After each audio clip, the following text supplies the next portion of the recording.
The flexibility to take classes on your schedule. Do you have college credits that you need transferred? Do you want to earn a highly respected degree from a world-renowned university? If you answered yes to any of those questions, Arizona State University really could be the school for you. Arizona State University offers over 200 highly ranked degree programs, 100% online. You'll learn the same curriculum designed by their award-winning faculty from wherever you are, and you're going to earn the same degree as on-campus students. If you want information, text my name Zach to 35517. Plus, they accept most transfer credits. Discover for yourself why ASU is ranked #1 for innovation. They've been ranked #1 for the last 5 years, and why more than 90% of graduates are recruited for jobs or receive at least one job offer in at least 90 days of graduation. Learn to thrive at Arizona State University. To find out more about ASU online degree programs, text my name Zach to 35517. Here's Megan Thee Stallion. Let's do this. Zach Show. Hi. Hello. Hello, everybody. How are you?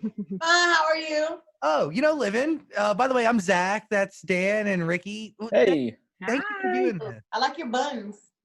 Thank you. They're not really cooperating today, but I appreciate the compliment. Minnie Mouse. There's a lot to talk about, and it's all pretty effing amazing. So, one, I want to start by saying thank you for doing good with the art that you create, and thank you for giving back to your community of Houston. It is a big deal, and it's not something everybody does. And just, yeah, thank you. Thank you. Thank you. Thank you for having me. What makes you want to do good? And that's and this has been like a conversation I've been having over the last few weeks. I've been working on a project with St. Jude, their children's cancer hospital, and they asked me that question. They're like why? Like what made you want to do it? And I couldn't give them an answer. Because it's something within that like just feels like inherent. Like if you have the opportunity to do good, why wouldn't you do it? Right. So I ask you the same question. Why? Like, why are you giving money back to the Houston food pantries, right? With obviously the Beyonce remix. I mean, like you said, like if you just have the opportunity to do good, why would you not do good? But my grandmother was so nice. Like she was like the grandmother on my street, that anybody could pull up to her house and she's giving out candy, she's giving out food, she might even give you a few dollars. Like she was just so nice. And that was my great grandmother. And then my grandmother was a special education teacher. So she just always taught me like the importance of being kind and being nice, and just they were so nice to me. So I only grew up around people who were being kind. So that's the only thing I knew. So when I see people, probably not being so nice, I really don't understand it, because why would you do that? Like it's easier to be nice than it is to just be terrible. So maybe it's a thing that you're like raised around. So that's what. By the way, that's it. It's who you're raised around, and you really are the company you keep. Truthfully, right? Has that been like obviously, like, dude, you're 25. You still go to college. I get again another opportunity where I can give you credit. As a 27-year-old, I dropped out of college to pursue radio, and my mom still calls me every now and then, and she goes, Zach, you can still go back to class. Not too late. Yeah, it's not too late. Oh my god.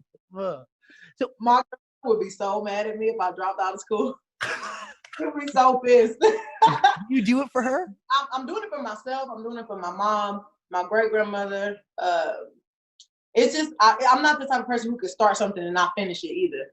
So I have to finish college, and I really want to make them proud, because my grandmother was like my grandmother and my aunt are like the only members of our family who graduated from college.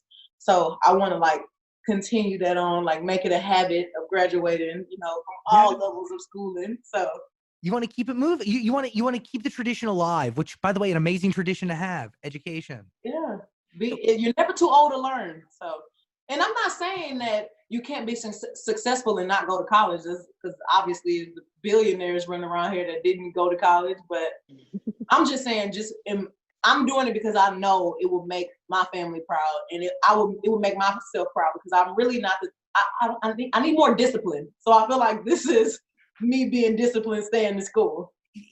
So is that like, how do you see both sides? Like, how do you see a classroom and how do you see a studio? Is it two versions of you, or is it, yeah?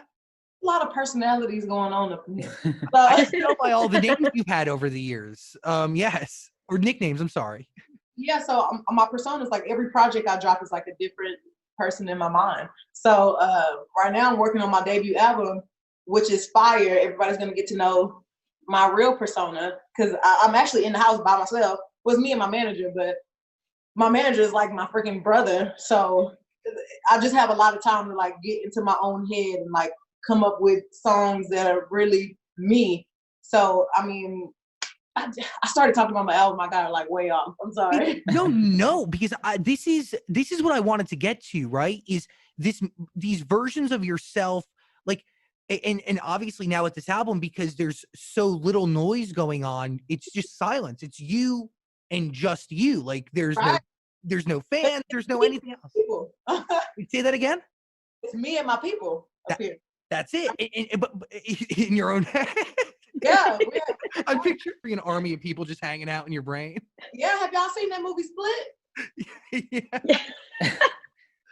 Okay, but this album is going to be 100% you. But let's go through some of these personalities. Where do you remember the first one and how you realized that there was someone else living within you? Honestly, everybody has more than one personality. Let's just start there. You're not the same you are at the club.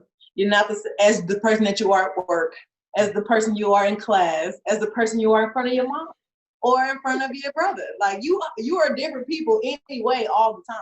So, you know, it just takes a crazy person to probably realize that.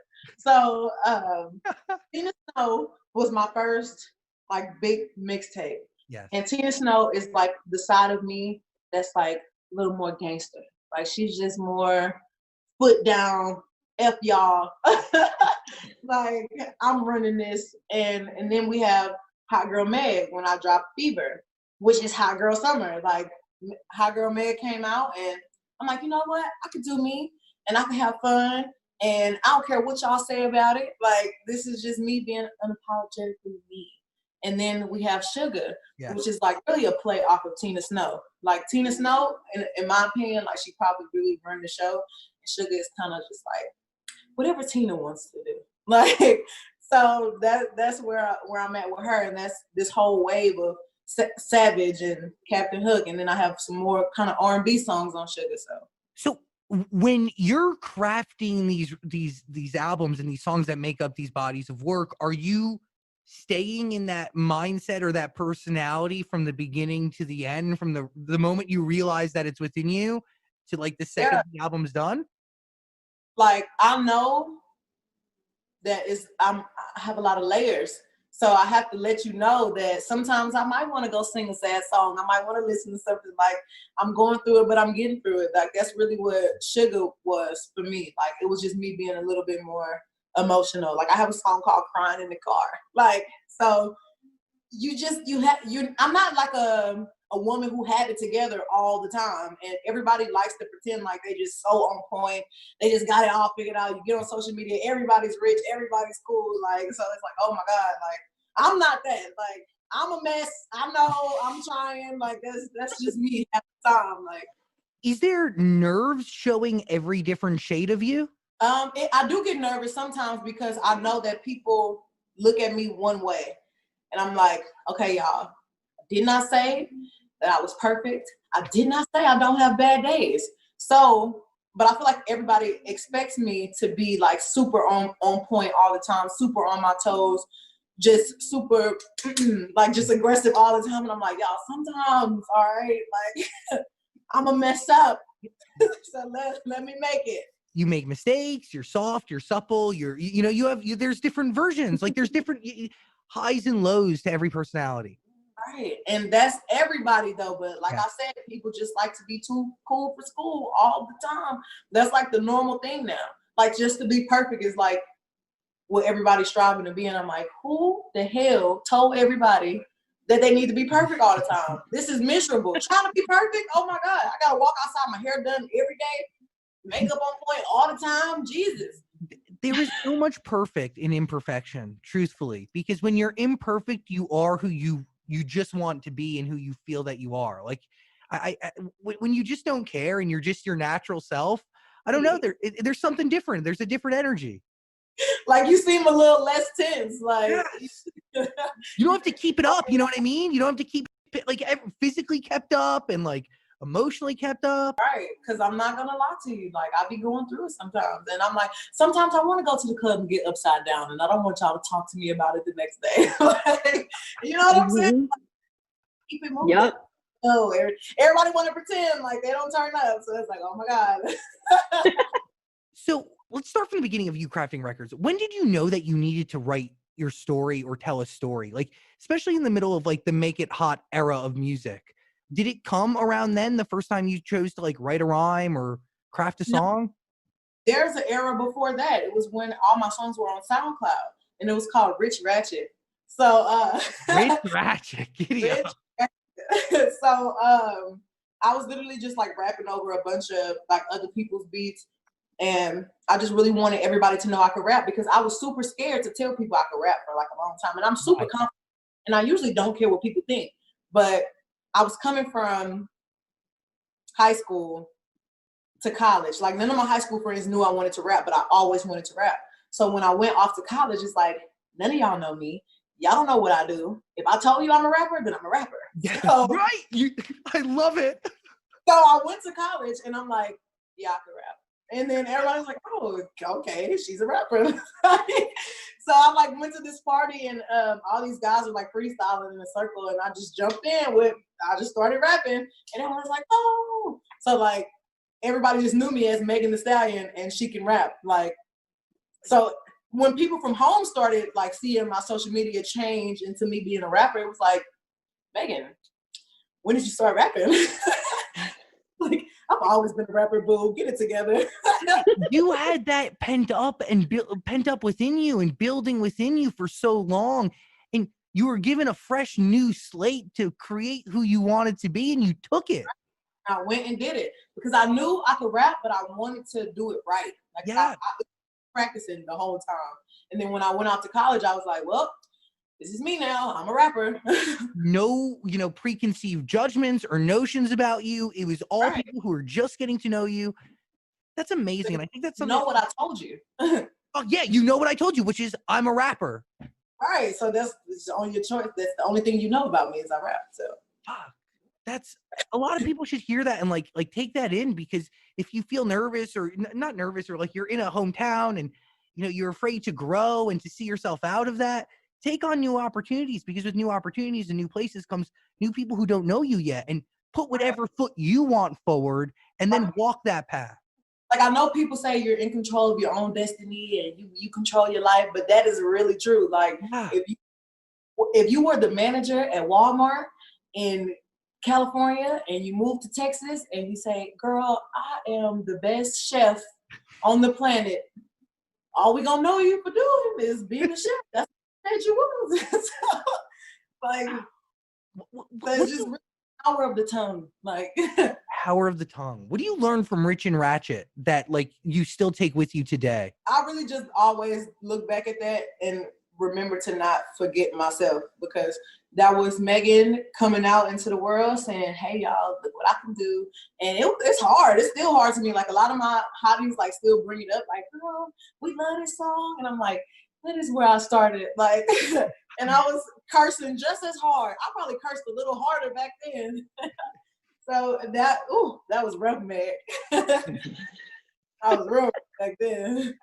Do you, when you're creating, or at least Suga, like, do you craft with a different mindset? Like, do you like even this new album, right? And you're creating it during quarantine, and you're coming off of, I mean, come on, like, I didn't feel like I needed to congratulate you, but I will. Like, this Savage is historic, and it's a game-changing record, and it's everywhere, and it's going to be a part of culture until the day the world explodes and goes away forever. So it's crazy to think about, but it is 100% true.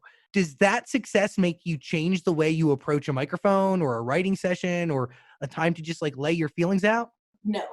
I write music because I genuinely like to write music. I rap because I really like to rap. It doesn't matter, how much success I get. Like, I appreciate the success. Hell yeah, because it makes me feel like, oh my God, the things that I've been working towards are appreciated. But it's like, I just happen to love what I do, and I just so happen to be getting paid for it. Like, it's not that I'm doing it for a high five. You know what I'm saying? Like, I'm doing it because I genuinely like to do it. So every time that I approach a mic, I'm doing it because I wanted to do this anyway. So like, I'm not going to change my formula just because something new happened to me. Like, I'm going to just keep being me because obviously this is what's getting me to the levels that I'm going to, you know?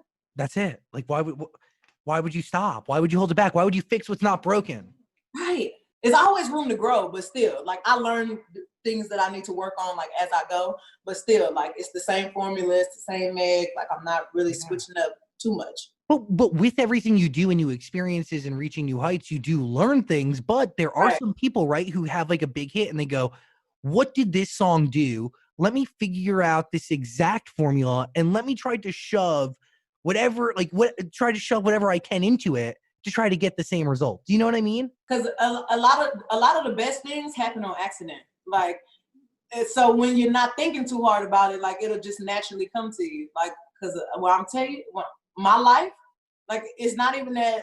It's like, okay, y'all, let's sit down at the table and what are we gonna do for Megan Thee Stallion today? Like, I literally wake up, say something happens, and now we got like a whole big old thing that everybody's like, oh my god, like, help. So I literally just wake up and do and say anything, and then now like just the rest of my team like is trying to like organize my chaos, but it's nothing that anybody got to sit down and try to put together because I'm just naturally like this. Yeah, just coming. Like, yeah, there's nothing's fabricated, nothing is built from something that isn't organic and 100% you. Right. And I don't want to do anything that'll turn me into a character or this scripted. Like, everything has to come natural. Like, it has to genuinely come from me for me to be able to feel it. Have you watched other people's career and kind of picked up on other cautionary tales on like what to avoid and what not to do? Because it is a fast evolving thing here. It is growing. Like, even having a team. A lot of people, like, social media is life. So like, people take like social media way too seriously. I feel like they do turn it into their life, and it's like now you start doing things to impress people on social media, like just to look a certain way, and you kind of like lose what you were even doing in the beginning. And now you're letting too many people into your too personal life, and now people judging you based on your personality more than your music. So it's like, okay, like, if you were an asshole, I would have never knew. If you just would have been quiet, like. I would have still put up with your records. I would have been listening to your song if I didn't hate you. But that works as a positive for you because you're still like energetic and everybody loves you because of like your person, also because of how great you are as an artist, but like, your personality too. You're a good person. Yeah, but like, I'm saying it's not that I'm trying to be like, I genuinely might get on live and just say something crazy, or I might just be on I'm literally documenting my life. Like, this is my real life. Like, I'm not doing anything crazy, but like I see people doing crazy stuff and I'm like, why are you doing that? Well, do you feel like those actions dilute the art? Yes, because it makes people pay more attention to your online persona more than your musical persona. Like, And like I said, I know I hated you, I would listen to your music. But then, like, why are they doing it, right? Like, is it really to create art that's meaningful, or is it just for instant gratification and to fulfill an immediate need? It's like right then, I feel good. Right then, everybody's eyes are on me. Like, it's just, sometimes people just do things for attention, and it really you can really tell the difference in people who really like to make music and people who just want to be famous. Like, there's a difference. So, what part of all of this process fulfills you the most and the strongest and the healthiest? Just the fact that when I go to, like, obviously right now I'm not doing it, but like when I would go to my shows, like before I ever had any entry on the Hot 100 on Billboard, it didn't matter from what era of music I made, everybody in the crowd, like everybody that were my fans that was at my show can sing every song I ever had, word for word. And I was like, this is it. I feel good. Like, it was one of my first shows was in New York, and it was like such a small venue, but when I say it was wall to wall in there, like it was packed.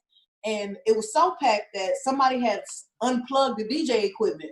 So there's no music. So I'm like, I don't care. So I'm still rapping. So I'm like rapping a cappella, and everybody is like in there. You know, I make everybody drop the boat. So it's like literally like a few Hennessy bottles like going around like a beach ball. Like, so it's like Hennessy bottles like going around, everybody's like turning up, and like we're all rapping my songs like back and forth to each other like acapella. Everybody was so sweaty, it was crazy. I was like, oh, this is it. I just like coming to my shows and like rapping with my hobbies. It just makes me feel so good. It's the energy. It's the camaraderie. It's like we all in here together in this. I just don't know, why'd you decide to change up your verses on the Savage remix? Well, it was actually kind of a request. It was like, well, does she want to put any new verses on here? And I'm like, Beyonce must be about to skate all over this song. So let me so let me go ahead and drop a new verse. Like, because a remix, you would have changed something. It's a remix. So like, I had to come on there and talk some new shit. Is that good? Like, did you want to do that? Because we've talked to people who put out records and they've listened to it, and even after it's out there, they're like, oh, I wish I could have changed this, and this, or I could have done this differently. It's very rare that you have an opportunity to actually go back and kind of either add or change or do something. I can't just get on a song with Beyonce and just not say anything. Like, you just hand her over the original stems and you're like, deuce, you know? Like, I kept like one piece because it was like one of my favorite parts in the song. But I mean, the other parts, I was like, y'all gonna hear me. Like, so yeah, I had to go in and do the thing. It's freaking amazing. So do you get the song back with her on it? You're like, okay, this is what I need to add, or do you kind of change it and then send it off? I changed it and then sent it to her, and then she sent me the song back with all the rapping and the singing, and I was like, ah! like I was really freaking out. I like literally ran up the stairs, called my grandma, and I started crying. And it's really a bad idea to call my grandma crying, because number one, I could call my grandma and be like, hey grandma, she'll be like, what's wrong? Like, automatically something is wrong. So like I called her crying, and I'm like, listen, I'm not trying to scare you, but I'm crying. She's like, oh my God. So like we both want to go freaking out. She didn't even know why she freaking out. And then I'm like, Nanny, I have a song with Beyonce, and she's like, ah! Like she's freaking out. So it's great. How proud must she be? Seriously. Yeah, she's so proud of me. Like she calls me every day and just lets me know, because my grandma didn't want me to be a rapper. That's the thing about it. She only wanted me to finish college. So when I told her, I didn't even really want to tell her, but like people started showing her my music videos like online, and she's like, what is this? Like, what are you doing? Do you remember the first conversation you had with her about it? It was so terrible. She was so mad at me, because she was like, so what are you gonna do, Megan? Do you just want to just be a rapper? Just quit school then. Just drop out, Megan. Like she was so mad. She was so mad. And then like eventually she started seeing that I was doing both, and I was having success doing both. So she's like, well, okay, I'm proud of you. Like, I'm like, thanks. It is a crazy feat to be doing both. Seriously. Yeah. And you do it. With every fiber of my being, I say, yeah. And I have so much respect for that. Thank you. And if my grandma, if she sees this, she's going to be like, well, yeah. Like, what are you going to college for? Like, what is health administration. So I watched my grandmother take care of my great grandmother, which is her mom, like all my life. Like she would be fixing food. Like eventually she had to start like changing diapers. Like it was just like, she wasn't a healthcare professional or anything. She didn't have any licenses. She didn't really know what she was doing, but it was like experience. Like she just learned that she went. So I'm like, I can't be the only person that's watching this. Like I can't be the only family that this is happening to. So I just figured I can open up a facility, like an assisted living facility. Yeah. That'll help, other families that may be going through things like this. And when you graduate from college, you really don't get a good job. So I was like, no, you don't. I'm gonna all my classmates, because nobody wants to give you a job because you don't have experience. How the hell are you gonna get experience if nobody wants to give you a job? So I love that. Oh wow. Right. So that's me. Like when I open my facilities, I'm really gonna give all my classmates jobs and anybody who's graduated from college a job, because you need that experience. I just got goosebumps. And like I feel like you are very attached to like older people. You brought tablets to a nursing facility, I think in Houston too, with Amazon Music. What is it like? they are a constant source of wisdom and stories, and Yeah. they've made a ton of mistakes. I clearly, like, they've learned from things. You can learn so much from them. What do you take away from hanging out with old people? Because you seem so beautifully passionate about it. I was raised by my grandmothers. Like Yeah. my mom and my dad raised me, obviously, but they were always like working. Like my dad was actually like in jail like the first 8 years of my life. So the only people who I would be around would be my grandmother and my great grandmother. And then my grandmother taught at the school that I went to. So I'm super around my grandmother all the time now. So I'm just a grandma's baby, you know? So Does your grandma listen to your music? Like, what's she think about your lyrics? sometimes she'll call me and be like, nigga, you so bad. Like I heard that. What you say? You need to mop to clean the floors, too much drip. Like, yeah, I got a lot of drip, Nanny. Does she know like how important that is for girls now to like hear someone actually talk on a song about sex? Because we all talk about it, but with our girlfriends. But me, To hear it on a song is crazy. blah, blah, blah. Like, because boys can talk about sex all day long. Boys talk about sex, drugs, alcohol, killing people. But, like, when a girl talk about their vagina, it'd be the end of the world. Yes, exactly. They run away. They're like, vaginas, what? Vagina! Like, but and, you know, I feel like vaginas are pretty awesome. So, let's talk about it. By the way, that is something that I have, like, so we're not in, if you couldn't tell, we're not like in hip hop radio. Like, we do pop radio, like 100% pop, like KRBE Houston pop radio. Yeah. And that's the one thing that I've noticed very heavily is that there is this disgusting double standard. And then when a female rapper, and this is just one example that's in my head from years ago, Iggy Azalea would like, you know, write about those things. She'd go in to do interviews with these guys, and then they'd sit there and grill her on her sexual exploits. And like, then they'd get offended when she didn't talk to them about it. It was like this vicious cycle where it was gross. I didn't understand it. It's a little weird. Like, guys pick and choose who they want to pick with, and they pick and choose what they want to be in an uproar about. I don't know what's so scary about vaginas, because y'all love vagina, but then y'all hate hearing about vagina. I just don't understand. Like, You're smarter than that. And they came out of a vagina. So what the hell? you would not be here if it wasn't for a vagina. Like, I think the vagina is I too tell smart for that them. all the time. But I mean, and it's one thing to rap about vagina, right? But it's the way you rap about vagina. Like, you can't just get on the song like P word, P word, P word, my P word, P word, P word. Like, you know, you have to kind of like put the metaphors in there, put the bars in there. Like, you gotta build around the story, you know. So I can understand you getting mad if you just gotta. But boys do it though. Boys do it. Yeah, Oh yeah.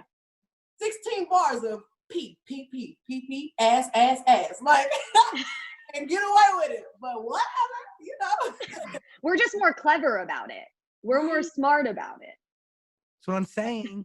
That's why they're intimidated. People also get so offended at twerking these days. I told them boys, it's 2020. I'm not about to argue about twerking. Like, How do you get so low when you twerk? Look at your knees. the thing is, what I'm starting to feel like it is, I used to be on the dance team. Like, I was on the dance team all my life, right? So, but in elementary, I would get in trouble for like talking too much. So my dance teacher thought she was punishing me by making me do wall sits. Jokes on her. Jokes on you. So it's wall sit. Right. I gotta do more wall sit. Yeah. Yeah, that's amazing. I thank you for giving us time and energy today. It really means a lot. Final thoughts. I know we got to wrap. Daniel? Yeah, well, you're still so young. You have a song with Beyonce. You have a song with Nicki Minaj. Like, how do you top this? Where do you go next? Like on my album, I was just thinking that I should just like fill it up with like a lot of girls. Like I've had my 2 dream collabs. Let's get all the ladies on one album. So like that's really the goal that I'm working towards now. And would this be the album that's 100% you, 100% yourself, no other personalities within? This is like the core person. So I don't even want to like reveal too much, but my album is going to be me. I mean, is it like so you that it's Megan, Jovan, Ruth, Pete, or is it Megan Oh! Stallion? The whole government? Uncle Sam is listening? tell you. And Ricky, you look like you got the right answer down there, so don't ask me. Whatever you about to say, don't ask. I have so many questions for you though. Like you have to come back because I have 1,000,001 questions, and I won't ask the one I was gonna ask. Because I'll I'll ask just a different one. ask a question that's gonna make me reveal too much. I saw it. Okay, I'll ask a different one then. I just want to know how. Like, I need tips to have a hot girl summer, but in quarantine because we can't freaking leave our houses. How am I supposed to have a hot girl summer?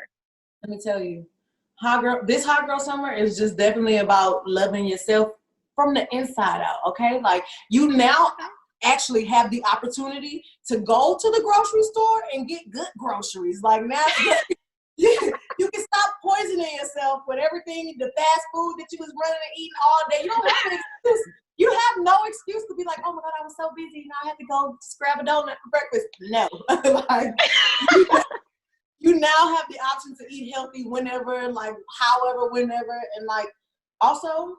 I'm the type of person who likes to be in the mirror a lot because I'm like, how do I want to do my hair today? How do I want to do my makeup? So it's like, now you can look in the mirror and you're like, what do I really like about myself? Like, how can I make me better? Like, you know what I'm saying? So like, I've just been figuring out things that I really like about myself while I'm in quarantine. So I would say, just work on yourself. And then when it's time to go back outside, oh my God, girl, you're going to be the best hot girl that you ever was. And that is where we end. Megan Thee Stallion, I wasn't expecting a conversation like this, and I appreciate you with every fiber of my being. And I have an immense amount of respect for everything you do and your story. And please send love to your grandma. She's yes. such an amazing lady, truthfully. Yes, thank y'all so much. Y'all were freaking awesome. When do you graduate, real quick? Baby, I don't know. Like, I started taking classes like 2 at a time now. So I'm like, oh my God, like, what can I do to just hurry this process along? So I literally just asked my manager, I was like, is there anything that y'all could do to like ask my counselor, how can I hurry up and graduate? Like, I'm tired of being a super team. I'm tired of being here. Like, Low and steady wins the race. But yeah, you're Megan Thee Stallion. You move fast. Jesus. But we're going to do it. But damn, I'm ready to graduate. Hey, love and appreciation being sent to you. And thank you. Thank you for giving us time. Thank y'all for talking to me. I talk a lot. Sorry. No, please come back when it's time for the album. Would love to go through it all. Yeah, I will be back because y'all got to talk to me about my new persona. Yeah. Yes. Thank y'all. Hey, bye. Thank you. Hey, beautiful human. Thanks for watching our full interview, but I get it. Like, a full interview is a lot. So we got a clips channel. We don't expect you to watch the full thing anymore, so we just gave you the highlights. Please subscribe and notifications and all that stuff. Okay, cool. I love you. Look at you. How's it going? Haley Steinfeld in the flesh from home. In the flesh from home. How's it going, guys? Good. Dan says good. I can be honest and be like, it's going just fine, honestly. Let's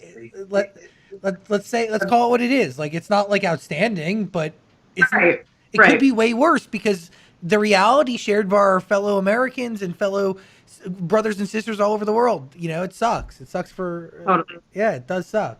But I want to dive into this story that you're telling with Half Written because I don't know what I was expecting when I first turned it on, but it was not that. It was, I was blown away. I was blown away. I thought I was seriously, dude. Dan, am I the only one here? Because I thought it was bop after smash after really fire and great. Damn, you sampled great records, great taste. Thank you. Yes, thank you. Yeah. I was not expecting that. I'm sure we'll go through every song, but as soon as Man Up came on, I was like, whoa. Yo, hell yeah, dude. And awesome. Thank you. So let's start at the top. What story are you telling with Half Written? Half of it. These are songs that are about just a time in my life where I was lost and sad and confused and frustrated, but then equally as empowered. And once I found myself again, I just gained all my confidence back. But I lost that. And I was working on a TV show at the time. I wasn't home with my family. I was just going through a lot. And I was constantly writing things down, of course, but talking to the people that I worked on the project with, and just trying to basically, I think we all have a tendency of like rejecting pain, right? And you just looking for distractions or looking for ways to fill a void. And I luckily had this distraction of this show that I was working on, but I think everything in me was trying to like ignore and reject and allow every distraction possible, because I didn't want to feel what I was feeling. But there was another part of me that was just trying to like hang on to all of it so that I could make music that felt or that sounded like how I felt. And I really feel like I accomplished that, which is a really great feeling. It sounds like the story to me of like first love, first heartbreak. Are you asking if that's what it is? I mean, that's the way I'm interpreting it. Their love is used in at least 2 of the song titles, right?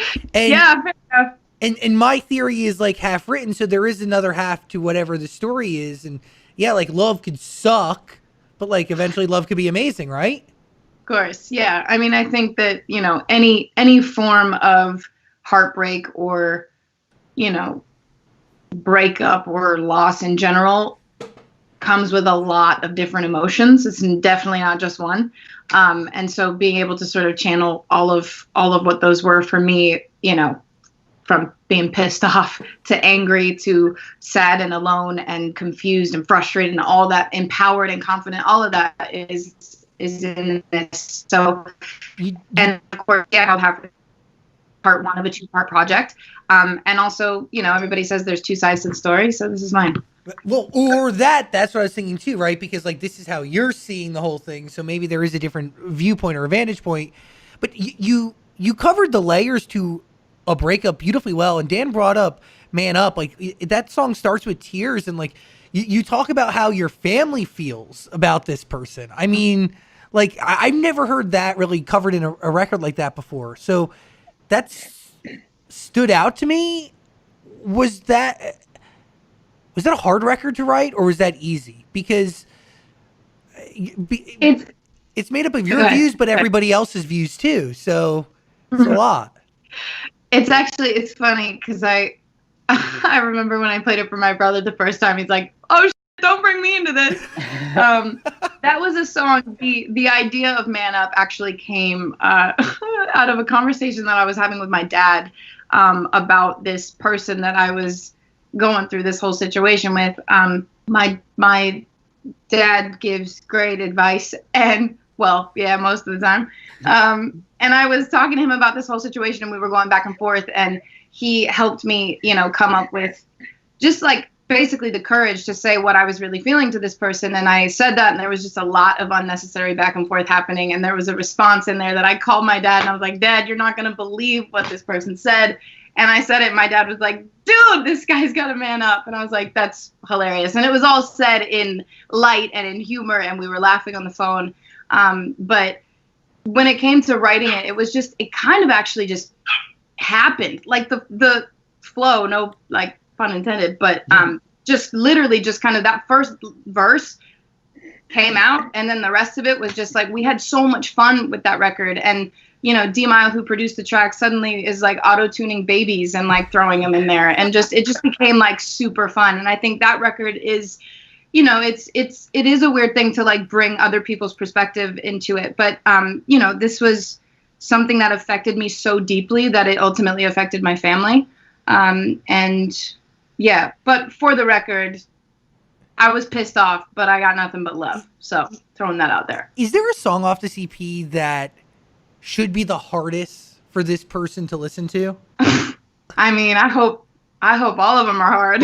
Well, because like "Man Up" must be difficult because you know, the baby's crying. There's a lot. I think that, you know, "Man Up" is ultimately just saying like, grow up. You know, if you claim to be such a man, then act like one. You know, own up to your mistakes and be honest. You know, I know that like obviously we've all been in situations where maybe that's not the easiest thing to be, but if you love someone, man, you know what you're doing. If you know how you're going to hurt them, and you know how you're going to avoid everything you can to hurt them. So that was, yeah. But that's Yeah, a hard message to hear. Sorry, Dan.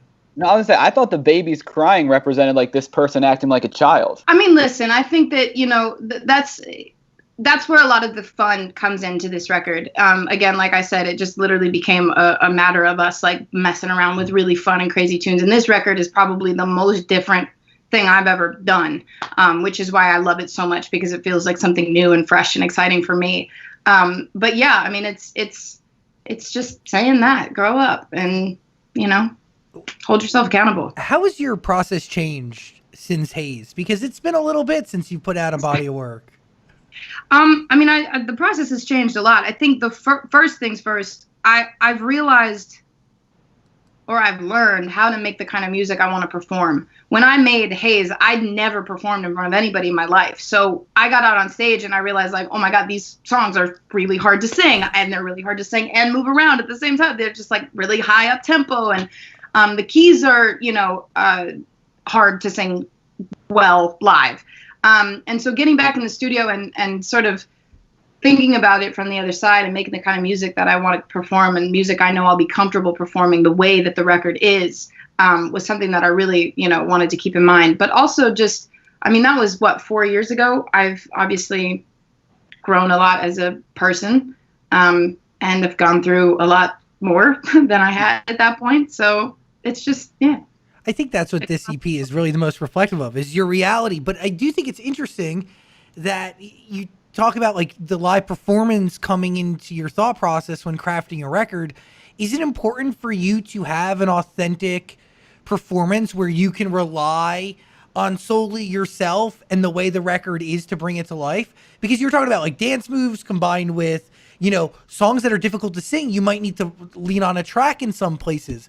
But I feel like you approach these things differently also because you're also an actress. So is there some, like, let's bring me into your thought process. I'm very interested. Just sorry, as far as like the want to have a record that you can sing every word to without having to lean on anything, and while being comfortable on stage, because it's like, dude, like a perfect storm is doing crazy dance moves, having a really difficult song to sing, and trying to engage with the audience. Like that's not easy. It's not easy, but it is fun, and it's something I feel like I get better and better at every time I have the opportunity to do it. But I think one of my favorite things to do is strip a song back from all of that, even production, and if there's a song that's still there, if it's just you, the vocal, the melody, the lyrics, and say guitar or piano, and there's something there, that's something that's special. And a lot of these songs were written just acoustically, long before anything was kind of put onto it. So I know that, at least I can strip it back and it still sounds cool. But that's a testament of a dope song too. And the lyrical, the story you're telling. Yeah. Was that first verse in Man Up? Was that written as a poem? Was that written almost as a rap? Because you're kind of rapping, but you're not actually rapping. Right. No, actually, it literally happened in the room.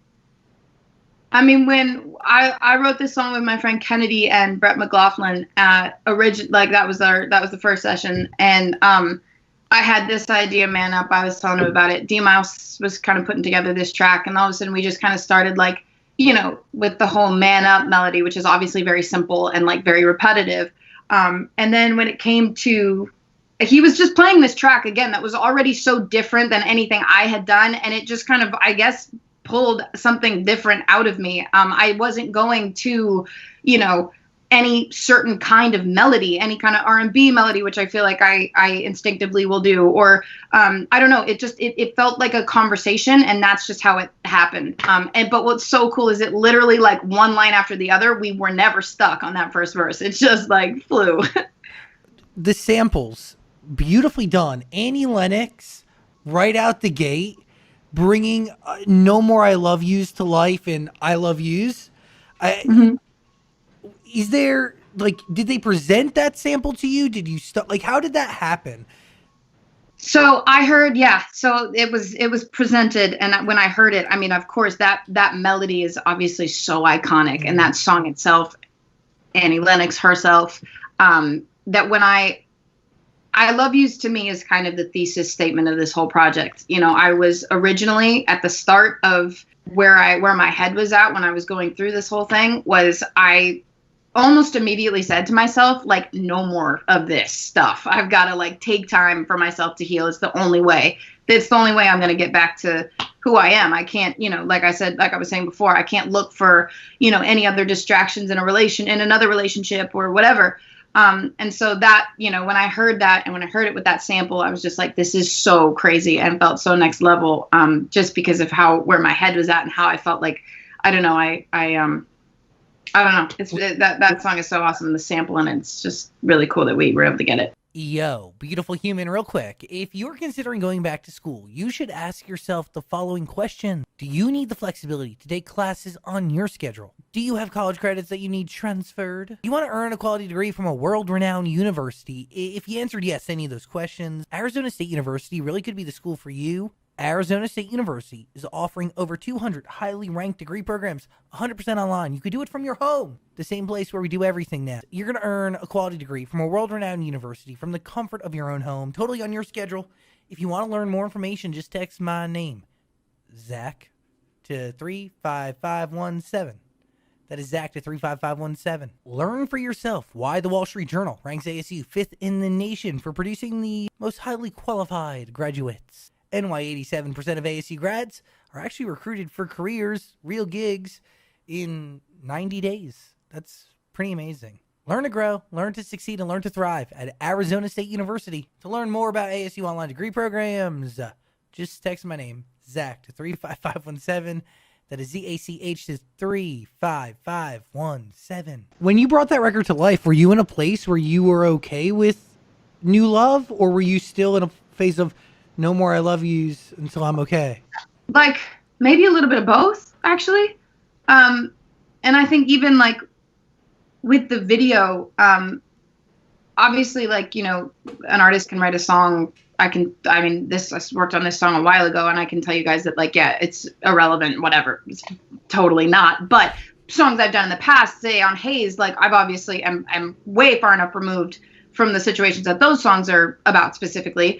But with I Love Yous, it kind of equally represents where I was and where I am now, in that I am good. That's in the video. Like the video ends, the walls come down from this confined space I felt like I'd been in for a while and am currently literally in, as we all are, coincidentally. But I do feel like it kind of has carried over and has stayed super, it's just resonated with me for you know, a long time, but I am good, to answer your question. I feel like I'm on the other side, people. Getting a body of work out of your system like this, like, it has to help a little bit, right? Oh yeah, I think so, for sure. Honestly, just the writing process alone is so great. And I really went into this with, you know, I wanted to just be honest with myself and my feelings and speak my truth and not hold back. I think obviously it's a weird thing to just like go into a session with people that you've never met before and like trust them and feel like you can just lay it all out there. And I don't know. I kind of said to myself, you know, no one has to hear these songs. Just write them, you know, just write what it is that's on your mind. Just write what you're feeling. And I did. And now everyone's going to hear them. What allows you to get to that point, though? Is it confidence in yourself? Is it confidence in your art? I think it's confidence in myself. Yeah. You know, weirdly, I also came off of the show that I was working on, was my show Dickinson. And this is, you know, it's a show based on Emily Dickinson, the greatest, or one of, if not the greatest female American poet.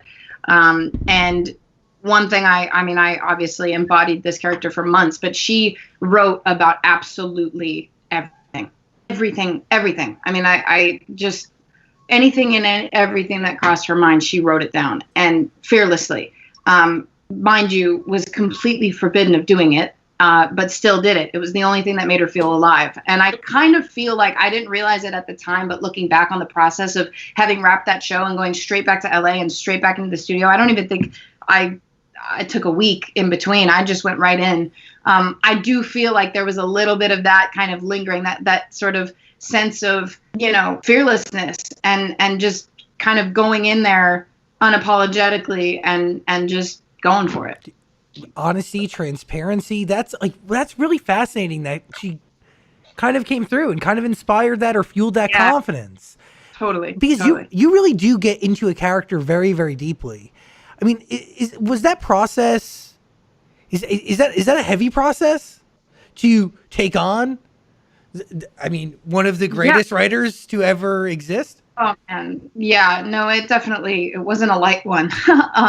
One thing that was really great when it came to sort of creating this character was the fact that we were all very clear from the start that this was our version of this character. This was our interpretation of what we thought might have been going through her head when she wrote a specific poem. Elena Smith, who is the writer and creator of the show, built such an incredible story off of interpretation. And that was what was so fun, just having the freedom of being inspired by her work. And since then, I mean, because I then wrote a song called Afterlife for the show. And we pulled up her poetry in the session, and it was just like to literally pull up one poem, and it's like, I mean, you can write 10 songs off one poem. They're so incredible. That's very cool. Do you question any of the lyrics you're putting out in these songs? Because, I mean, you're really putting it all out there. You're not hiding anything. No, not at this point. It's coming out. Were there any lyrics that you had to cut from it because you're like, okay, maybe that's where I draw the line? Because, whatever you say, people are going to create their own stories about your relationship from your own lyrics. Yeah, I mean, listen, that's what happens. I think, there are people that know me, know my heart, and know that, again, I can sit here and tell you guys that I wrote these songs when I was pissed off and upset and really, really hurt, and went through something with someone who, went from being everything in my world to just gone. And that affects you in more than one way. And like I said, there's a wide range of emotions. And I think that, listen, people can say what they want or make of it what they will, but there's no denying that we all feel this when we go through something that hurts us.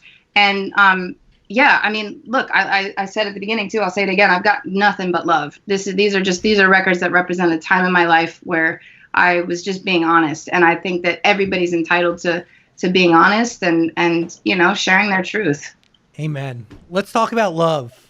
Beautiful. It's so great. Like, one is, it is considered a sample, right? Because you borrow but you're not, obviously you change the meaning of all of the letters. Well, here's the thing. I really had been wanting to write a song. I wanted to write a song. I wanted a word, like a weird word that I could make an acronym, right? Obviously didn't get very far because I ended up with love, but I thought at that point, what if I make it stand for everything love is not? And then that obviously just all, came from that. It's beautiful. What are you thinking, Daniel? Well, is it hard to get like a Nat King Cole sample? Like, how do you go about that? I don't even know how that works. I mean, it took a minute to hear back, but they cleared it. So it took a second. Yeah. Okay, so obviously we're looking at two parts to this bad boy, which is, would you say, your most honest body of work yet? Oh yeah, yeah. Right. Sure, for sure. Wow. What songs should people listen to best understand you? Wow. I think going off of saying this is the most honest, most personal body of work I've ever done, I think it's all of me in every single one of them. So I think they're going to get something from anyone that they listen to. And by the way, the impact is better when you really soak in. There's only 5 of them. 5 records, I think, was given to me. So yeah, it's very impactful and it moves. It's a very vivid story. Your name hurts. Really, do you still feel that pain today, or is that wound healed? I don't know that it hurts, but It definitely doesn't sit the same way it used to. And I don't think it ever will. I don't know. Maybe. I'm definitely not hung up on whether or not that's going to change. But I love that song so much because I do feel like it's one of those things where, this is such a bad example, but it just happened to me. Like when you love a car, right? It's the only car, or like when you're looking to get a certain car, it's like the only car you see, right? Yeah. When you go through a breakup, dude, that person is the only name you hear. Your favorite songs are in like the most random places. Like you're just trying to buy some groceries and somebody's like talking about, like, it's the weirdest, most random thing, but suddenly they're everywhere. But not everywhere in the obvious way. It's just like sneaking up from behind you. And it's like, it's crazy. And it just is that feeling that, like, I mean, somebody's name, right? If that name comes up on your phone and you're like, oh my God, your heart skips a beat. It's like your day just like went from one thing to now the best thing. And I don't know, that name is your favorite word in the whole world. And then suddenly it becomes something that just stings and doesn't sound the same. It doesn't sound the same coming out of your own mouth. You can barely say it. And then someone else says it and it's just like, it doesn't have that same effect. But yeah, I don't know. That was a long-winded answer. Sorry. No, well, again, the record is it resonated with me because I feel that way. It's more than just a name. It's like every little thing that existed between me and this specific person. Like it comes up. It does. Like right afterwards, it's like a flurry. It's like you're manifesting it. It's like you're asking for it. Yeah. Because it's just like it's so in the energy that you're putting out there and that you're receiving at the time. But like still, oh my God, I feel it. Yeah, but you also say, like, it seems like there's a lot of pain and heartbreak in this album, but you also say you don't regret it. I don't regret it. Because you learn. Yeah, man, if it's good for something, I got some good tunes. Yeah. By the way, I love that there's no collaborations, 100% you on this, right? 100% me. I've had the privilege of doing it. I mean, it's been obviously a while since my first body of work in music, and this is the first one since that. So I don't know. I wanted to give people, I wanted to give myself the chance to just, prove that I can make songs by myself. But yeah, hopefully with part 2, there's so many artists that I love, so many writers and producers that I'd love to collaborate with. That hopefully I can in the future. Did you work with the same producers and writers from song to song, or were they all different? No, the same for the most part. Yeah, which is so awesome because I feel like for once, first of all, this was like the first time that I was in the studio for this long consecutively. I'd always, have a week or two here, 2 weeks there, and then I'd go away for 3 months, and then I'd come back. It's just like a consistent, I want to say it was months. And it gave me the chance to like learn the people I was working with and for them to learn me and get to know me, which is amazing. And now you see some of my favorite artists, they just they have their people and they turn out these songs that you're just like, dude, they are magic when they're in a room together. And I feel like I found a lot of people that I can get into a room with at any time or have anything come up in my life. I know who to call. And that feels really good. By the way, it's evident in the music too, because it sounds like it's all one story. There's just, they all sound so connected without it being obviously connected. And awesome. The truth is, you work better with the people you care about and that care about you. There's a trust there. There's an ease to be vulnerable, and there's a mutual care. It's really special. Yeah, I agree. Wrong Direction was the first song you put out, right? Yeah. So why did you want to end this EP or album with that song? For a few reasons. I think that I feel like that song really grounds the project. It's probably the most raw of all of them, especially as far as vocals go. And I also feel like, I don't know, there are lyrics in that song, specifically the first verse, that I felt it was really important to end on. The first lyric in that song is, "I don't hate you and I couldn't if I wanted to." And obviously in the previous records, there's a lot of throwing that word around. And again, I, was feeling like that was what it was. But at the end of the day, like that's where I stand. And I felt like it was important to end on that. Yeah, some of those lyrics, if somebody wrote that about me, I'd be like, whoa, I guess I should check myself. Listen, man, if someone wrote that about you, then yeah, you should. Now, how'd you come up with that cheeky little title? How'd I come up with it? I mean, it's what the song is. It's what it is, I don't think I ever realized you don't realize how far you've gone until you've gone too far, and I went so far, so fast, literally, no pun intended, but in the wrong direction. And I didn't realize, again, that's a hard thing to pull yourself out of. And I was in a place where there wasn't one person that could say or do anything that was going to help me. I had to do it myself, and it was hard. And yeah, it is what it was. That's what it felt like. So is this little ripped up doll on the cover kind of how you felt while writing this? Yeah. Yeah, I mean, yeah, there are a couple like, actually, I actually realized this afterwards, but I guess it was kind of always in my brain. But there are lyrics in some of the records that I think it's in Love that I say, you really pulled me apart like a toy you'd play with. And I love that sort of, that kind of representation goes with that lyric. Also, I just really wanted something that was like hand drawn. Obviously, we, finalized all these songs not too long ago and got everything ready to go while being in quarantine. So there was no photo shoot that was going to take place or anything. And I just wanted something that would represent, what it is, and something that could evolve with part 2. So, yeah. I'm excited. I'm excited for part 1 to thrive. I'm excited for part 2 to eventually be born. But is that the reality now that you're living in part 2? Or do you have the songs ready for that? Wait, say that first part again. You cut out. Do you have the songs ready for part 2?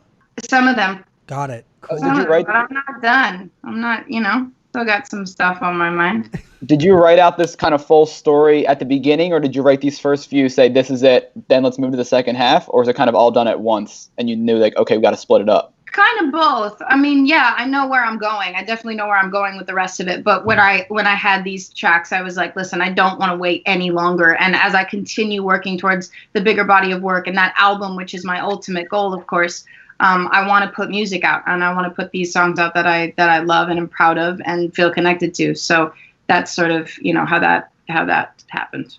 Half Written. That is the EP. It is worth your ear. We're going to put a link in the description below. It is really blew my mind. Bravo. Mm-hmm. Thank you. I don't know. Is it me, Daniel, or is there real fire on this EP? No, it's great. I was unexpected, which is a great thing. Awesome. I appreciate it. And it's you just guys. real vivid. The production's great. And like, I mean, I don't want to be that guy that says this heartbreak was kind of worth it, but like I think it was, but more than music, because I've been in love like once, and it broke my heart, and I learned a lot from it. But a part of me does want to love and be hurt again to keep learning, right? There is an art to like, falling and getting back up, because then, Sure. You figure out why you fell, whatever, whether it was Right. the other person or me, there's still Right. learning opportunities. Yeah. Of course. But maybe I'm nuts. I don't know what point I was trying to make, but I don't know either. I don't know. Dude, I'm telling you, this EP made me think about myself in a really big way. So, Sick. That's awesome. yeah, it is. I am sick. Yes, that's correct. No. The only other question I had is you shot Dickinson the second season already, right? Yes. Thanks. So will the release of that be affected by everything that's going on? I know that obviously they've been in post-production for a while now. I don't know any updates, which I am assuming is because, of the circumstances. Okay. Yeah. And then the last question I had is have you heard anything about another Pitch Perfect, or is that just all up in the air? Nothing I've heard. Yeah. Have you? Is there? No, I haven't heard anything. I just know there was rumors like a year ago about a possible fourth movie, but then Right. it went nowhere after that. Yeah, I don't know. I haven't heard anything. Guess we'll all wait and see together. I'll be waiting. Haley Steinfeld. I thank you for doing this over whatever this was. Like, I'm still not used to this. It's weird. Like, you know, It's so weird. your energy is missed. Your Miranda impression is missed Oh as my well. God. You are a class act, and I thank you very much for giving us energy over this mechanism machine thing from your white box. Love and appreciate you. That flower is very pretty back there. Thanks. You know, it's temp. I got to put some vinyls up. I got my frames in the mail today, so it's all going to change. Oh, giddy up. You have like a project. You're going to decorate. Oh, yeah. Yeah, this used to be my guest room, but it's going to be a studio in the matter of a couple of weeks. Hell yeah, it is. So like you're doubling down on just at-home living. Oh, yeah, man. I'm fully living. I'm thriving. You're sequestered and you're just going to thrive. Yep, that's the plan. All right. Hey, I appreciate you. Thank you for hanging out. Of course, thank you guys. I appreciate it. Half, See you soon. Half Later. Rate is DP. Please listen. It's really freaking great. It's worth your Yay. ear. Thank you guys. Bye. Bye. Hey, beautiful human. Thanks for watching our full interview, but I get it. Like, a full interview is a lot. So we got a clips channel. We don't expect you to watch the full thing anymore, so we just gave you the highlights. Please subscribe and notifications and all that stuff. Okay, cool. I love you. Oh, beautiful human. Happy Daisy's Day. Katy Perry going to be hanging out with us very soon. I hope you're doing well. I'm sending you love. Before we hop into our hang with Katy Perry, why did I take my glasses off? I got to read this. I got to tell you about Arizona State University. By the way, message and data rates may apply. If you're considering going back to school, you should ask yourself the following questions. Hello. Do you need the flexibility to take classes on your schedule? Do you have college credits that you need transferred? Do you want to earn a highly respected degree from a world-renowned university? If you answered yes to any of those questions, Arizona State University really could be the school for you. Arizona State University right now offering over 200 highly ranked degree programs 100% online. You're going to earn the same degree. You're going to study the same curriculum that's designed by their award-winning faculty from wherever you are. And you're going to earn that degree, the same one that on-campus students earn, but you're going to do it on your schedule, on your time, whenever you want, from your house. Plus, ASU Online accepts most transfer credits. If you want information, text Zach to 35517. You should discover for yourself why, ASU is ranked number 1 for innovation and for the 5th consecutive year. And why, 90% of the graduates are actually recruited for, a real job or given at least one job offer within 90 days of graduation. So, learn to thrive at Arizona State University. To find out more about ASU online degree programs, text Zach to 35517. Here's our conversation with the amazing Katy Perry. She's a special, special person. Let's talk about music because Daisy's made me feel so good. So good. Thank you. Thanks. The show must go on. Oh. Wow. I say that from a corner in my bedroom. For me, Daisy's empowered me, but what does that record do for you? And I want to dive into the lyrics because, it's just, to me, it was like an I Told You So record, a redemption song. I don't know if it's like I told you so, but I would agree with the redemption song.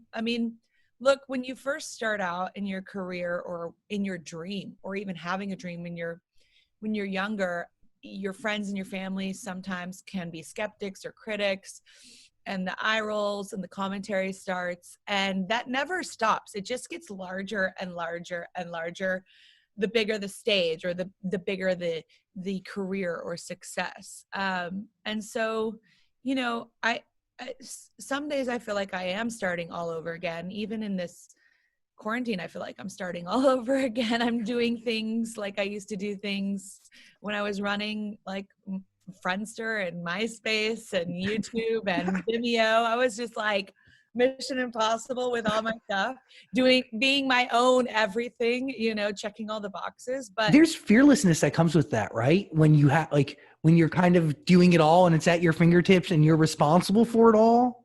Well, yes, there is, but there's a lot of fucks. There's a lot of fucks coming out of my mouth.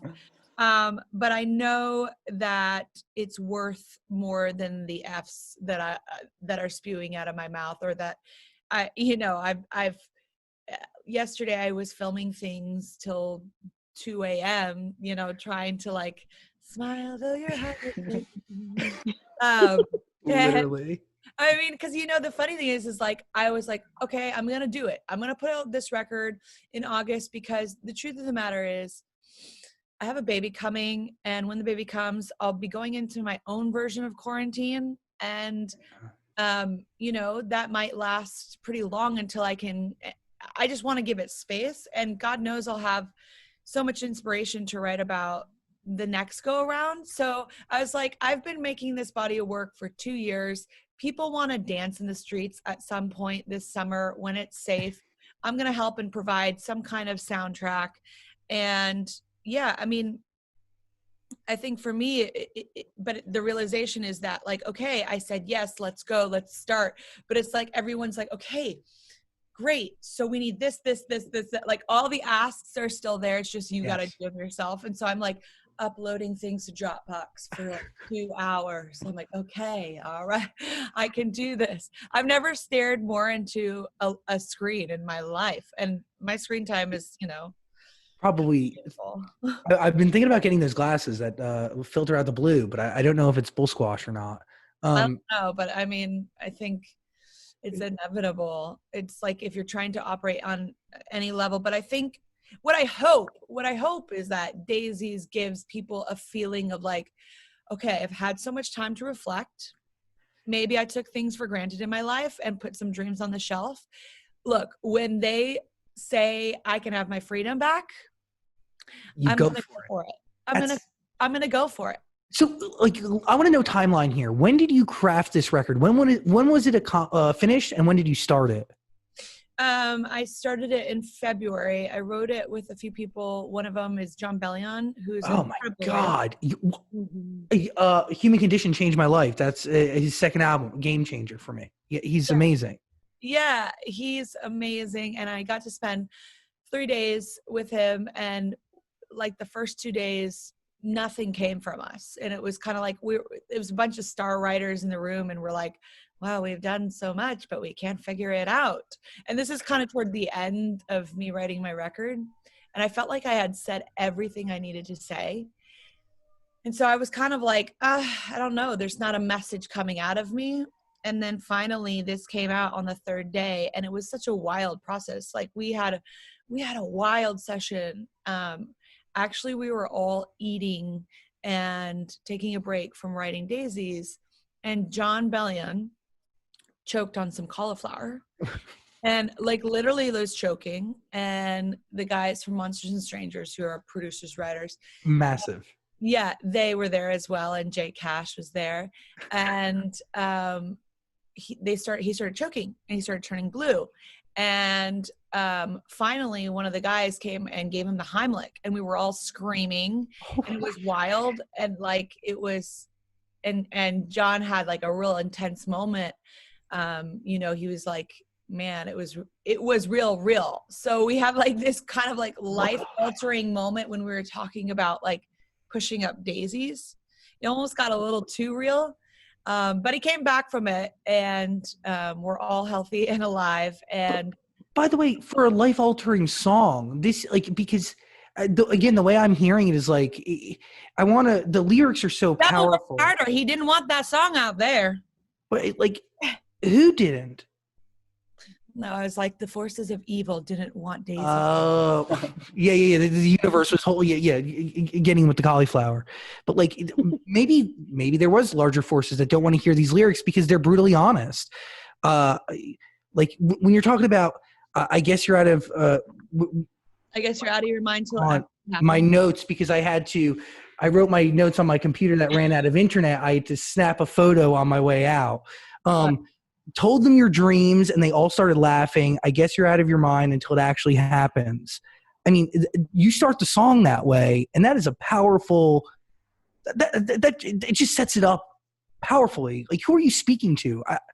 Who, when you sing it, or when you're writing it, or in the booth doing it? Do you picture one thing? Do you see someone? I picture myself younger. I feel it today. I mean, like, I didn't know I wrote those lyrics today, and my dream, I didn't know when writing those lyrics in February that my dream today would be even to try and put out music and like have all these obstacles and so much uncertainty and so much unknown, and being pregnant and like having that level of uncertainty along with it.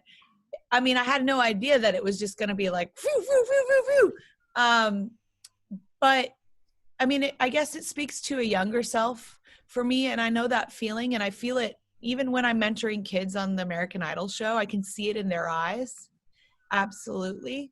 And, you know, it's funny. I do come up with absurd dreams, and people are like, well, you know, logistically and scientifically, it just doesn't exist, or it doesn't, you can't do it. Or, you know, it's all of your artistic creations, like, you know. So I'm still faced with that. And I mean, the kind of stuff that lands on, the kind of comments that land on my socials are wild. So like, I don't really scroll down and read those anymore. It's a combination of both amazing and encouraging, and just like utterly horrific, like you should get cancer and die on the daily. Oh yeah, it's wild. And it has been for 10 years or more, or I guess whenever the internet started allowing comments. That's why you see a lot of people don't allow comments, because it's just like the wild, wild west. So every day it's a choice for me to let that noise in or tune it out. And I think what Daisies is about saying, F off, I'm going to stay true to my path. Is that what a daisy represents? No, the daisies at the end actually kind of is a little bit morbid. It says, till they cover me in daisies. So it's basically another way. It's a metaphor of until I take my last breath. Well, it's crazy because when you first announced Daisies, I was like, oh, this is her announcing the name of her daughter. It's going to be Daisy. And then I heard the lyrics. I was like, oh, never mind. Well, you know, flowers are rebirth. They go away in the winter and they come back. So now, is there anything in your career, whether it be a song or video, that was super successful that people were like, Katie, this is not going to work, don't do it, but you're like, look what it did? Maybe I Kissed a Girl? Yeah, I mean, quite honestly, from the very beginning, they were like, no one's going to play this song about bisexuality. And I was like, okay, well, everyone else in the real world out there is talking about it. So I don't know what kind of bubble you're living in, but, and then someone took a chance actually in Tennessee, and they played it, and it changed my life forever, of course. But yeah, I think, you know, from different music videos or from different tours, I mean, the record that I have coming in the summer is a redemptive record. It's a record about resilience. And I'd say that 75% of the songs on there are hopeful, empowerment, inspiring, you know, synonyms to Firework and Roar, and definitely maybe a little bit more grown or just a few years older than when those songs came out. And that's what I had to do, because I was coming out of like I had Witness, which was my last record, and it didn't meet my expectations. And so I became clinically depressed. And so for the past 2 years, I've been on like a emotional, psychological journey. How do you have expectations for this new album? Not really. What I know is that I did my best, and that's all you can do. And the variables are so unprecedented this time. Like, yeah, I can't, you know, put this record out and go on tour. And I knew that for myself but even if anyone wanted to put a record out and go on tour, they still can't. So it's almost like we're in the same playing field. But no, I mean, like, I'm just going to do my thing.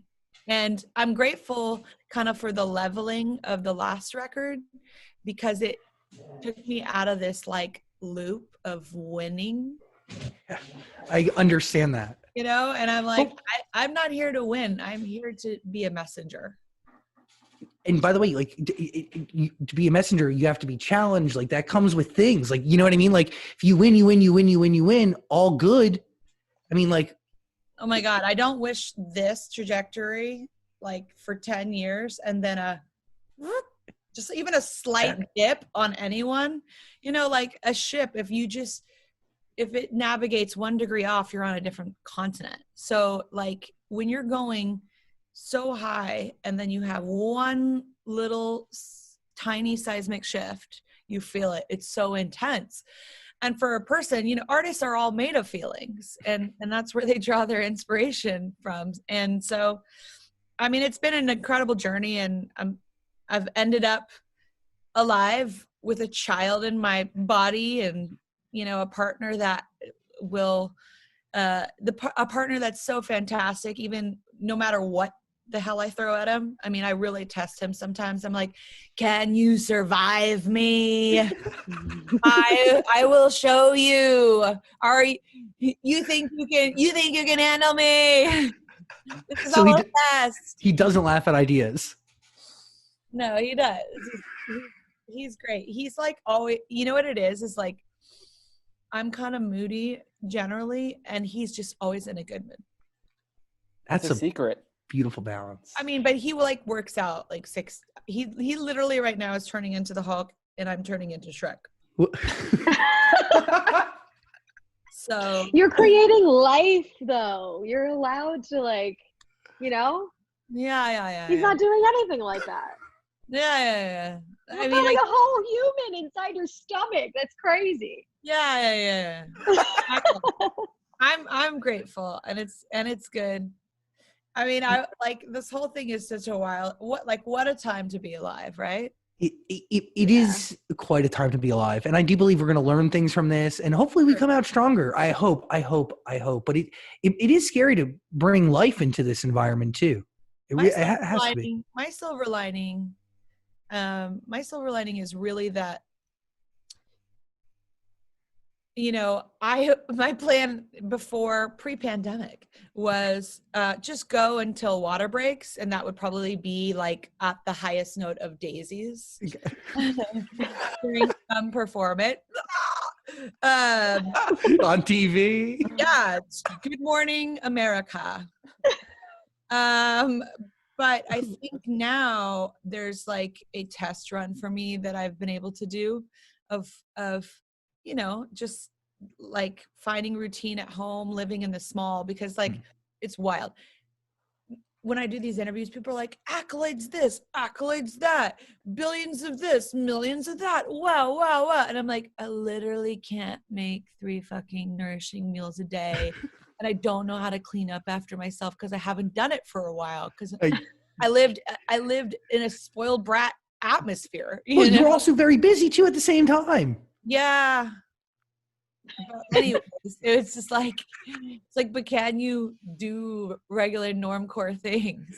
What's the hardest thing to do, or what haven't you mastered? I mean, I won't do dishes because they're never really over.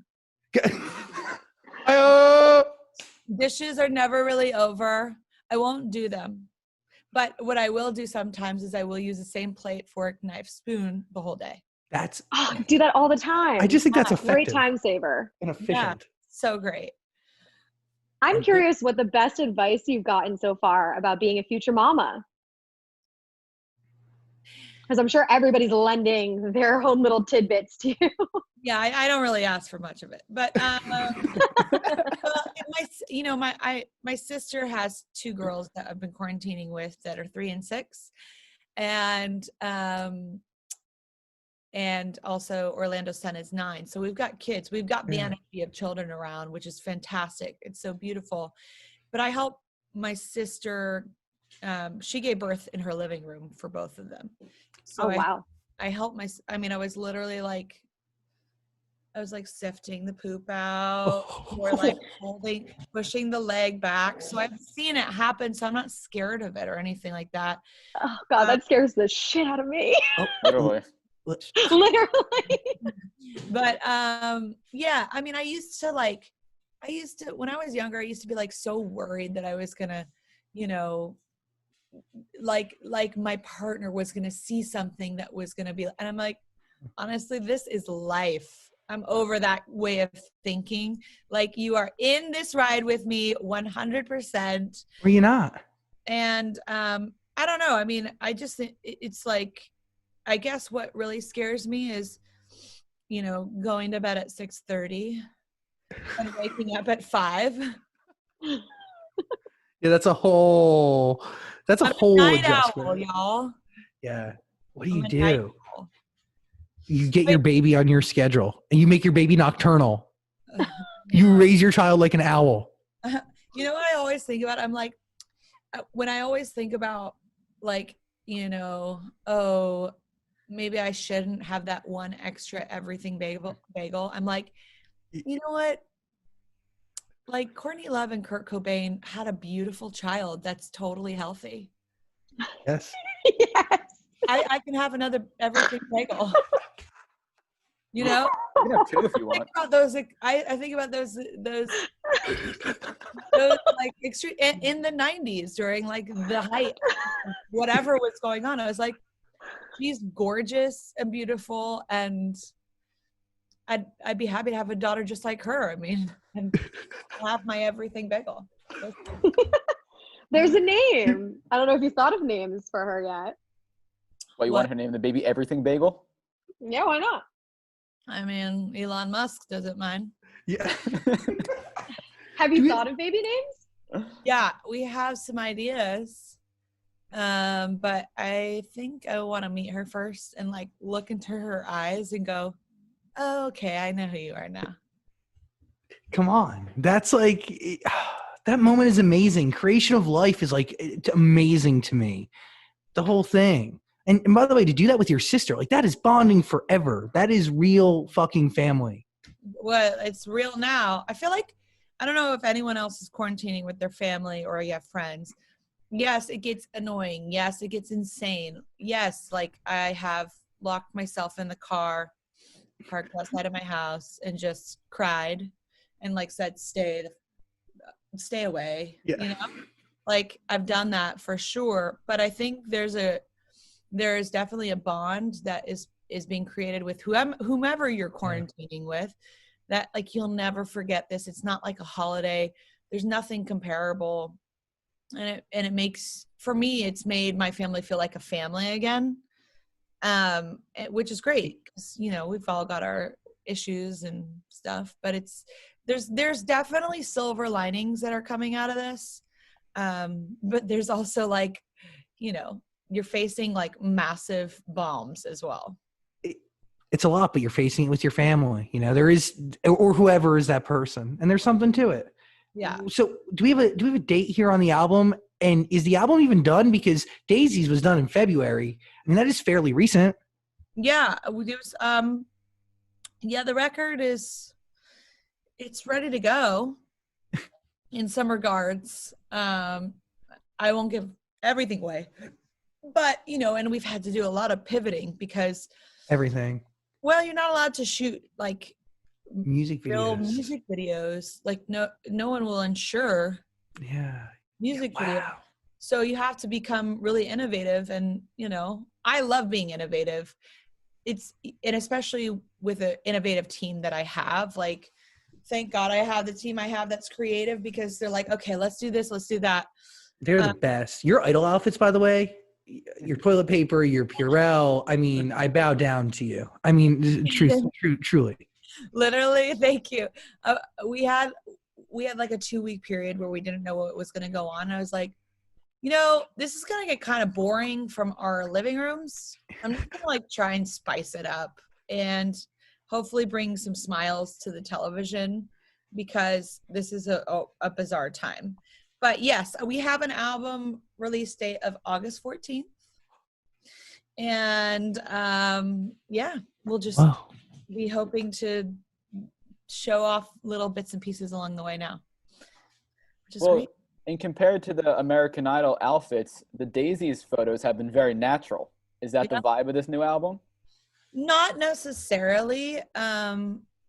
You know, I was planning on doing a big music video, a big shoot, and I literally couldn't. I mean, that was like those pictures and the video that's coming was shot on Super 8 by a social distancing friend 2 weeks ago.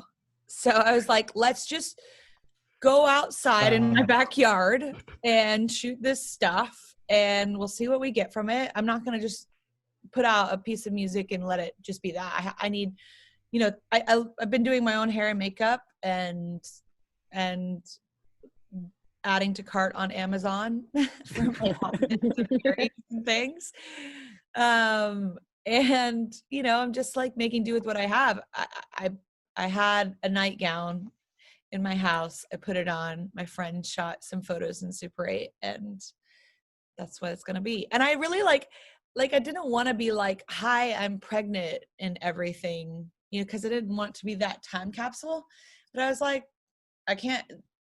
I'm just going to go with this flow. Yeah. And it's a lot more naturalistic than I would love, but this is what it is for right now. Love. Katy Perry, you are 1 in 7 billion. I thank you for your time today. Yo, beautiful human. We're hanging out with you from home. Dan is here, I think. I'm here. Ricky's here too. Soon we'll be joined by Dave, aka Lil Dicky. I am one of the 5 million people who have tuned in to Dave, his show. You might have seen The Underwear. Yeah, I'm one of those 5 million. It is so good. I can't wait to talk to him about it. We have a lot to get into. I'm interested in the process because this show has taken years to make. It didn't just happen overnight. By the way, today's conversation sponsored by Total Wireless. Total Wireless, Total Confidence. There's never been a better time to make the move to Total Wireless. Yay! Yo! Hey, Dave. A minute early. Wow. An honor. Hey, thanks for doing this. For sure, man. How are you? I'm doing pretty good, man. I don't know. It's weird but honestly, your show has been a very bright spot in the middle of this very dark time. So thank you. I appreciate that. By the way, a show years in the making, correct? Correct. Yeah. I feel like the first time we hung out 4 years ago, this show came up in theory in some sort of like ideal dream sense, maybe? Or was it really physically in the works 4 years ago? I don't know if it was physically in the works. It was definitely mentally in the works. Like I always like envisioned making a TV show and being a comedian. Like the reason I started rapping in the first place because I wanted to be a comedian and like an on-screen, like I'm not necessarily like rapping to be funny type of guy. You know what I mean? So this is it happened. Dude, Dan's here. Say hi. Hey, Dan. Hi, how are you? Ricky's here too. Good. Tony's here too. He just Tony Bracey just pulled his video. I wanted to give him a shout out, but he's gone now. I'm here. Hi, Tony. So we're watching Dave. We're one of the 5 million, which is crazy to say. Yeah, one of the 5 million people watching your show. Guess so. Yeah. I don't know numbers well, but sounds like a lot of people. I need to get every last billion on this earth. That's what I won't settle till everyone has it. I have a lot of questions here. I want to know how much of this show is rooted in some sort of reality, because it seems like it is your life, but exaggerated. It's hard for me to like give you like a quantified answer. Like some things happened word for word exactly how they appear in the show. Other things are like kind of like based off of something that happened, but like with like different exaggerated plot points for the sake of the plot. Other things are just made up out of thin air. It's like kind of a hodgepodge of like things that are just like inspired by my life. So can you walk me through the creative a little bit? Because you work with a guy named Jeff Schaffer, right? Who is one of the minds behind Kerr, right? He works on that show and a bunch of other ones.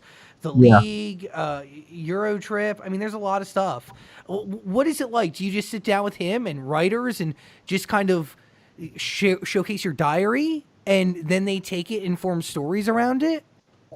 So, you know, I first met Jeff Schaffer and like we worked on the pilot together, and like we like kind of came up with like the first episode, and then we like go and you get a network to buy the pilot, and then you make the pilot, and then all of a sudden you have an episode fully completed, and then they decide, do we want to make 9 more of these things? And in our case, FX said yes.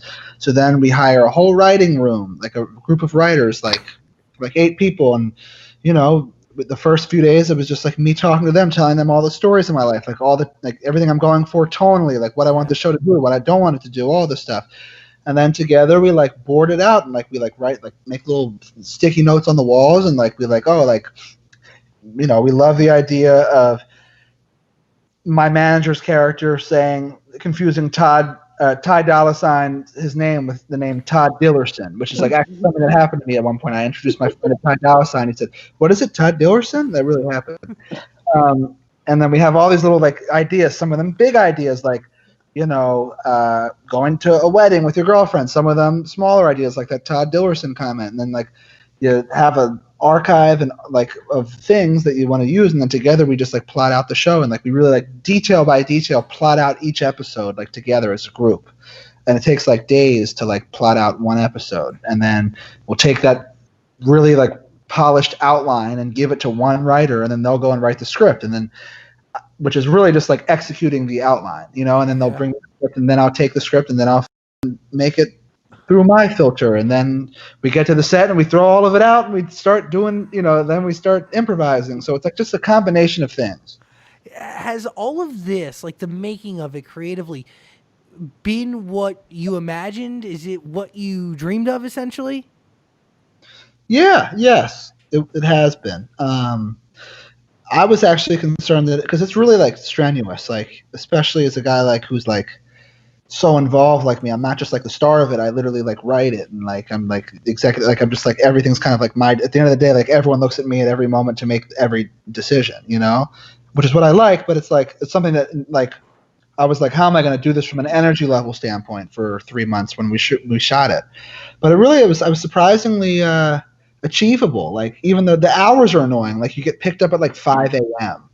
Like the hours are crazy, and like you get home at like 8:30 and you're the most tired and you're in bed by like 9, and then you wake up and you do it all over again, But it was the season 1, like as we're filming it, it has this vibe of like uncertainty, because like even though I'm confident, I'm like thinking in the back of my head, like, are we even doing the right thing here? Like, am I even gonna like what this ends up looking like, or like feel like when we edit it, like is it even gonna be like what my vision is? So now that I've like seen the proof in the pudding, and like I'm just more confident, and that's like my first time even doing it. So the sky's the limit.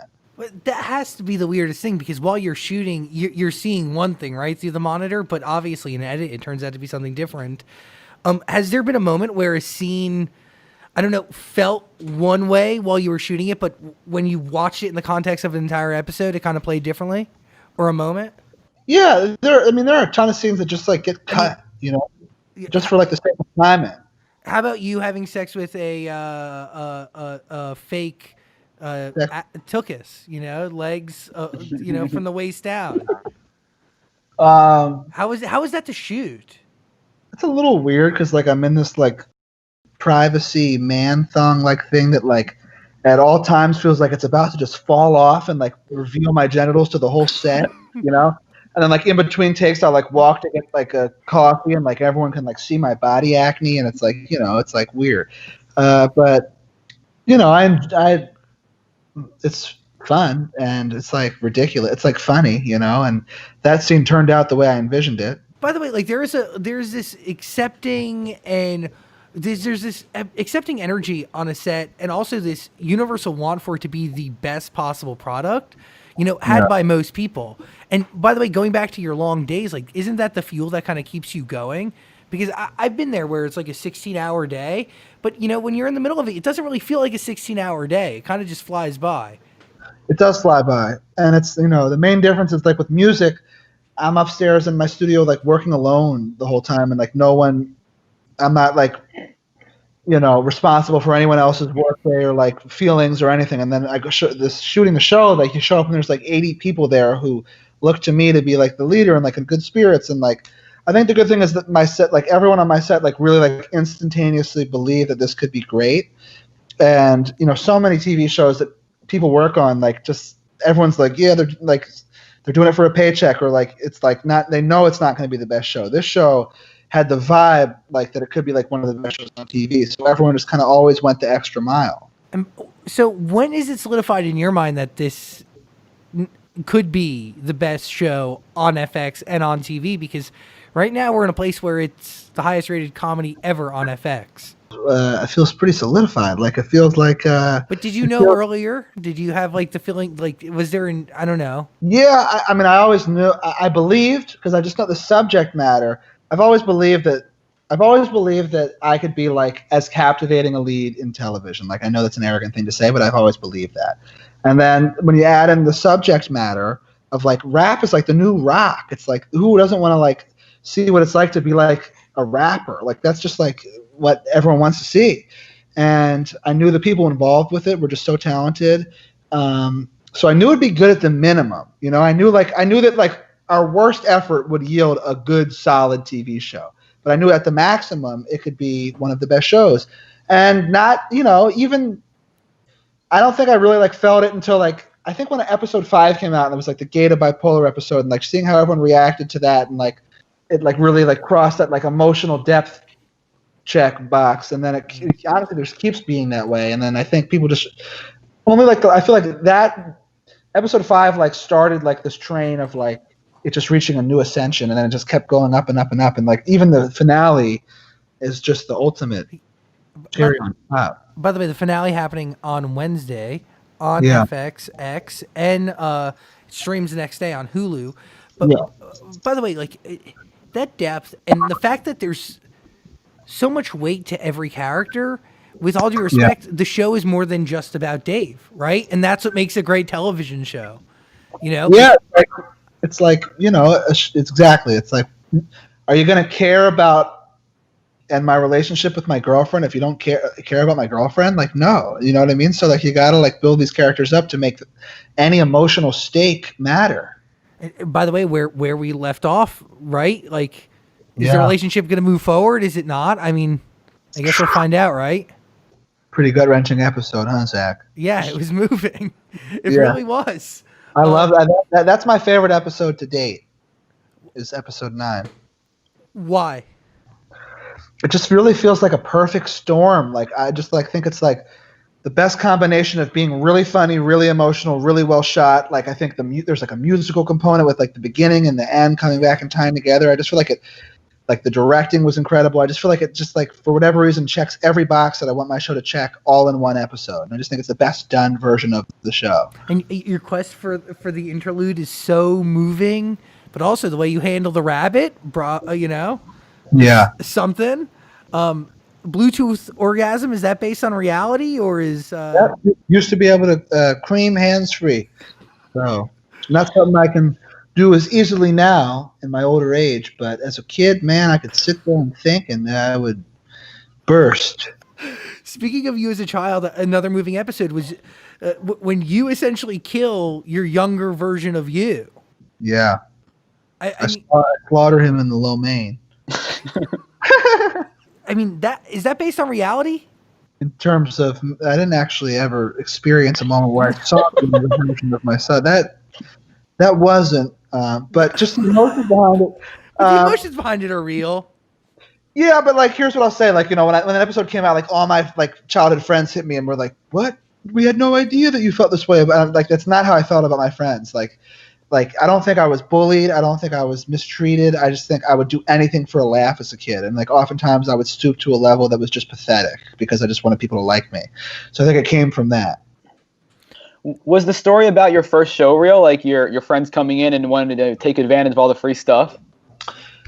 Not really, no. It's like there's like been moments where like I've had people backstage and they're like saying things that just like annoy me. You know what I mean? Like I've had like, so it's like all kind of slices from different things. How did that compare to your first show? Was your first show like a big show opening for Meek Mill, or was it not as big as that? My first show was it was in Philadelphia, but it wasn't opening for Meek Mill. It was just my headlining show, and it was like 2,000. It was like 1,500 people, and it was I'd never even rapped in front of more than one person in my life. I'd never even, you know, the week before I wouldn't even have done karaoke because that was just too nerve-wracking, you know. So it's like that was honestly one of the worst days of my life was the first show because I was so stressed. I mean, it shows what a privileged life I've had.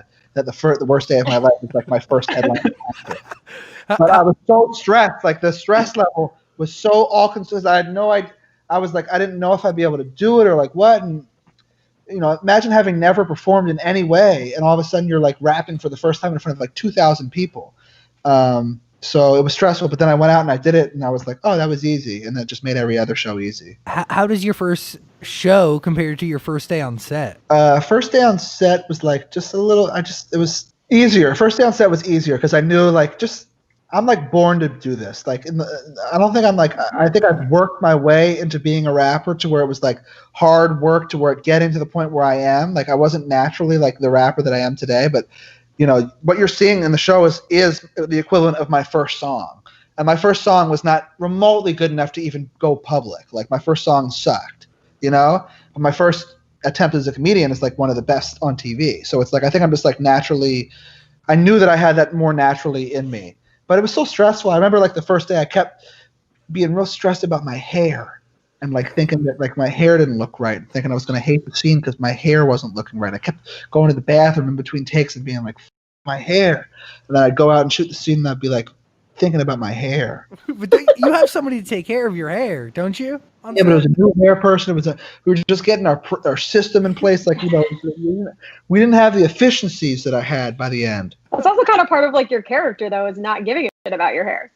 I know. But then when it's on TV forever and it's just like, because like all it takes is like, it's like my hair looks like this. And then like, I'm just like, oh, I hate that scene. And then you become a meme on the internet, and then it's just done. Nobody cares. And then, by the way, then I go and rewatch the scene that I was so stressed about my hair. I know exactly what scene it was, and it looks the exact same that it looks in every other. Like, it's so stupid that I even care. Do you enjoy watching the show? Oh, I love it.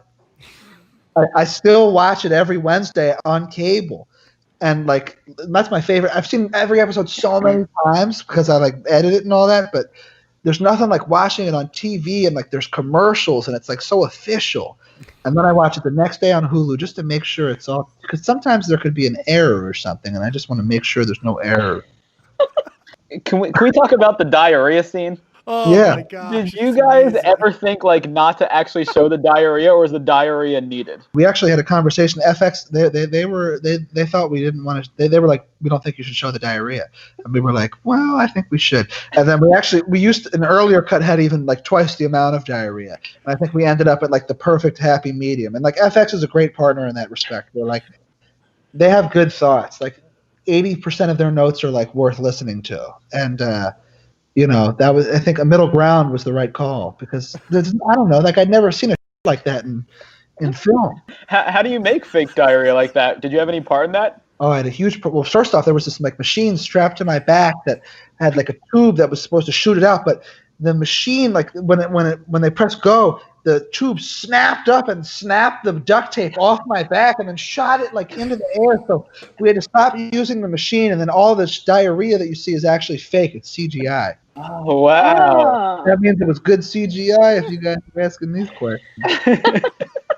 Yo, feces look legit. But before the diarrhea, there was a piece of solid poop, which is not very rational. But that was actually a solid piece of like clay that I had in my pants. That was real. I was saying, are you guys sure you don't want me to take laxatives and like do this for real? That's commitment. That's Daniel Day-Lewis stuff. Like that. I was ready to do that. No, everyone was like, "Yeah, we're sure, man. That's not necessary." Yeah. Do you have a process to get into character? Is that required? No, I just wake up and just head on over. Memorizing lines difficult? No, easy. Because you know what? You shoot. It's like you shoot one scene at a time. So it's like every day I show up and there's like, I don't know, 5 scenes to shoot. And, I wouldn't be able to, like when we used to watch movies, I would think, how do they memorize it? But like really it's because they're shooting like only 4 scenes a day. And like and our show is so loose that like, I never need to like know a line exactly. Like I just need to like be able to like talk about the subject matter and like know what beats to hit. You trust everybody? I write the thing. So it's like I'm writing. You know it. Yeah. Will you improv? Oh yeah. Tons of improv. I need to go back and I want to do like an inventory about like what percentage of dialogue was improv versus like in the script. Like I'm curious. I think it's pretty heavy improv. That's a good idea. Now, with all the cameos, was a lot of that improv? Did you kind of write everyone's lines for them? Both. I wrote their lines, but I was like encouraging them to improv because I think that's when you get the best stuff. That's when things feel like you're not acting because they're just like being themselves. Like with Justin, I was like, just talk about how you have a party tonight. Like it's that simple. Certain times the script is more necessary to like hit certain beats, but it's usually you just need to hit like one line or something, and then you can just be like, all right, now say that line this way, that one, then you're good. But like improv is where everyone shines, in my opinion. Even if they're not like natural improvers or comedians, they're just like more comfortable being themselves. How was the origin story of your Lil Dicky born? Did that come from a writer's mind, or was that a part of your character breakdown that you supplied these writers? You're talking about my penis? Yeah, because there is a story to how it got there, and your parents talked to you about it. Yeah. You know, there is. It was born by me living a life with a mutilated Jack. That's how it was born. It was born when I was born, and I came out of the womb and needed surgery. So I just really had to just think, what the hell happened? And I thought, okay, and I wrote it down, and that's how it got born. Okay, so Yeah. real Yeah. life. Got it. Sorry. Cool. Fact. Mutilated. No, it's not that mutilated, but there were surgeries on it for sure. Everything that's said in the show, truth. I've had several surgeries on my penis. Big issue with me as a child. Like all I would do is think about like, is my penis even like, you know, is it even like, can it function in this world like the way it is? Like, is it like, you know, is it made of minced meat? Like, is it like, can it do it? So. Oh, I'm so sorry. But yeah, it's okay. It's provided me with everything. You know, it's my gift and my curse all at once. Wow. Oh yeah, that's like a majority of the show. A lot of it is about your mutilated penis. So maybe the show wouldn't have happened if that never happened. Show career. I wouldn't be the way I am if I didn't have that. Well, that's a truth, and by the way, like your motivation behind all of this, yeah, it's all attached to. Well, But I feel like people don't think it's real though, and they think it's like a joke, and that's like it just marginalizes the nature of like the soul bearing that's going on. Like to me, like I look at episode 3 and I think it's like emotional and like gutting, and like people are just like, man, good joke, man. Like you mentioned that FX questioned the diarrhea scene. Did they ever question all the penis and fart talk? not really. They're like, they know that the best version of the show is like a perfect hybrid of like low and highbrow coming together at once. Like that's what like there's like no show like that. It is the two worlds, and it's, by the way, aesthetically gorgeous. This is, you have a masterpiece on your hands. Congratulations to you, sir. I'm happy you say that because I fought long and hard for it to be shot the way it's shot. Because comedies aren't supposed to look like that, but they need to when I'm involved because it makes it too good. It's too. It needs to look like a fucking beautiful indie movie. You know what I mean? Like, it needs to be great. Elevated the entire story, really brought me into the universe. I really felt like I was a part of it. And is there any sort of parallel here? Will you release an album with this? Because that's kind of where the show leaves off. I wish that I could be like on Wednesday when the season finale comes out. Like I wish my character put an album out, and then everyone goes and checks Twitter and my real album's out. But I'm just not that good. I'm not that good. I haven't. So I wish there was. You know, I don't know. I'm not finished my album. I don't know when I'll be finished, but I'm working. I'm gonna start working every day on it now. Once my nose gets less stuffed. We'll also have a season 2, right? Yeah, like it hasn't been greenlit officially, but like it, you know, it's gonna happen. How could it not? So. Have you thought of that yet? Like the whole thing, like I thought about it, but like I'm not like it's not like when I watch The Wire, I feel like those guys knew exactly what everything was going to be before they even had the first scene shot. Like this is not that. I don't even. To me, season 2 is infinite possibilities. So I'm excited where we end up going with it. But there's a lot of things in season 1 that we were like, a lot of things that have happened to me in my life that like we were like, no, we can't do it season 1. It's too soon for you to be like with Kanye, you know? Like, so I think like the world will open up even more and be more entertaining in season 2. There's layers here that are yet to be explored. Yeah. Season finale of Dave on FXX, 10 p.m. Wednesday, You guys April you 29th. have not seen it, right? Wait, what? Oh you no, guys- I haven't seen the last episode. Okay. It's crazy. It's like so like I could give you like literally 100 million guesses about what it's about, and you would never guess it. Really? Well, now we're What? intrigued. We're obviously going to watch. I think it's the craziest thing that anyone's put on television ever. Oh. Okay, 10 p.m. Wednesday, FXX. I am so excited. Wait, can you give some sort of hint? Like, is it connected to what we just saw? I can't give you a hint. Just know that you'll never see any of this coming, and it's the best episode for sure. Okay, so it's the best episode, even though you said that your favorite was episode 9. I said this episode one's the 9 best was my favorite to this point. Episode 10 hasn't aired. That being said, I still do love episode 9. Like if I were to compare it to like sports, is like San Antonio Spurs, where it's like just like the champion that like is just so consistent and like just so elegant and graceful and like plays the game the right way, but it's not gonna like flash and sizzle. It's just gonna be like, oh, that was just like beautiful. It's like that's the right way to play basketball. Whereas episode 10 is like reinventing the game like the Golden State Warriors. Like it's just like a revolutionary approach to a television show. Well, witness the revolutionary approach to a television show. Wednesday, 10 p.m. FXX. Dave. Yeah, it's the most. If there was one episode that was a masterpiece, it's episode 10. Wow, I'm excited. Fuck. Yeah. Daniel, final thoughts? Do you have any? The one question I had is what's the advantage of a short episode? I like how like short and quick they are. They're not too long. You don't get bored. I just found the average runtime of our episodes is 26:20 over the course of the season, which is like pretty standard for half hour comedy. But pacing, it's like you don't want to overstay your welcome. It's like sometimes like I said, we just like shot whole scenes that were shot that we just like cut because like you don't need them, and it just flows better. It's like you always want to leave people wanting more. Guys, enjoy episode 10. Dave, I appreciate you very much. Thank you for giving us time and energy today. Congratulations, man. Thanks, guys. See ya. Really appreciated. Bye.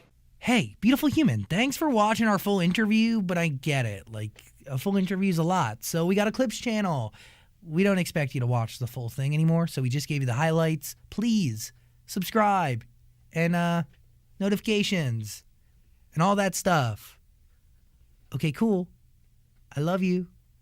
You are a beautiful human. Today we are hanging out with JoJo. Before we get to that incredible conversation, say hi, beautiful human, to Dan. Hey. Say hi to Ricky. Hey. Technology is amazing. Nothing is going to stop us from hanging out. Today's convo with JoJo is brought to you by Total Wireless, Total Confidence. There's never been a better time to make the move. If you want more info, link in the description. This human being has a brand new album out. Woo woo! Are you ready for it, Dan? Oh, of course I'm ready for it. Good to know. Get it? Man came with jokes today. If you haven't listened to JoJo's brand new album, we're going to put a link in the description for that too. Oh, hi JoJo. Oh, wow. Oh, hey. Oh, you're cooking. I am. I'll go to another place so I don't look like... No, I want to know what you're making. I'm trying to make a jerk sauce from scratch. Of course you are, because everybody decides to make a jerk sauce on a Friday. Yo, that's okay. The level of boredom I've reached. You're feeling. I'm like, you know what I want to do? I want to make a jerk sauce from scratch. Let me see if I can find an authentic recipe from a Jamaican lady. And question for you, like, what does the jerk sauce go on? Like, are you gonna put it on chicken? I'm gonna put it on vegan meatballs. I'm gonna put it on Beyond and like make a vegan meatball. I mean a jerk meatball. Oh yes. I'm you're a veggie person, right? You're plant only. I'm pretty much plant based. I'm not perfect by any means at it, but because I'll still occasionally have a drunken chicken wing. Like I'm not above it. I've been a meatless bro. Dan's a meatless bro. Ricky Sanchez is the opposite of a meatless person. I love meat. I mean, meat is delicious. Meat. I feel you. They should give me a friggin' endorsement how much I love Beyond Meat products. But like, I could make you something that you would be like, okay, I can do this fake meat stuff for real. It's good. Science. My titi would be so sad if I did that. Wait, who would be sad? My titi would be so upset with me. Meat is such a big part of our culture. Like, no, I understand. I hear you. I totally get that. Look at that onion. I'm really worried that you're gonna cut yourself. Could you imagine? I have to. Like, this is how it ends for me on a Skype with you guys. No, I bleed out. This can't be the end. Not enough. What level of cook are you? New cook, but I'm just passionate, So I just be frying stuff. So are you so passionate that like if your recipe fails, will you still eat it? Yeah, but I haven't failed that hard. I actually on IGTV I've been putting out some of my recipes. Whatever. I'm just we're all just trying to survive. I love it. You also obviously have a brand new album out. Like, they're good to know. Woo! It's a lot sexier than what I'm doing over here. Hell yes! Good to know. Finally out, yo. Okay, so how long have you been sitting on this album? Not that long. I wrapped it up the beginning of this year. I think that the last thing that I did was Comeback. with my boy Tory Lanez. So we just added some heat to the recipe. The album starts with Comeback, but do you see an evolution or hear an evolution in your sound and your lyrics between that record and the last record you did for this album, which was what? Comeback was the last record. Oh, that was the last record. So which was the first? The first that I did for the album was Think About You. Those songs are about the same person. Like, this album is a lot about processing shame, desire, I don't know, all types of feelings. And Comeback is kind of like fantasizing about what the intensity of that moment would be if the person who I messed up with and wrote Think About You about, if we were to have sex again. So that's what it's about. It's kind of in a fantasy world. What happens during the making of this album that leads you to Comeback? Because like there has to be some sort of personal and emotional journey before you arrive at, you know, even the thought of hooking up with somebody again and what life would be like after that. Well, I'm really good at recycling relationships. So I figure if we've had great sex once, why don't we just go back and do it again? So that's kind of what the song is about. But I learned a lot about myself through the making of this album, because I had to, like, I've always been kind of in and out of a relationship since I started dating, since I was 14. It's been like 2 years here, 2 years there, 3 years here, on and off for 5 years, blah, blah, blah type thing. And with this album, I was like, I'm actually going to just try to be completely on my own. I'm not going to be intimate with anyone. I might say yes to a date, but like, I'm going home by myself. I don't even want to kiss you. You know what I mean? And I just wanted to save all my energy and creativity for myself, because I cheated on my last boyfriend, and that's where a lot of this this guilt and shame came from that I put on myself. And I was just like, I need to take a step back and be like, what are you doing? What are you doing and why? You taking that step back and having this realization, a come to Jesus moment within your own life, does that lead you to this new album? Yes. Is it written about the person you cheated on, or you? Yeah, it's not the whole. That's not what the whole album is about. It's much more about processing different feelings, because he completely cut me off. He was like, "Ooh, nope, don't want to deal with that," So it changed my life. It was like one of those catastrophic life events where you're like, "Oh, okay, I'll never be the same after this." Because which I'm thankful. You question yourself and you learn about yourself and you try to fix things, right? Because clearly he did. I had something to fix. Yeah. Yeah. I mean, whatever, we make the decisions we make, but I just had to ask myself, like, why didn't I just tell him how I was feeling, instead of betraying his trust. Confrontation is scary. Yeah, but I don't mind confrontation in certain ways. I wrote through it, and like sometimes I had to. Small things is about that relationship too, because like LA is where we fell in love, and there's all these like emotional landmines after you break up with a person, and you just don't know, if you go here or you smell this or you whatever, like, it's yeah. So. Well, I just want to talk about Pedialyte for a second. Hey. So first of all, the name of the song is not mentioned in the lyrics, right? Right. So at what point in the song were you like, all right, you know what, I'm going to name this Pedialyte? Well, because it's about a hangover. It's like the morning after a big night. And after a big night, you need to replenish your electrolytes. And just like what I've heard since I was college age was that Pedialyte is the jam. And I remember having an epic hangover once, and a friend brought me Pedialyte. And I don't know whether it was just in my mind or if it really helped, but it helped. Yeah, and I think those are... You never heard that? No, absolutely. And I think Pedialyte's a story that a lot of people can relate to, waking up the next morning saying, never gonna drink again. Never drinking again. And then, a couple hours later, you're back out at the bar. Damn, a couple hours later, that's all it takes you? Well, back in college, I guess hangovers last like 48 hours now, but... I know, right? I know, it's a different game. But exactly, it's kind of... Pedialyte was kind of early in the album in the way we sequenced it, because everything after that was a little bit more reflective than like the intro and So Bad and stuff like that. The come down after the hangover of like, So, at what point in the making of the song do you realize Pedialyte's the perfect name? Well, we were gonna call it the Hangover Anthem, and I'm like, I don't like that. So I was like, let's just call it. So I always love when people like friggin' Drake does it all the time, right? With his songs where it's the title is not at all in the song. Marvin's Room, for example, or with someone where he's like, Kiki, do you love me? Well, maybe he said, anyway, people do it all the time. I was like, I want a song where the title is not in it. So I just did it. Simple as that. By the way, that's going to be a great streamer. Mark my words, friend. People are going to stand out and they're going to tap Stream on me. Stream. You know what the thing is? I've been watching a bunch of your Instagram lives, and you can just, burst into a song no matter what it is, and it always sounds incredible. Oh, thanks. Like the other day, I think you were singing some Disney songs or something, and I was like, wow, look, she just starts singing all the time. Well, singers should be able to sing, right? Well, they should. They can't always. How do you feel about the ones that can't sing as well at all times? I actually like a lot of different types of artists, you know what I mean? But I consider myself a singer. So no tea, no shade. There's room for all different types of stuff out there. There really is. I like all different types of stuff. Different types of art. Your album feels like all different types of stuff too. A delicious assortment, if you will, of different things that come together nicely.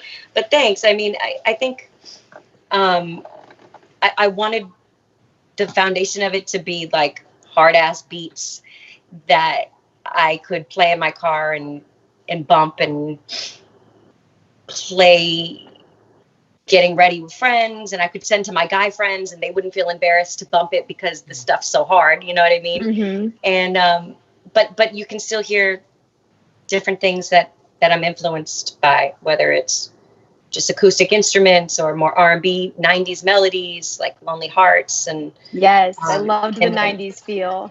Oh, thanks. And then all the way to like Proud, which is a little bit more experimental, where we took out the piano, that the chords that were there, and had Thundercat play the bass chords instead of piano. So it's cool, just having fun. What leads to fun and experimental? Because clearly there has to be a change, right? Not just in creative, but also like in, I guess, freedom and in confidence.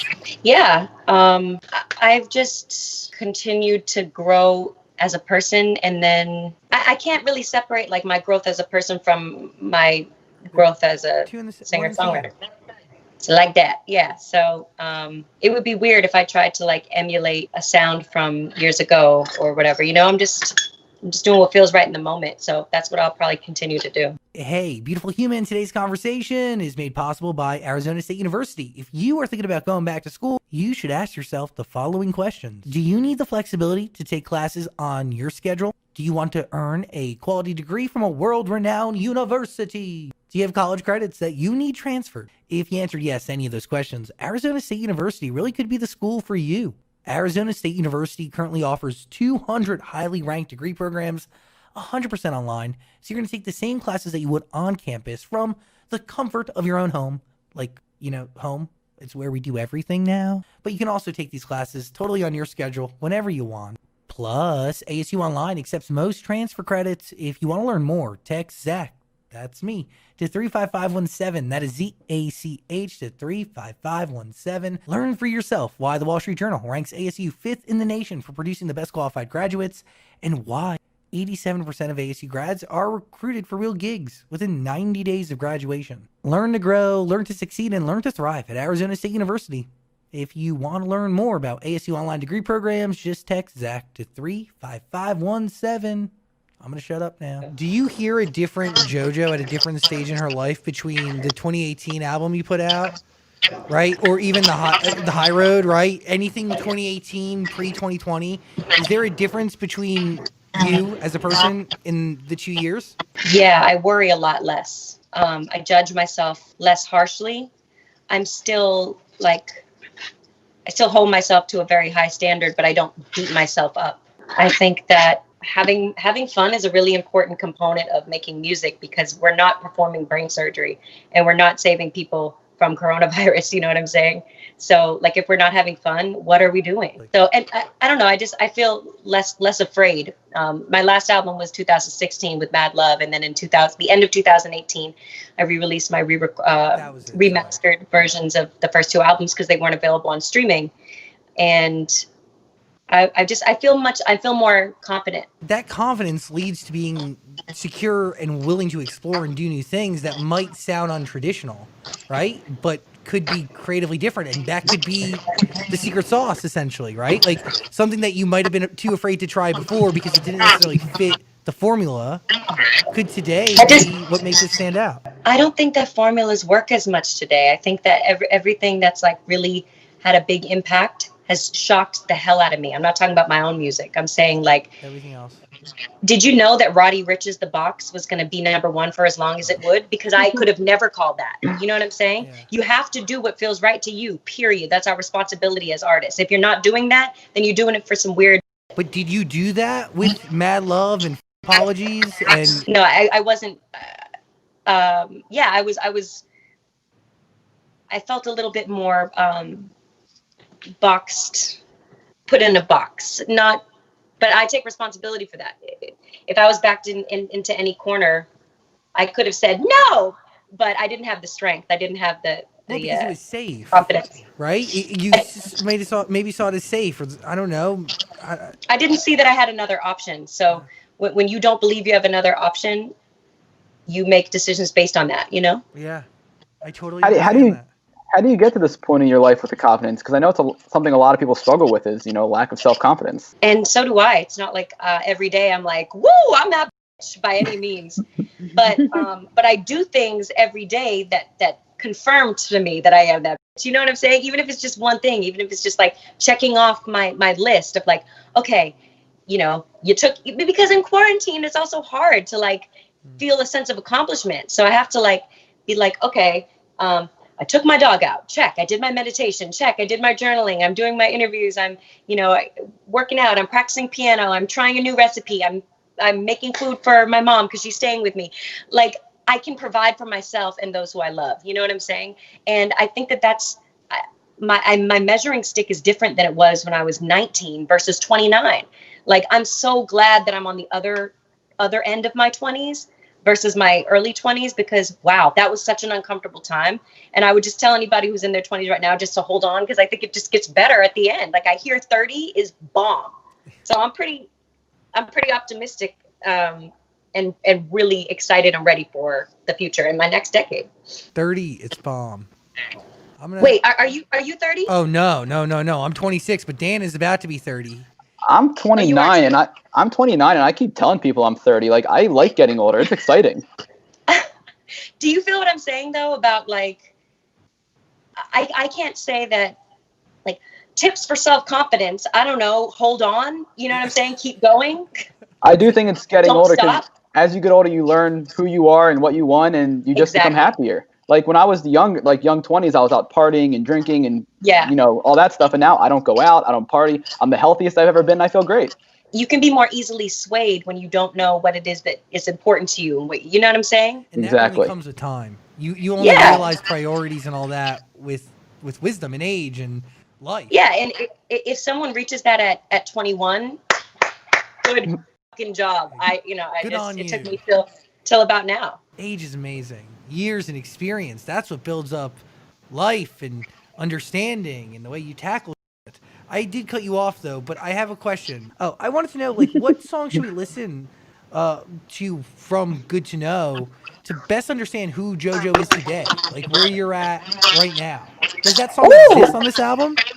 Maybe subject matter wise, and just like because it's just me and piano and strings. Maybe Don't Talk Me Down. And by the way, like, kind of connected to what we're all talking about now. Like, it's like at the end of the song, I'm like, don't talk me down, blah, blah, blah, blah, blah, because I might take you back. So at the end of the day, it's not like I've arrived at this place and I'm like, strong as steel. It's like, I'm still, I don't know. I still be not. And think about you. You say, your friends keep telling you to F someone new. Yeah. Is that advice they gave you, and do you actually think that's good advice? No, I don't think that's good advice. Basically, my friends were telling me, stop beating yourself up. You know, and have you heard the saying, to get over someone, you need to get under someone. Get under someone else. Yeah. So, and again, like I mentioned, I have had this habit of recycling. I haven't had a new partner in like a long time. Just here's some TMI. I'll go back because if you're single and I'm single and it's good, great. Let's not go somewhere else. You know what I'm saying? So they were like, can you just stop recycling and just like date somebody new in a more brash way? Can you just fuck somebody new? Why do you go back to what you know? It's comfortable, Zach. And it's good. I only have sex with people that I have good connection with. But it's not that good if it's not.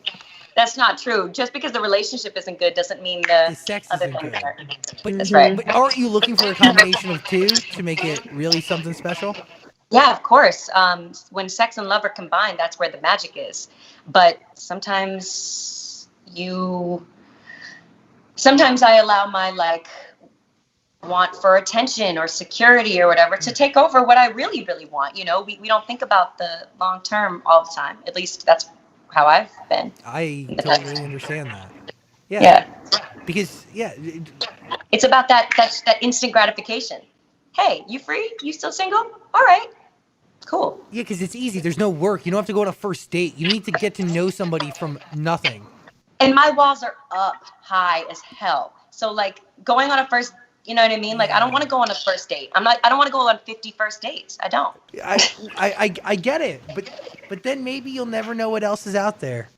Well, yeah, that's why I've been abstinent for as long as I have, and I'm single and I'm working on myself, and I'm over here preparing jerk meatballs from scratch because it makes me happy. You're right. And you go, girl. You go. You know what I'm saying? Like, I'm not there's no going backwards anymore. There's only making space to I'm my own man and woman right now. But does this album signify as that like first big step forward into a new journey in your path?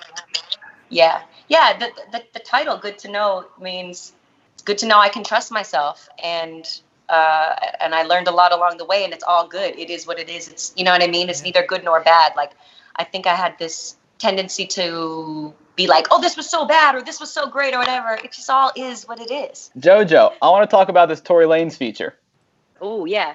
Why did you feel like he was the perfect person for the album? I felt like he was the perfect person for this song because I said probably, I mean, look, I'm no stranger to saying freaky stuff on a record. If you like listen back to Demonstrate or, you know, I don't know, other things as well. But I knew that he would match me and then up the ante. So he did. Yeah. So I sent it to him, and I wanted to keep that Toronto energy going as well because I recorded a lot of the album in Toronto. How'd you feel when you first heard his opening line where he used the same lyrics as The Take? My face was just my jaw was on the floor the whole time. I'm like, oh my God, is this insane?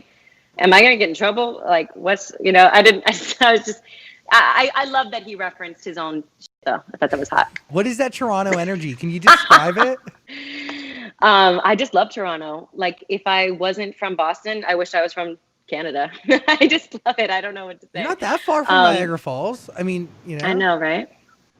Well, the energy there was awesome. There's such a cool music scene and great food. I'm a foodie. We had like bomb Indian and Ethiopian, like, we had different food every night while I was recording. I was there with Doc McKinney at House of Balloons, where they did the Weeknd's first projects and stuff. So, hopefully I'll get to spend even more time working there. Toronto is an underrated city, and also Ethiopian, an underrated cuisine. Agreed. Good to know. That is the album. By the way, top to bottom, different than anything else you've put out there. And it is the perfect evolution of who you are as an individual. And it is, I think it would, honestly, in lyrics, but the production fucking bops and it moves. And I don't know. Thanks. I'm really into it. Why was Man the right first step? The first public, that was the first single out, right? Or am I wrong there? Mm-hmm. No, you're right. I put out a couple things before that. Like I wanted people to hear Joanna. Okay. And I wanted to, I don't like the term get it out of the way, but I didn't want it to like, have that heaviness on this project necessarily. I didn't want it to be like, I put out Joanna first, and then I felt Man would be a great introduction to this because it's so sticky. From the moment my girl Lauren sent me the version of it where it was a verse and chorus, we had just recently spoken about what she wrote about when we went out for drinks after another session we did. And then she sent me the song, and I'm like, it's just speaking to me exactly where I was. I played it for my girlfriends. We finished the writing of it, and I was just like, this feels good. We were going to go with Small Things as the first single, and I'm really glad that we did it. As much as I love that song, we're all locked down in our house right now. I don't think we need songs to feel really sad to, personally. I agree. I'm not gonna lie. I dance when I listen to Man. I move. Yeah, it's just one of those. Hey, like however you move, you just got to express yourself. When you do body rolls, those are the moves that are familiar from the music video. That was quite a video. Thank you. Yeah, I wanted to move a little bit more. I've always been scared about that because I don't know if you guys, I mean, we're all around the same age. So remember when we were kids and it was like you had to choose between Britney or Christina? It was like, I'm a singer. No, I'm a dancer. So I felt like I had to choose when I was a little girl. And I was like, well, I'm a singer. But now I don't want to choose. I want to do it all. Because you can. Hell yeah. Hell yeah. JoJo, I love you. Thank you for your energy I and love your ya. time. Final thoughts, Rick Dog, Dan, what are you thinking? I just want to know if there's any meaning behind the album cover. It's very orange, but you got that green. It almost looks like a superhero mask on. Does that mean anything? I didn't even think about that, like it looking like a superhero mask. Well, my record label, I have an imprint called Clover Music, hence my little clover on my finger. I'm not flipping you off. That's my ring finger. But emerald's like my favorite color, and orange was a color that I was obsessed with during the making of this album because it represents creativity, it represents new beginnings and energy. And it also, if I'm not mistaken, it's connected to the chakra that holds our creativity and our sexuality. And that was something that I was thinking a lot about during the making of this album. I think it looks dope. Thanks. Yeah, I love it. I actually, Mahalo, this incredible graphic designer from Toronto, there's a lot of Toronto on this album. I didn't even realize it. Yeah, we came up with all that together. Yeah. So my question for you is, obviously you've been through a lot of shit when it comes to the music industry and your journey to get to this point. You finally put out this album. The next step would be to go on tour, which obviously has to kind of be put on hold right now. But do you have anything fun to like promote the album in a different way, like in the works right now? Yeah, I mean, I've been doing a lot of performances from my couch, from my bed, from all different, locations in my house. And we just postponed the tour. So I actually waited to announce the postponement until we had the actual rescheduled date. So those are up. And a lot of the dates are already sold out, or people are just realizing that we officially rescheduled it. So I'm anxious, just like everybody else is, to be able to be social and for me, it's not about having a way to promote the music, because now I'm just excited to put it out there. I do want that human connection. I think it's very special when we're able to get together, and yes, it does feel amazing, obviously, to have lyrics that I wrote be sung back to me. But what's most important is that everybody is okay.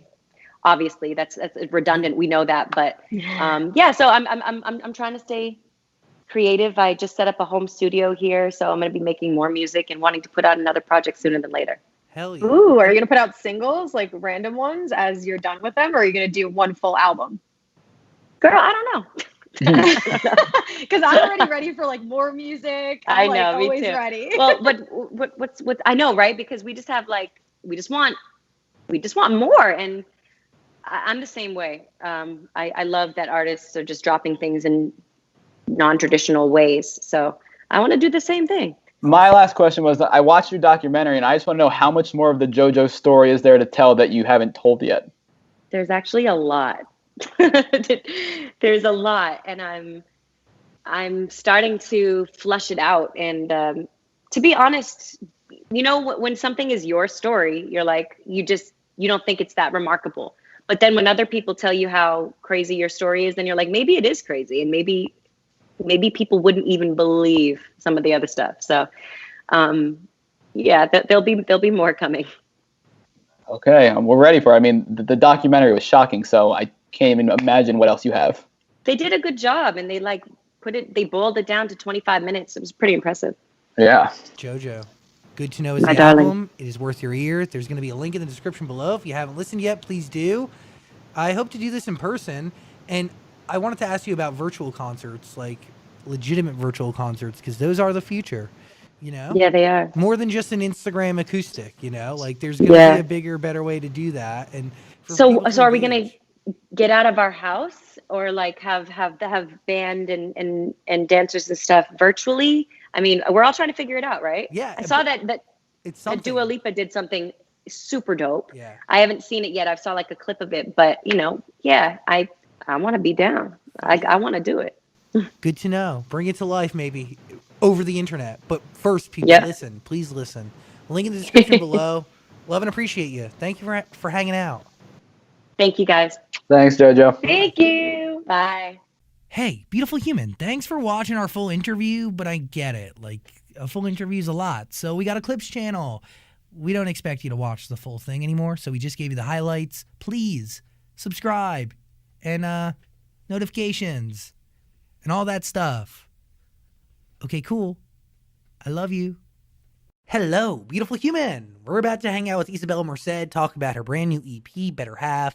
But real quick, I gotta tell you about ASU. Message and data rates may apply. If you're considering going back to school, you should ask yourself the following questions. Do you need the flexibility to take classes on your schedule? Do you have college credits that you need transferred? Do you want to earn a highly respected degree from a world-renowned university? If you answered yes to any of those questions, Arizona State University could be the school for you. Arizona State University offers over 200 highly ranked degree programs, 100% online. You're going to learn the same curriculum designed by their award-winning faculty from wherever you are. And you can earn the same degree that students earn on campus. This is legit. Plus, ASU is accepting most transfer credits. If you want more information, text my name, Zach, to 35517. Discover for yourself why ASU is ranked #1 in innovation, and they have been for the last 5 years, and why more than 90% of ASU grads are recruited for a gig or at least offered a job within 90 days of graduation. Learn to thrive at Arizona State University. To find out more about ASU online degree programs, text my name, Zach, to 35517. Here's Isabella Merced. Let's do this. Zach Sang Show. We're all here in your home. I like you got the professional mic too. I'm not gonna lie. They originally sent us home, dude, with these like video game-esque headsets that cost maybe $17, and they expected me to use that, and I was like, "What are you?" I've done a radio show from my bedroom before. I can't go back to that life because now I know what good sound sounds like. Do you know what I mean? And now I'm a snob. Like I'm a sound snob. Wait, I have a little baby mic too for my they sent me something for like voiceover because I'm doing this like movie voiceover from home. So they sent me like this little baby mic. It's so cute. And will that be like the mic that produces the final version, or is that like rough? Like, will that be good enough to go to movie? I guess they sent me like this server or whatever that I can record into, so maybe that makes it a little bit more crisp, a little bit fancier. But I think that's the one. This baby mic is making a professional DreamWorks movie. So. That is really wild. I mean, are you liking quarantine? I mean, maybe that's the wrong way to say it. Like, how is quarantine treating you? Because I mean, I think you can make the best out of it. I think you can. From my room, you know, I had no. And came here and we literally just did the video by ourselves. Did set deck, props, lighting. We even rented the cameras. We had like a red camera, so it's nice. It's a nice like setup, but. It was so hard to do a 3-minute video, probably less, all by ourselves, and it took 2 days and 3 hours of sleep. First of all, challenging and a challenge that you can rise to and you learn from, right? Exactly. I went Mike Tyson there. I was like, exactly. I did the same thing. I've been really focused over the last few weeks on trying to like throw a prom for people, and I partnered with St. Jude, and I did it with just one of my friends. and we stayed social distance, and we shot 3 hours worth of footage in a night, got 2 nights with no sleep, and we've turned the whole thing around in 72 hours. Wow, you yeah. did editing and everything in 72 hours? Yeah. That's so nice of you, though. That's so nice. Those kids are going to really appreciate that. Like, thanks. I'm not really helping anyone with this video, but I mean, I hope they like it, but you know. You're helping in your own way, okay? But you're tested in these moments, and you learn a lot from it, right? Like stuff that you'll use moving forward. Like now, you know, if you need to shoot a music video on your own, guess what? You can do it. Yes. And you know what? I feel more confident in myself. That's what's important. Like I feel like I can direct my own music video. So I feel good. Yeah, it's definitely, we are empowered, okay? Hell yes. Take this quarantine and make it motivational. Sorry, Dan. Did you enjoy the at-home video more or the Poppy video? Which process is more fun? Oh, I think, okay, more fun was to have a crew helping me with everything, and like my own dressing room and other actors to kind of like work with. But I think more emotionally like rewarding and satisfactory would be the at-home video for sure. Just, you know, empowering. Well, did you pick a song from the EP to make into the music video? Yeah, my favorite song, Apocalipsis. Which one? Apocalipsis, the first one. Yeah. I love how you say that. Well, even my friend, his name is Jazz. Like he had trouble saying it. He was like apocalypse. I was like, yeah, it's just like adding a little extra "is" at the end, so it's just like apocalipsis. Do that one more time for everybody to understand how to pronounce it right, so people aren't out on the streets butchering this. Out in these streets. It's like apocalypse with an extra "is" at the end. So it's like eclipse, so the apocalypse is, but you gotta kind of like pronounce the O with the vowels, the Spanish vowels. So it's like apocalipsis. Apocalipsis. Yes, beautiful, with the hand too. Apocalipsis. Yeah, Apocalipsis. Yes, yes. Very good. Why is that song your favorite? Well, I think it's because I have more of like a personal attachment. The writing process was a little bit more intimate. It was impromptu, kind of. We scheduled this session very late, and I wrote most of it kind of at home, and my little brother produced it with this other producer who helped with the drums in Peru. But it was super cool. Like it just felt more personal to me, and I think that's why. Maybe I'm a little biased because of the process and my brother, but I just love it so much. What is it like working with your brother on a song? He definitely like called me the B word a few times. I don't know. But he was like, dude, you're such a perfectionist. And I was like, yeah, I'm sorry. Other people, you know, they normally get paid to deal with me. But I am when it comes to every sound, I like to pay attention. So it was a little bit of tension there, but I think we bonded overall. You know, I just got to see his talent, and I thought I was the only one interested in the music industry in my family. I thought everyone else kind of was doing like the athletic kind of route, or my dad's a fireman, my mom's a nurse, so I was just not. I thought I was the only one. So yeah, it was pretty cool to see that. And now we're like taking piano lessons from the same guy, just voluntarily too. Like my parents aren't forcing me. This is nice. It's nice to actually like enjoy it, you know, as an adult. So how does he come to you and tell you that he wants to get involved? Because I'm sure by this time you already have music out there. You have a record deal. Yeah. You're low key a movie star, or high key a movie star. So like, I mean, it must have been really nerve wracking for him to sit down with you and have a conversation like that.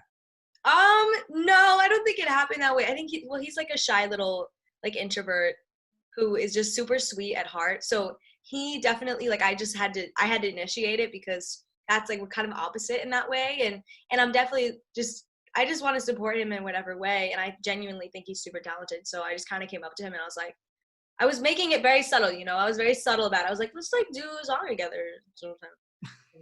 And he was like, oh yeah. Or no, and he was like, yeah. That's it. That's how it went. So and you went to him. Later we had a song. You went to him. I went to him, exactly. Yeah. I mean, I feel like, yeah, definitely. How old is he? He's 16. Oh, whoa, he's super young. Yeah, he turned 16 in December. He's a Sagittarius, but he doesn't act like it. I don't know. Are you judging Sagittariuses right now? I feel like the Sagittarius are fire signs, so he's very shy. That's why I say that. Are you Sag? No. Don't. You're a Cancer though, Like, so God, you're a no. little judgy. You could sound a little judgy as a Cancer. Oh yeah, maybe. I don't know. Is anyone here a Sagittarius? I am. I was waiting for you guys to start talking shit on it. I was like, what's going on here? What's the problem? I love Sag. If my brother is the representation for them, I love them. For sure. Perfect. What does that mean, Daniel? I don't know. I thought she was saying she didn't like them. I was like, what I do wrong here? But Listen, I'm offended by your tone, first of all. And I'm offended by your mic, Zach. And I'm offended by your hat, Ricky.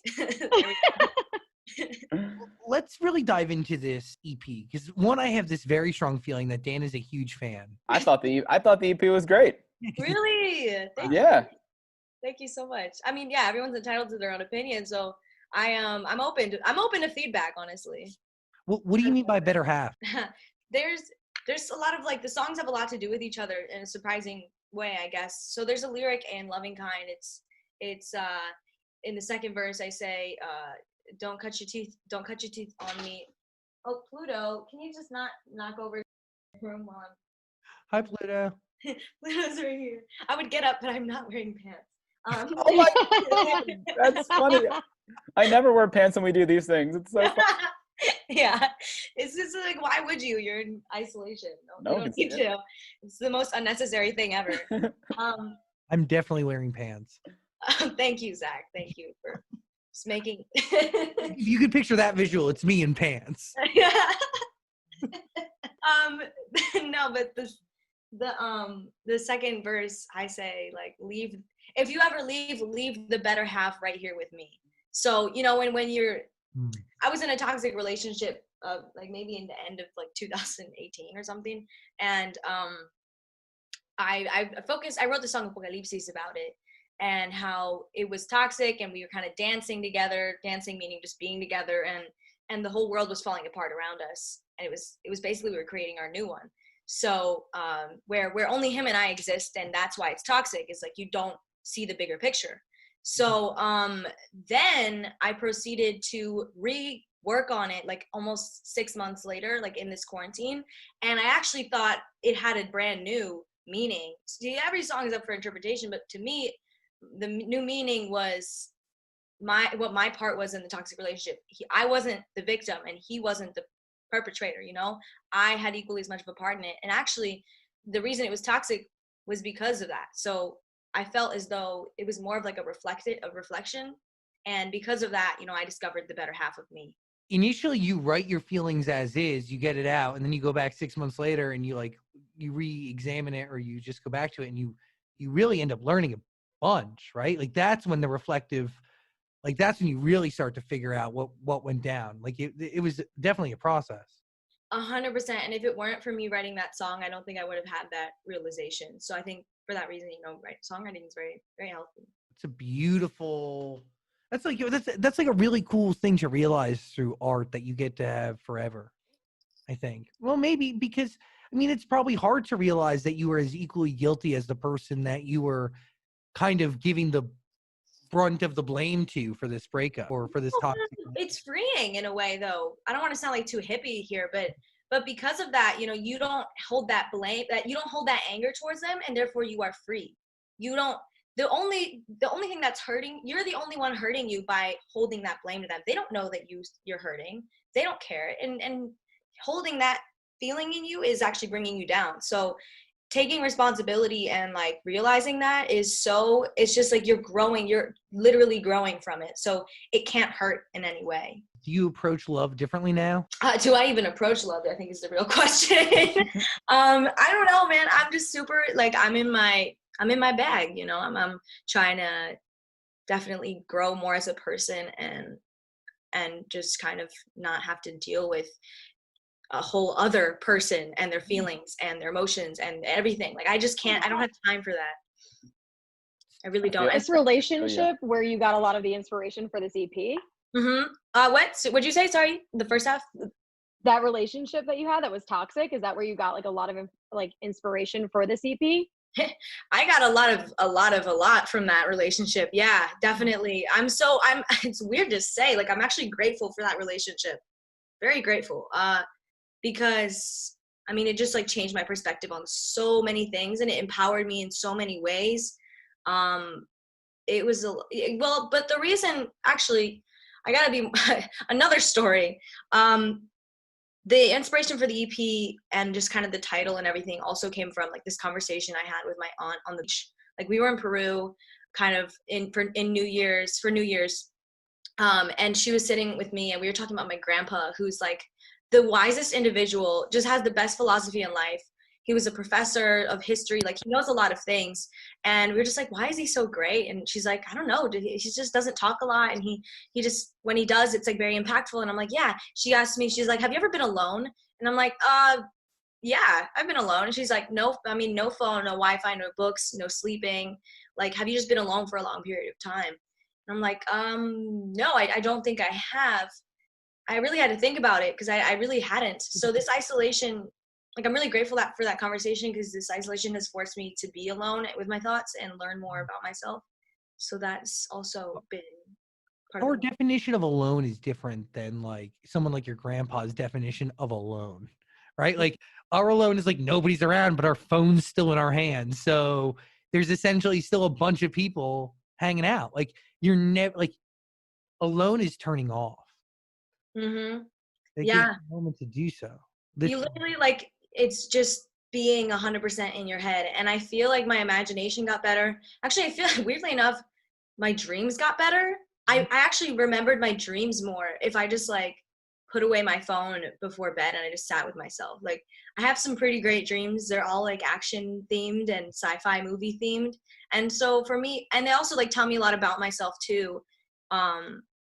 And I just, I feel like I like having my dreams. So no cell phone means dreaming again. How do you like actually track your dreams? Like, do you document? Yeah, I have a dream journal. Oh my God, I sound like such a Cancer. Yes, you totally do, but that's great.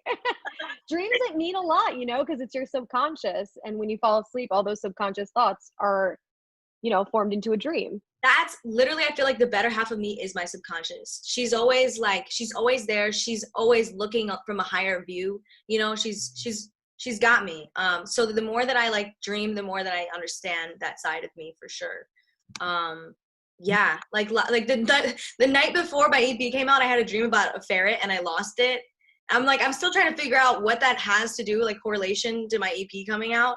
But it was really sad. Oh, that could mean so many things. Yeah. For some reason, there was an earthquake going on outside while like in the dream, and somehow like losing the ferret was sadder than that, or more terrifying. So I don't know. Maybe the ferret is your ex lover. I don't. Maybe. I don't. It's so dramatic. Your ex-lover. By the way, one of my favorite comments on our last conversation is like people yelling at me for trying to be deep about nothing. Like that's probably what we're doing right now. But isn't that what being deep is analyzing really everyday stuff? Surface level. Yes, exactly. Well, Not everything. Nothing is just surface level. No matter like what you want to believe, nothing is just like. Look at colors. Like, colors were like, oh, they're facts. And like, no, they're suggestions, because our eyes are just thinking that they're one thing. So in reality, the colors are deep too. Colors are suggestions. I've never heard that, but enlightening. Guys, on Google, it says a ferret may reflect your suspicion or distrust of others. Whoa. Ooh. Whoa. Ooh, snakes. My dog is going crazy. I've literally fostered 5 dogs during quarantine. Really? That's amazing. Yeah, I mean, they're gonna have no problem finding homes. They're great. Like, they haven't really given me a hard time, other than being in the house a few times.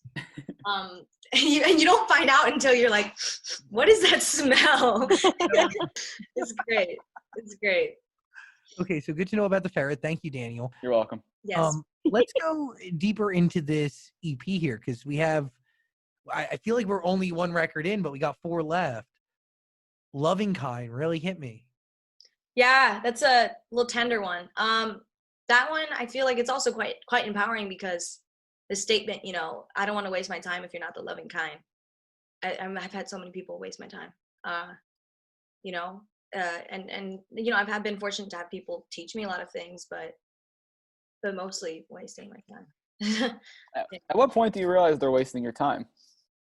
When I see patterns repeating, and I like kind of, and I mean, it's also me wasting my time. It's me thinking, oh, this situation is going to be different, you know? So it's just like, I see the same patterns as before, and I'm like, oh, it's my type, you know? And so I like leave the situation. My type is just very, I don't know. I might, I'm not about to talk about astrology. Don't do it. No, you're definitely going to. Who is it? What's your type? What's the sign? What do you want? Tell me the sign you're attracted to, and I'll tell you what you need. My preferred sign is Scorpio. I always find out they're Scorpio, and I'm like, shh. But also my Venus is in Gemini. My Venus is in Gemini, so like I tend to be quite a flighty lover. I get disinterested very easily. I don't want Scorpio's my type too, so I understand your pain. I think you. They're loyal. They're loyal. That's the thing, is they're very loyal. I've never had a. Yeah, loyal. Yeah, but loyal can be toxic too. Yeah, but they're toxic. But Cancers, they say Cancers can be moody babies. So I mean, but they're good Cancers. Why not a Taurus? What's your problem with Tauruses? What? Okay, hear me out.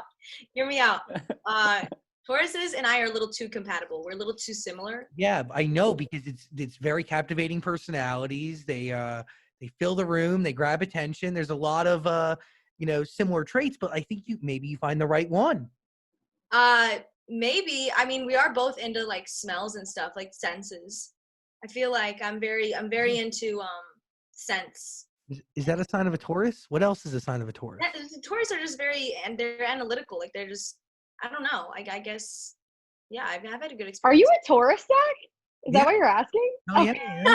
You're like, you'd love a Taurus. Taurus are great. Yeah, I'm trying to back up my people. Trying to have the back of those born between like April 20 something and May 14th. Yeah, my roommate was a Taurus actually, so. Yeah, but you knew. She's a little messy, but yeah. Zach is more than a little messy. Yeah, it's bad. Really bad. Are you in California, or are you in Florida, Texas? Where are you? Why do I feel like you're not from California? I'm not from California, but I am here now. I moved here in August. Where are you from? Cleveland, Ohio. Cleveland, Ohio. Heard of it? I love Cleveland, dude. Except for the weather. The weather. The Rock and Roll Hall of Fame. That's the first. I actually have never been, so I should go. It's really cool. Oh my God, that's like being from New Jersey and not going to the Jersey Shore. Like, what else is in Cleveland, Ohio, except for the Rock and Roll Hall of Fame? It's good people, man. Good people. No, you're right. Probably great people. Okay, let's dive back in here. Chocolate. Chocolate. Chocolate. Sorry. Yeah, chocolate is definitely I call it the ass thrower. It's just like the one that it's just very like sexy. It's very, you can hear it in the club and you're dancing and stuff, and it's nice. I like that one a lot. I wrote that one with Kennedy and Justin Tranter, and it was produced by Mauricio and Andres, and we wrote it in like 20 minutes. So it's pretty cool. Let's be honest, like this body of work is a definite level up from the last, right? Oh yeah, I feel like I've definitely grown, and that's why I wanted to release it, so that people can grow with me, you know, because my music now that I just wrote like 2 weeks ago or something is already so different from this project, from Better Half of Me. And the plan, I'm guessing, is to keep writing, right? Yeah, I actually want to, like, I've been reading a lot of Incan folklore, you know, like Inca mythology. Yes. And I kind of like want to I don't know if I'm exposing myself, but I want to do like a themed kind of conceptual album about one of the stories. I mean, that would be like another challenge, right? Because you haven't done a conceptual album. No, I haven't done like a chronological conceptual album for sure. It would be really fun to do like videos for each song too. Wow. That takes a smart person. How do you get into Inca mythology? I guess my mom had books about it when she was younger. Like, she had little like fun storybooks. She was born in Peru, And I just kind of, I think all my trips to Peru have been very spiritual. Like I've had very spiritual experiences. And also I have like a fascination with Incan culture after Dora and the Lost City of Gold. They were like looking for the lost city of Parapata. So I don't know, it like kind of was born out of a few things. Is there any responsibility that you feel to represent your culture? Oh, 100%. I also, you know, like I'm half white, so I am like a little bit more privileged. I was born in the States. My mom wasn't. She had to immigrate here. So like I have a lot of respect for my mom, and she's the one who like taught me Spanish. She's the one who like made sure I cared about my family and like food, and she taught me songs and stuff. Like got me into Eva Ayllón, who's like a famous Afro-Peruvian singer. So like I'm just really like thankful to her, like for that reason. She got an Instagram too. She got Instagram today. Congratulations. Dude, there are people, like I reposted her thing on my story. There are men in her comments like making proposals.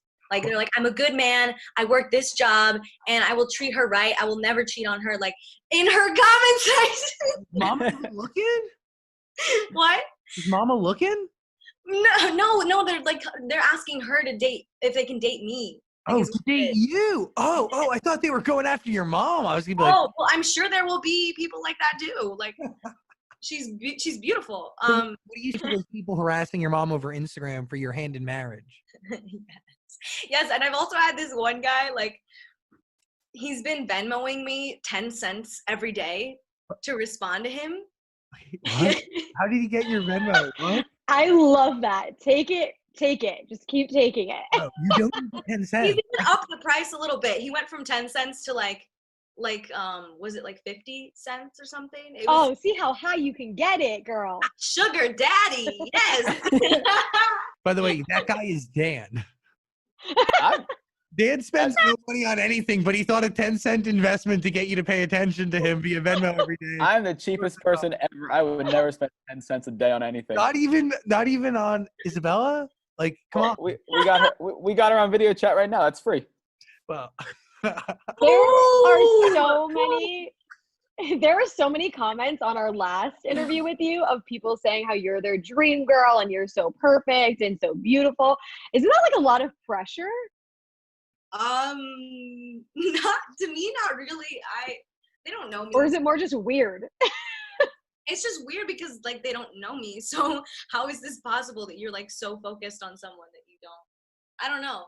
I guess maybe, but in my personal life, like people aren't like that. You know, they're just very chill and they treat me, you know, friendly. And you know what I think it is? You're a normal human being from Cleveland, Ohio. And yeah, you just played Dora once, but beyond that, you're a normal human being living a normal life who happens to be beautiful.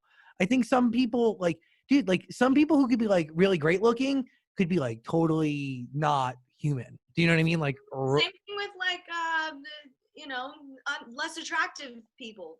They can also be people too, and really great people. So I think it has a lot to do with how you make others feel. Totally. But genetics is just genetics. So whenever people compliment how I look, I'm just like, thanks. My mom did this, so. Thank her. Now she has an Instagram, so go comment on her page. But it is a combo, you know? Like, I can be nice all day, but nobody acknowledges me for my looks. Let's get my God. Let's get deeper in this. Where does this stem from? Look at me. What are you talking about? Oh my gosh. I look like Sid the Sloth and like Shrek's baby had a baby. But not Shrek. You just roasted yourself so bad. Well, is it roasting when it's honest? Like, honestly. I used to walk by Victoria's Secret and they used to want to measure me for a bra. Just stop. It's very uncomfortable. But you know what? I took up one offer. The comfort is great. You need to go on that show. Wait, what is that show called? Why am I blanking? Biggest Loser? No. Why are you so mean to yourself? No, it's like the show where they like roast people. It's hosted by Nick Cannon. Oh my God. Wild and Out. Wild and Out. Wild and Out. God, that's what it's called. I have this theory that Nick Cannon doesn't like me. Maybe if I say it in this interview, he'll hear it and then address my theory that he doesn't like me. What makes you think he even knows who you are? Oh, Oh. excuse me. Zach was on Nickelodeon, okay? So he is the representative of Nickelodeon. Yes, I am the orange splat himself. Like I am slime. No, but I used to break into his office when I used to work at Nickelodeon because he would never go there and he would get a lot of free stuff and he would have great snacks. So I would go to his office and just steal his snacks. And like maybe a few times I would just like sit in there, like when it would be like nothing going on and he hadn't come to the office. It was like a big office. Huge corner office. Not the 42nd floor in 1515, like maybe 38. If you know any of those floors, like Nickelodeon used to have. God, it was like in New York, right? Is it in New York? Yeah, I know what you're talking about. Yeah, now like I'm assuming like Seema gone. It's gone. She probably had like. He was 42. I remember nobody would go there, and they were very nervous to go into that elevator bank in fear that you'd like ride the elevator with them. What? I thought he was so cool. Like I thought he was so like open to that. No, Nick Cannon is. Nick Cannon. I mean Seema. Oh, gotcha. Okay. I was like, people were scared to ride the elevator with him. That's No. So sad. Yeah, he's. I saw him once in person. Though he's very attractive. Nick Cannon? Yes. Really? I mean, by the way, like this could be. He's got like the pretty boy charm. He's got Let's that. manifest He's got that this thing for going. you. I mean, you know, if you want to manifest this, he seems like unhealthy love though. He also has children. You know, we don't need. Yeah, a little bit out of my age range. And if we're worried about egotistical people, he definitely has a huge one. Yeah. What? Oh, What? What'd you say? He definitely has a huge ego. What do you? Are you? Ego. We all I thought did something not different. hear. Oh. I did not hear the ego part. I No, missed you- that part. Ego. I mean, I don't know. He could have enough, like. Oh no, I've heard he's got a thick, like huge ego. Wow, this is the greatest commercial for Nick Cannon to ever exist. Todo está bien. Everything is good. Everything's all right. It's all right. Okay. I want to translate it for you though. I was inspired by Janae Aiko's sister who wrote a song called "Kicking Back." I think her name is Mila J. Yeah, her name is Mila J. She wrote a song literally about. That's her kicking back. sister? I had no idea that was her sister. I literally she's like half. Yeah, isn't that crazy? Like she just has such a talented family. I love Janae Aiko. Also, I was inspired by Janae Aiko's "While We're Young." Yeah, her sister's Mila J. So wow, how does that song enter you, and then what comes out is your own record? Like I'm like, what from that did you take? You just take like some elements, maybe whether it's like the synths or whatever, or I literally just got on the piano and did 3 simple chords because in While We're Young she only has 3 chords playing throughout the whole song. I was like, let me find some 3 chords that I like, and Gio, who produced it, like just danced on the beat. He was like so good right away. 20 minutes he had like a really cool track going on. You just play it for the producer. You're like, this is kind of the vibe I'm going for. The BPM is important too. The BPM also is a solid indicator on like similarities in songs. So that was also something else. The BPM was like the pocket was really important. I'm obsessed with this Spanglish everything. Like it just the combination really hits me in the best possible way. I love it. Really, because someone told me it's like you got like you listen to the lyrics more because you're hoping to understand what the song is about. So that's kind of what I want with my music. I want people to listen to the lyrics. I feel like people don't listen to lyrics that much anymore. So I want people to pay attention. So give people rules to listening to your EP? What should people do? Should they listen in order? How should they listen? Should they listen to a song more than once? I mean, they should just have a good time. And I feel like everyone should like be able to find their favorite without, that's why I'm like kind of against what my label does. Not that. I just like don't like when they promote one single song, I mean, and I know it's important to the promo thing, but I just kind of want people to be able to pick their favorite. And to be able to ingest it all together, right? That when I was listening to it, it feels like it is a fluid story. Yeah, it is. I like the end of Chase. I like how it ends and closes. You start with a simple like acoustic guitar with Apocalypsis, and it ends with like kind of this EDM type. Yeah, I like how it escalates. Tell me about your interest in smells. Why do you like smells so much? Because I noticed in Chocolate you mentioned like the raindrops on the cement. Dude, I love smells, man. I just I I've been in quarantine. I've had a lot of BO, but it doesn't matter because no one's around. But I really do, like, if I meet you, right when I meet you, I'm going to smell you, and if you smell good, I'm gonna tell you. What kind of smell are you looking for? Do you want like a cologne fabricated smell? Do you want a natural musk? If you want to smell like me, you should get there's this essential oil called Essential Faith. It's very delicious. It's kind of like earthy, kind of got like a little musk to it. I like kind of manly-ish smells. Like I'll wear a cologne over a flowery perfume. Oh wow! But do you want a man to smell like that? I just think the whole world should smell like that. Damn, are you writing this down? What do you keep coming to me for everything she said? You're like, dude, what the fuck are you doing? Sounds like your assistant, like taking notes. I'm just lips.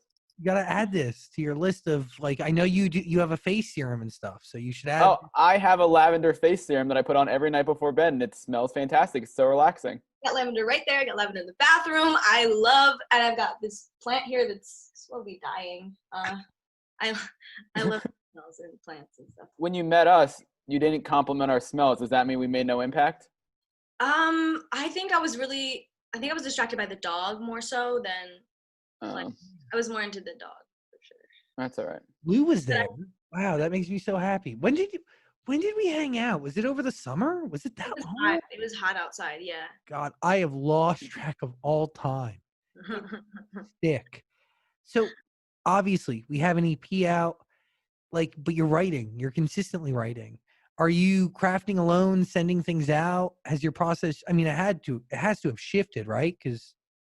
Well, yeah, I thought I'd be writing more in quarantine, but actually, I don't know. I had like a stump. I think I felt pressure from myself to be creative, and I just kind of ended up collapsing under that pressure, and I just started eating a lot and just kind of watching shows. But now because of the EP, I'm definitely way more inspired and excited because of the EP coming out. You have an amazing body of work here. Everybody should listen to it. We're going to put a link in the description below.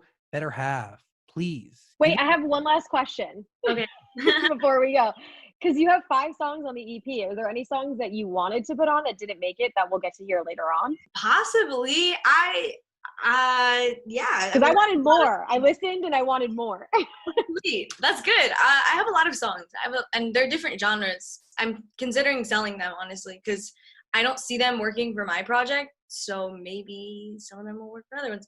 But I do have a lot of songs that I think I want to release in the future, or maybe just by themselves, singles. That's what that's called. Yeah.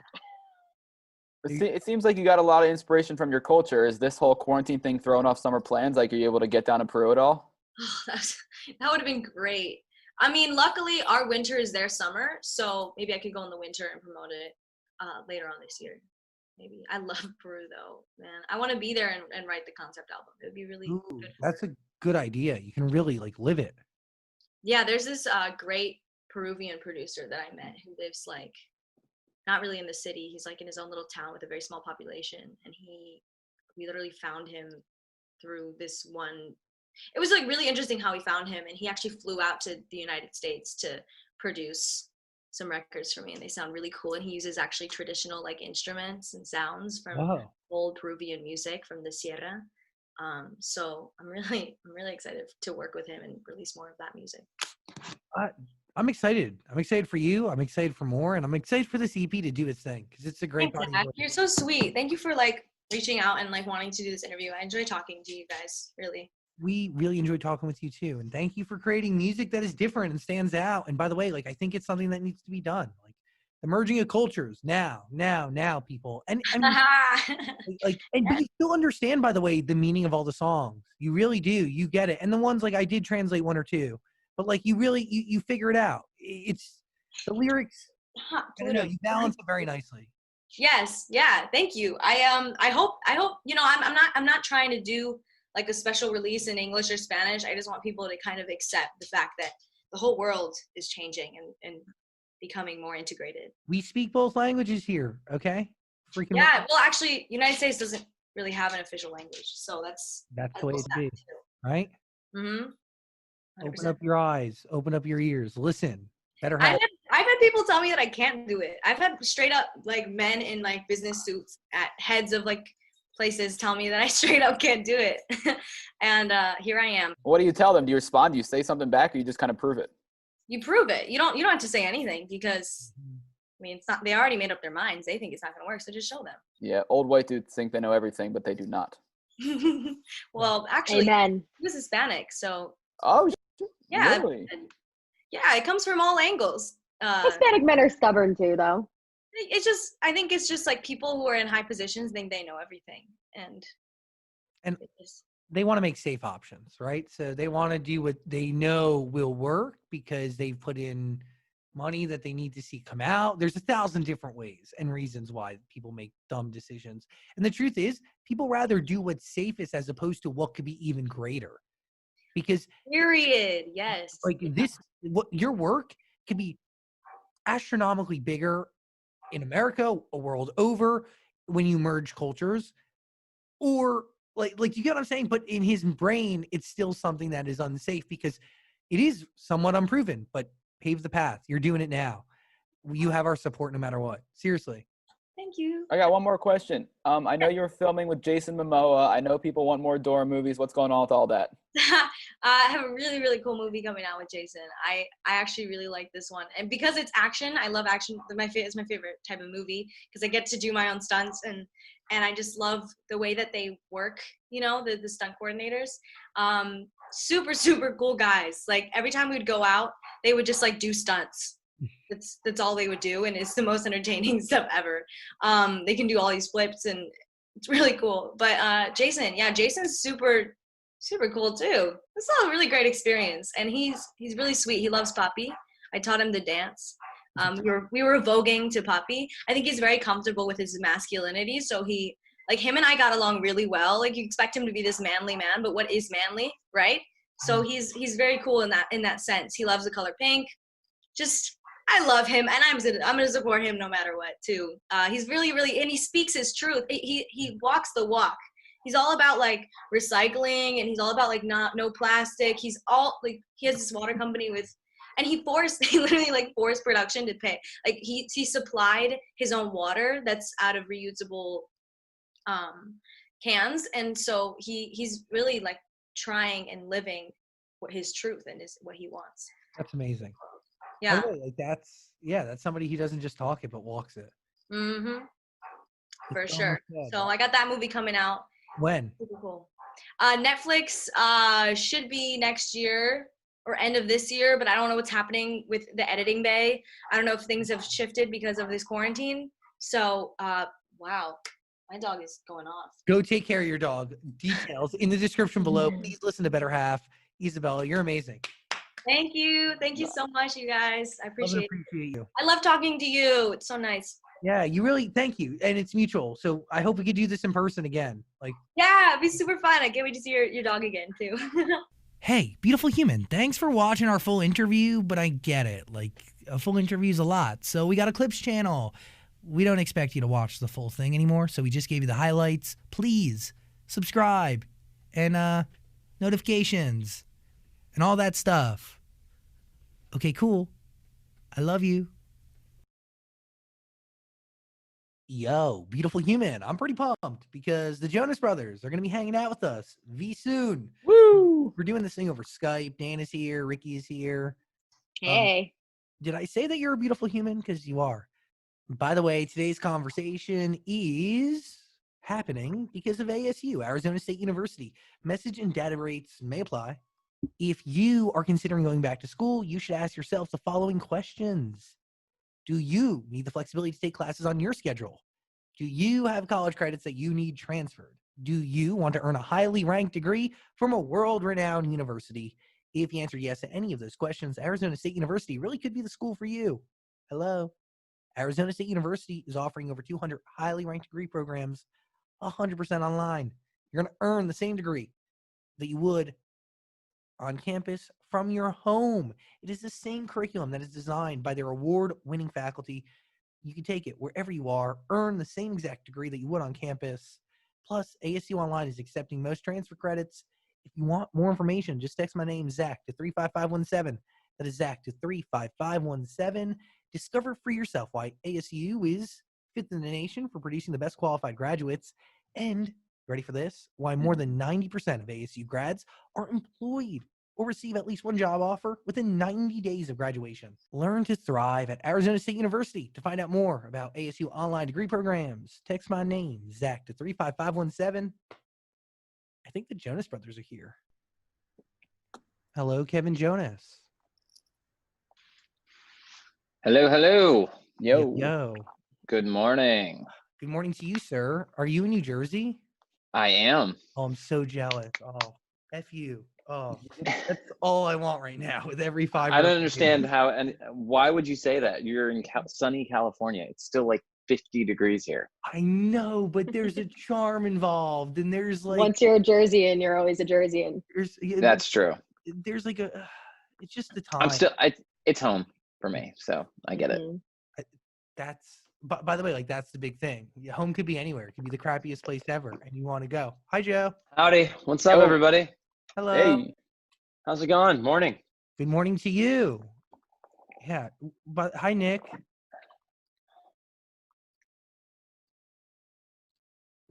He doesn't like you anymore. Hello. Good morning. Yo. Serious question. How's it going? Too early for a shot of Villa One? Yeah. No, never too early. Thank you.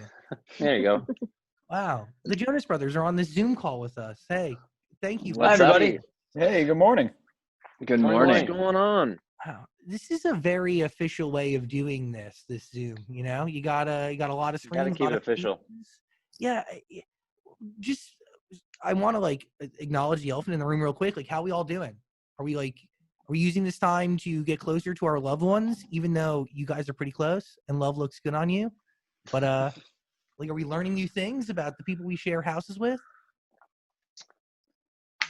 I think, definitely trying to stay in touch with people that you're not near, that you're not close to right now. So a lot of Zoom calls with family and friends. I think I speak probably more to my family and extended family and friends I haven't seen in a while on a more regular basis because of this quarantine.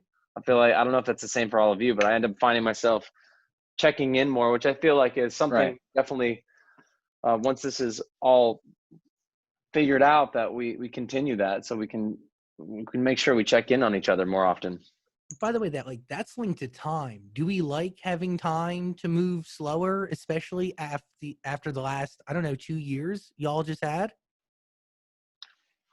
It's, the looking on the bright side of it here, we were gone for so long, to be able to spend time with my kids as much as I possibly can here, which has been great, and Danielle. And so it's nice to be able to focus on them for a time. But as you can see, we're still super busy and doing so much. And, Nick, we can speak to it, but he's got the voice and he's doing that from home. So we're staying pretty busy even through the quarantine. Which, by the way, I'm glad you brought up the voice. That is a big deal. And to be a judge, there is a great deal of responsibility. And it's Joe, you did it. But for anybody, that's a different role to take on. Is there, what's the hardest part about doing that? Because for me, it's been saying goodbye to people. We're at the last week for this season with the finale show coming up on Monday and Tuesday next week, and it's really tough. You build a relationship with these artists and kind of watch them grow over almost a 5-6 month period, and then to have to say goodbye, and especially in these situations now, like we've been doing these live shows where you don't have that personal contact, that ability to go up and give them a hug and look them in the eye.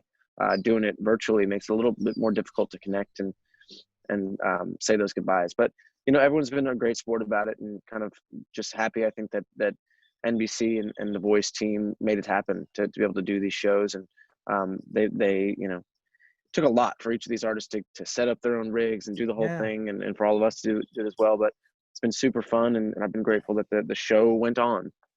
Is it I always wonder, is it an emotional burden at all? Because these people go up on stage and this is their shot, this is their moment, right? This is what they got, okay? And maybe there's going to be another door, but you don't know. Is it hard to give them 100% honesty in that moment? No, I, I think that in the blind auditions, and Joe can speak to this too because he's obviously done it as well. Blind auditions, you kind of have to be. You got to be really honest. And the cool part about The Voice is that once they've gotten to that point, they've already been vetted a few times, and so that the level of talent is still very high, even if it's not as high as some of the others. So, within that, you can be honest and give, I think, helpful criticism that'll help them grow. And then as the season goes on, the level of talent just gets higher and higher, and it's like there's no question that these are some of the best singers out there, undiscovered singers. So you're not really there going, oh, that wasn't good, because it always is. Yeah, I think you also find yourself in their shoes. You think about if you were going to go up there and be in front of these artists, you hope to get real feedback. And I think that shows sometimes if they really want it or not, if they're willing to take and accept the creative criticism, because it can be scary, it can be difficult, but it's important as well. Is that one of the signs of a true artist? Somebody who could take criticism and like siphon out the bad and the good and take it and grow? Because there's a lot of people who are stubborn. Yeah, I mean, there's some amazing stubborn artists, but I think it depends. I guess I don't want to speak for Nick, but I imagine he also likes to work with people that want to work with him. And the same thing for me when I was on that show. I think it's just, you want to be collaborative and know that they're going to grow in the short amount of time you have. It's only some months for a show like that. So it really, it kind of weeds out the ones that are not going to be that focused. I want to expand on collaboration. Your documentary concert movie was fan-fucking-tastic. Well Thank done. you. Thank you. Top to bottom, a great. Okay, also the live show, I was very blessed to catch it in Dallas. One of the best concerts I've ever been to. You guys did not disappoint in the effects, in the staging, in all of it worth it. It really beautiful. Collaboration amongst the three of you and all of you, it was really cool to see how it all works a little bit in that movie. Would you say that collaboration now between all of you is stronger and more fluid and the best communicated than it's ever been? I'd say for sure. I think it's really awesome that we were able to take that time apart to figure out, how we want to operate if we were to together again. And I think we took all those lessons we learned from the past, from what we did individually, and just brought them into this new era. And it's just been great ever since. It's honestly been really easy and been rewarding every way. We're celebrating, correct me if I'm wrong, 2 songs coming out today. X and Indeed, V. correct. But X and V, that is Roman numerals for 15. And one could say that in 2005, you guys first recorded Please Be Mine. The year is 2020. That is 15 years ago. Am I? It's all been planned. It's we've thought through all of this for the last 20 years. We had it all mapped out. I really love what people come up with, because for the last week when we have shared this with fans and some friends, they come up with this elaborate family tree of what this means, or they decode it themselves. And I don't think it's that complicated, but we actually kind of like it even more. Just let people figure out their own versions of this. I think the simplest form is today is the 15th and the song is X and then 5 more minutes. So I think that kind of covers it. Nick, what were you about to say? Yeah, just that. I mean, it's no more complicated than that, although I'd like to kind of believe that we're thinking 15 years in the future when we're, I don't know, 16, 13, and 10. But we're super excited. These songs are really important to us. And, 5 more minutes we performed on the Grammys, which was kind of, a wild thing to play an unreleased song and then not release it for a couple months. But we've been wanting to do more and more of that, of just kind of giving these Easter eggs to the new music we've recorded and finding the right moments to put it out and share it with the world. And then X, feels like as everyone's at home, sheltering at home,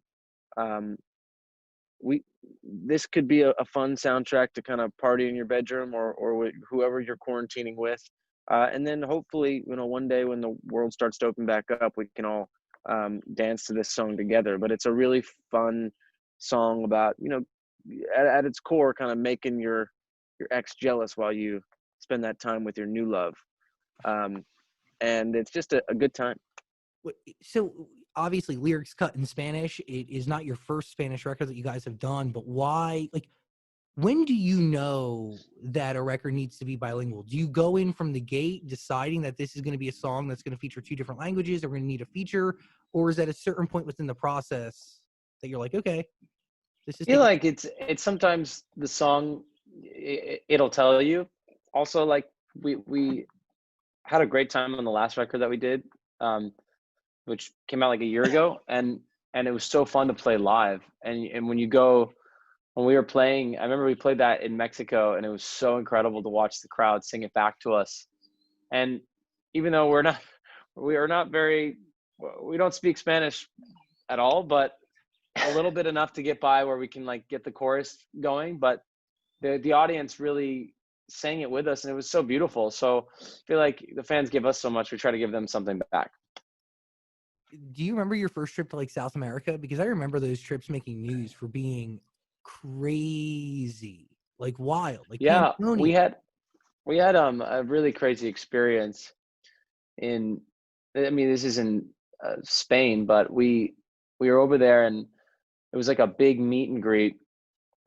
This is right when the band was really starting to like catch some speed, and we were with our former security guard, Big Rob, at the time.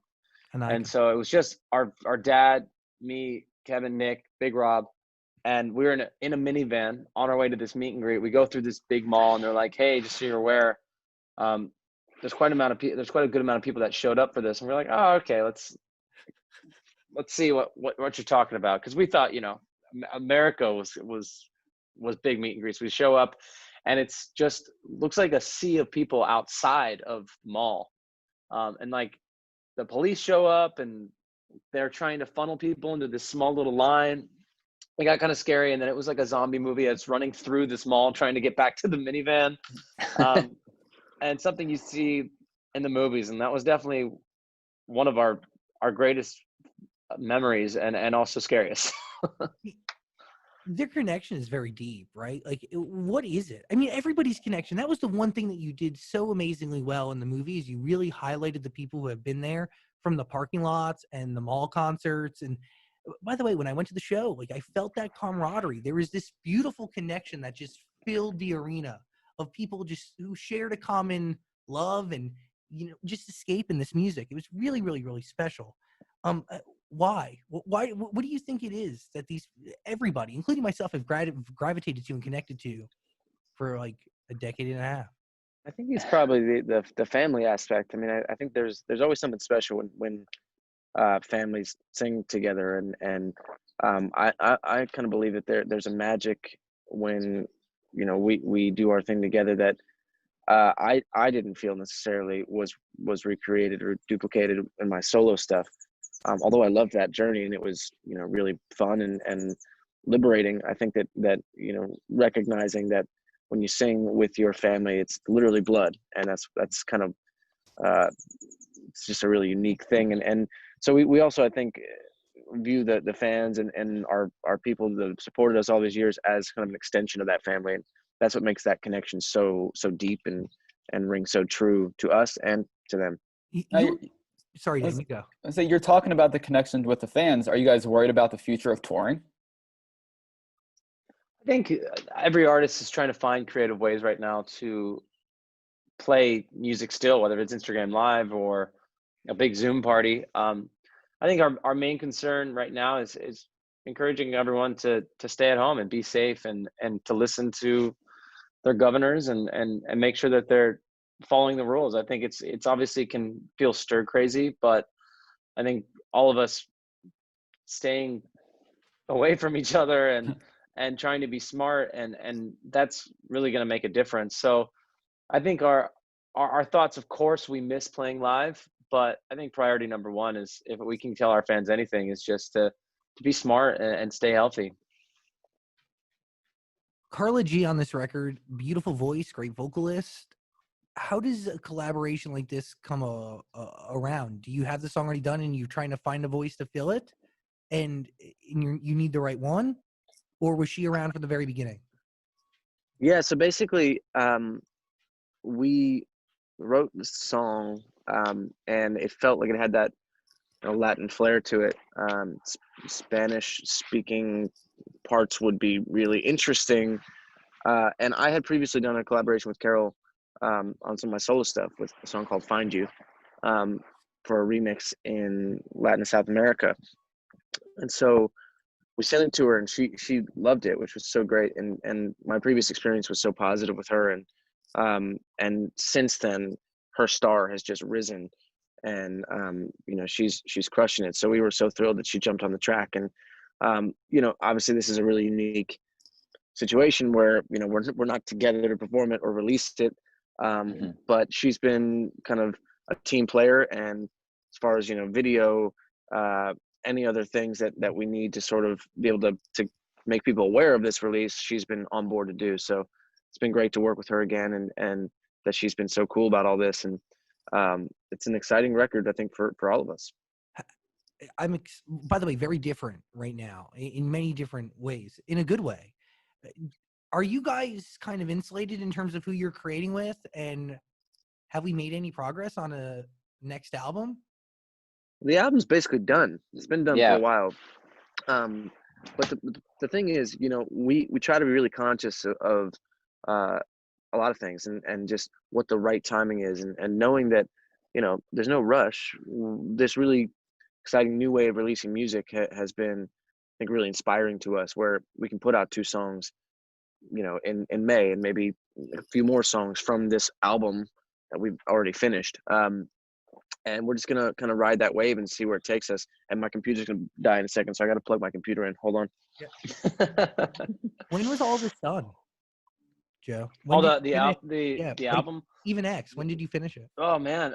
Well, we were kind of recording that from afar. I mean, we were on tour at the time, so anytime we stopped in, whether if it was to work with Ryan Tedder or a few other producers that we were making this album with, we got the bulk of it done like last year. So I guess you could call it luck, but we like Nick said, we're just kind of holding on to these songs and the stuff that we've created to make a full kind of body of work. But we felt like, why don't we give fans something more right now instead of just one song? Let's give them 2. That way they feel like they get a little extra and they deserve it.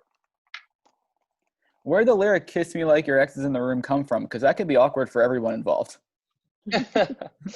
Well, I think it's one of those moments, if you've ever been in that situation, it's like, you know what, I'm going to make sure if my ex is in the room, that they know what's going on now and where I'm at. And I'm super happy. And then in the set, the way it works is we play X, and then you play Jealous naturally. So that way, that's what everybody would, then we're going to do the idea is it'll be a musical, Yeah. Just going one into the other. I think we lost Nick. So now you got just your 2 favorite Jonas Brothers on the call. Yeah, exactly. He's coming back. Hello. Sorry, he's indoors now. You have very nice shrubbery behind you.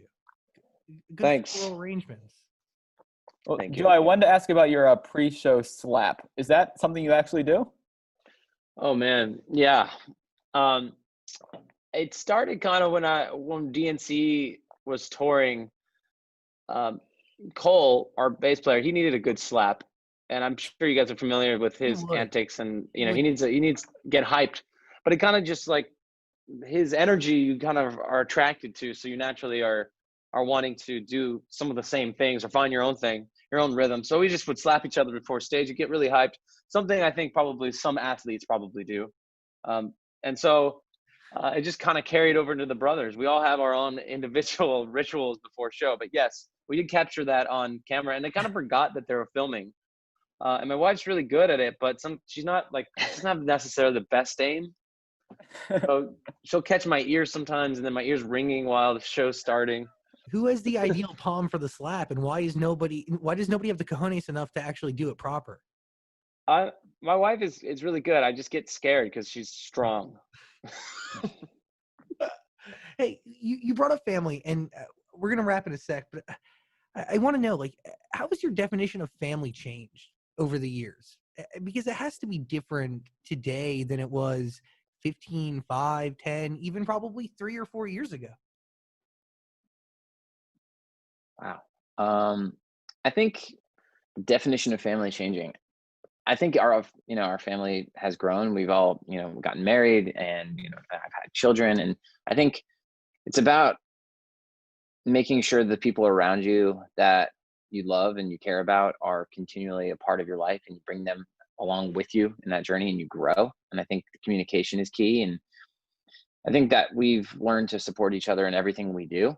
No matter if you understand the decisions people make or whatever, and just accepting that everybody's different and you could work together to make it, feel like home or family is a safe place for anything.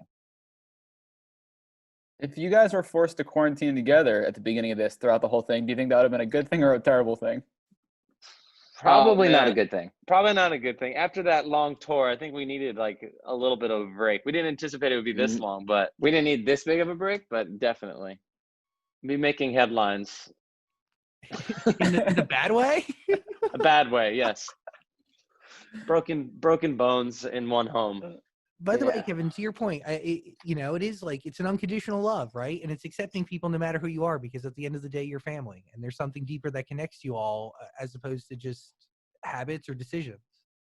Yeah, that's what it is. You said it best. Yeah, no, thank you for that, Rick Dog Sanchez. What are you thinking? I want to know how you guys feel about the fact that a matchmaker in New York City said that people are more attracted to the Cuomo brothers than the Jonas brothers now. I agree. I get it.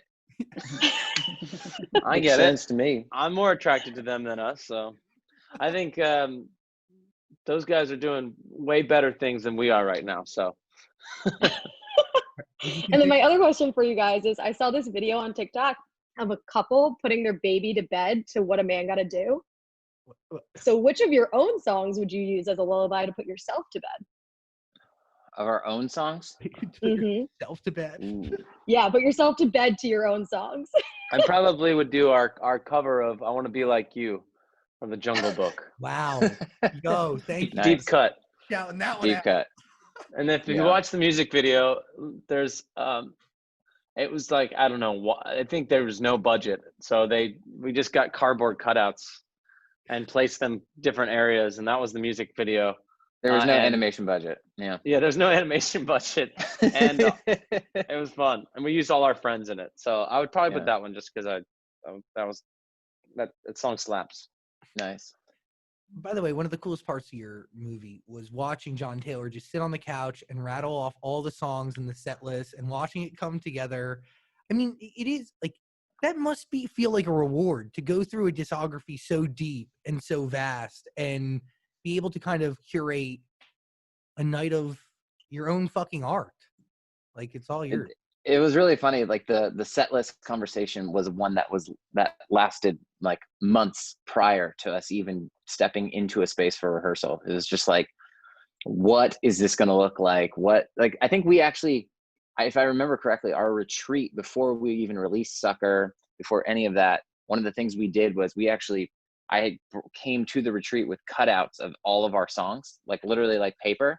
And we put it as one of the things we did that night. We literally laid it all out on the coffee table and just built like a set list as like kind of like a exercise in just memory and fun. And the set list at one point was like 40 something songs. And Joe was like, I wouldn't go to this show. We're not playing this many songs.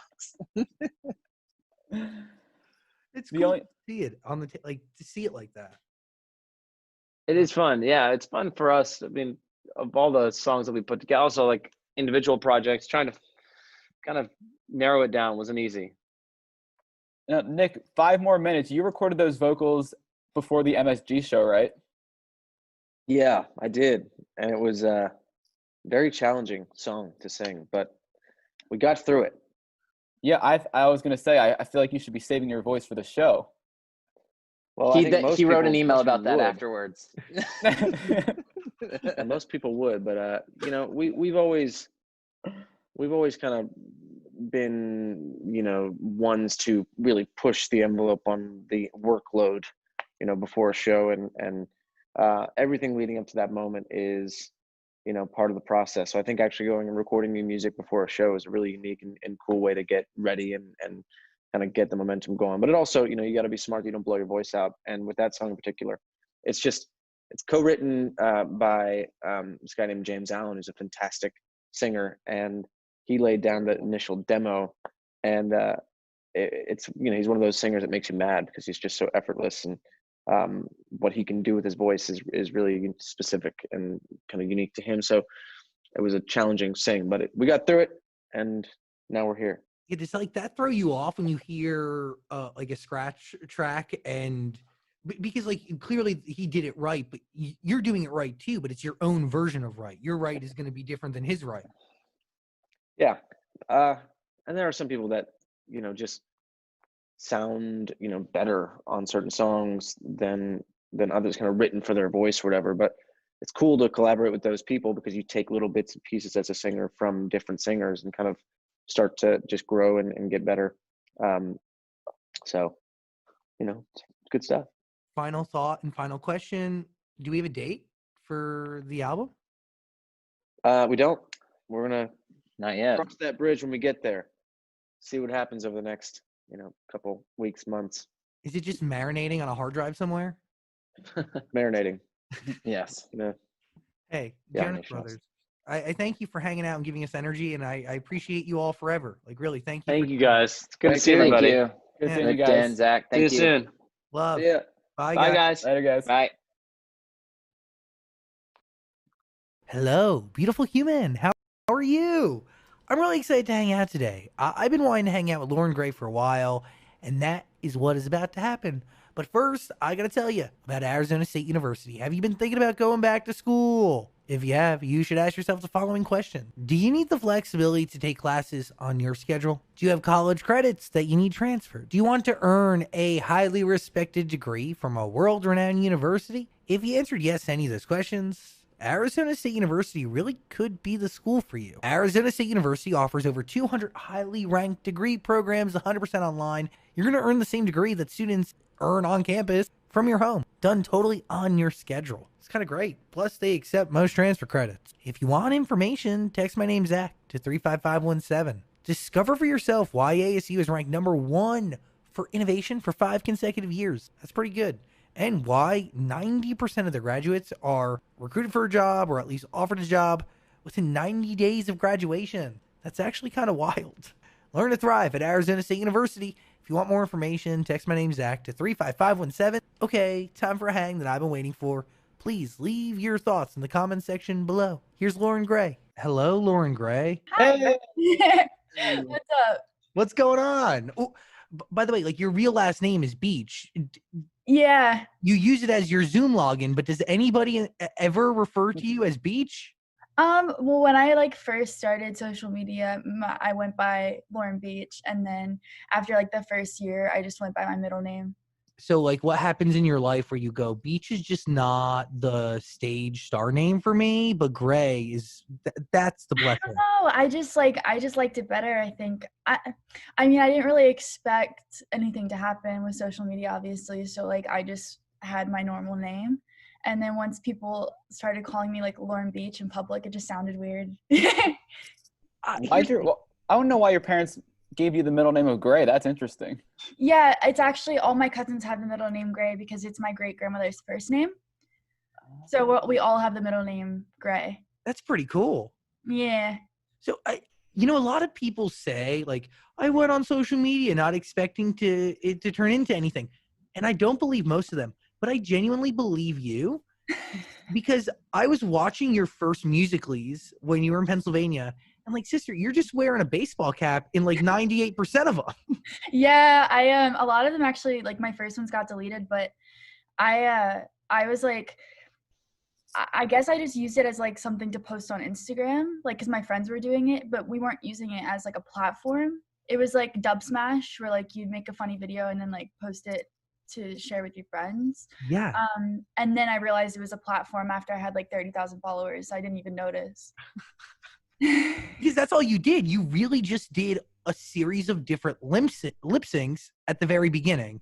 And I watched 15 minutes of just you and random dudes. At one point, there's an entire class singing a Justin Bieber song. I mean, it was just do you remember any of these? Do you remember the Justin Bieber class one? I have no idea. No idea. Is it really like when you create content for online or just in general so often, do they all blur together? Because in order to like kind of win the TikTok game, you need to churn shit out. Sorry for my language. Yeah, I mean, I don't remember half the videos I did when I was 13. I feel like I was probably a lot more like uncensored and was posting stupid stuff. Like my mom would tell me to take down videos all the time. So it all just kind of like blurs together. And now, how does she feel? Now it's like I know what I'm doing and I know what's acceptable to post and what's not. But at the time, like I lived in Philly and I was, just doing what was cool. And my mom would always be like, take that down. You can't post that. That's so bad. And not so much anymore. Now I get it. You understand how it works. But what's the last thing your mom told you? Hey, maybe you shouldn't post this. Maybe this isn't right. That would have probably been a while ago. I also used to like go live on YouNow when that was a thing. Classic. And I would say really off the wall things because I wasn't used to like hate comments or anything, so I was really confrontational. And if someone said something to me, like I'd be right back at them. So like a typical Philly person. Yeah, like there's on YouTube there's like videos that are buried in different places of me, like someone says something and I just go right back at them, like really bad, vulgar, and like disrespectful. But I mean, you were in a sense defending yourself, but now you figured out the right way to handle any sort of internet feedback or just fame in general. But and I was young. I mean, I didn't really get it. I didn't really know what was happening. So like I learned really quick, like through making mistakes that were broadcasted all over the place. I believe you got to mess up to write my story. I believe that is a lyric. So yeah, it is. That's good. It all makes you. Mm-hmm. When did you realize that this was real?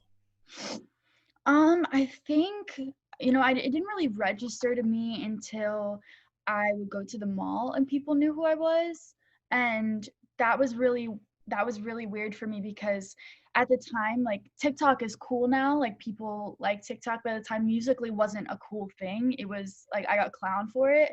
So like a lot of times in public people would like make comments and like not always the nicest.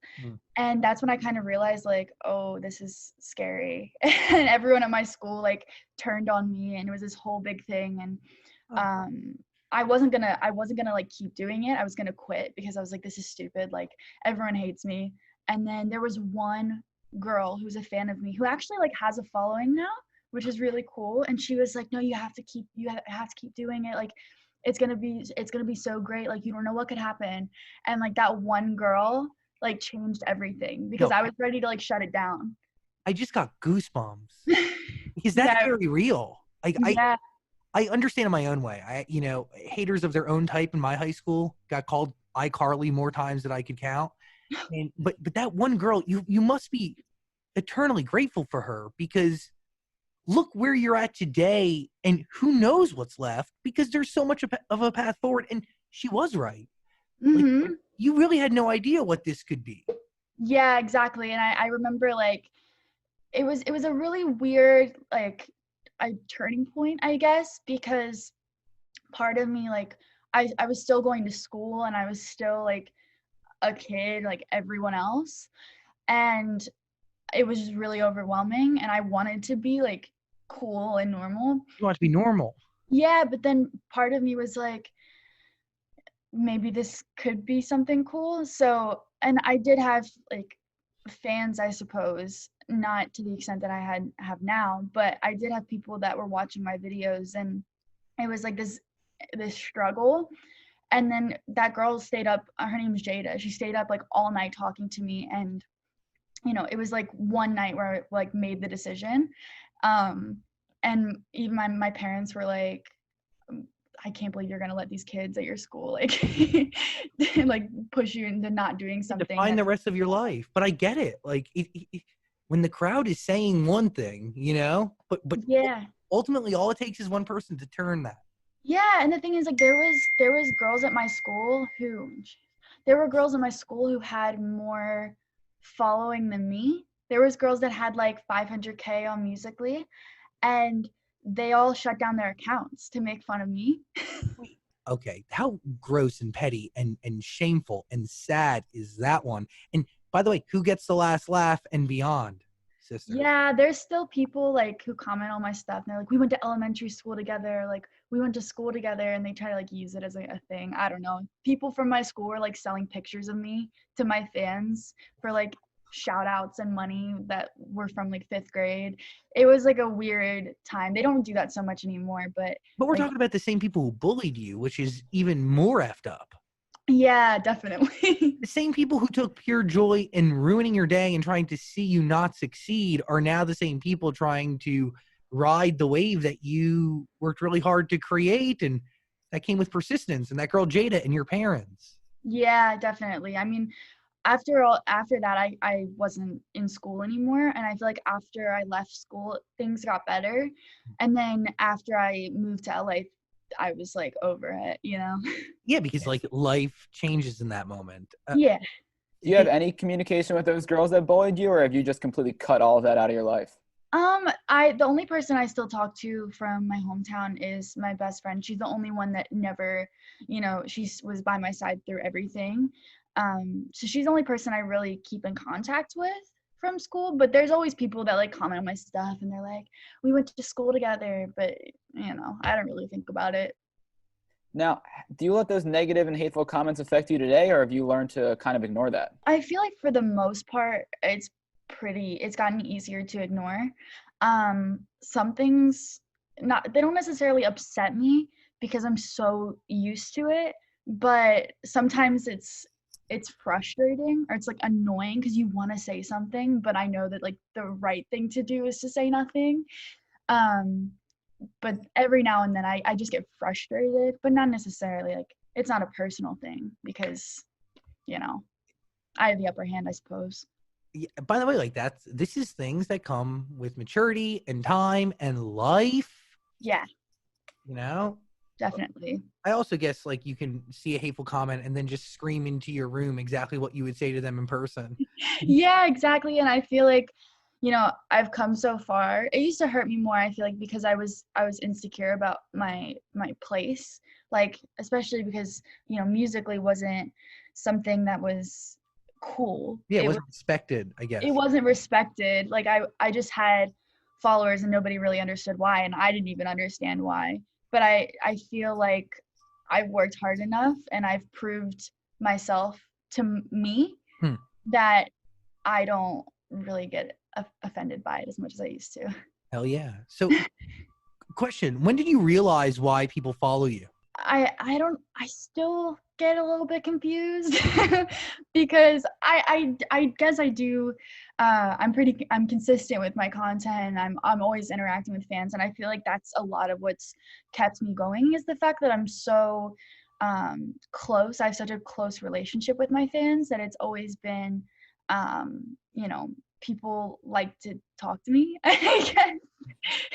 Like that's all I can really think. And obviously now the music, that's like another I want to say another like genre of fans, because there's most fans are just there for me, and then now there's fans that are there for the music. So I don't know, some people are there for the videos. I just do my thing.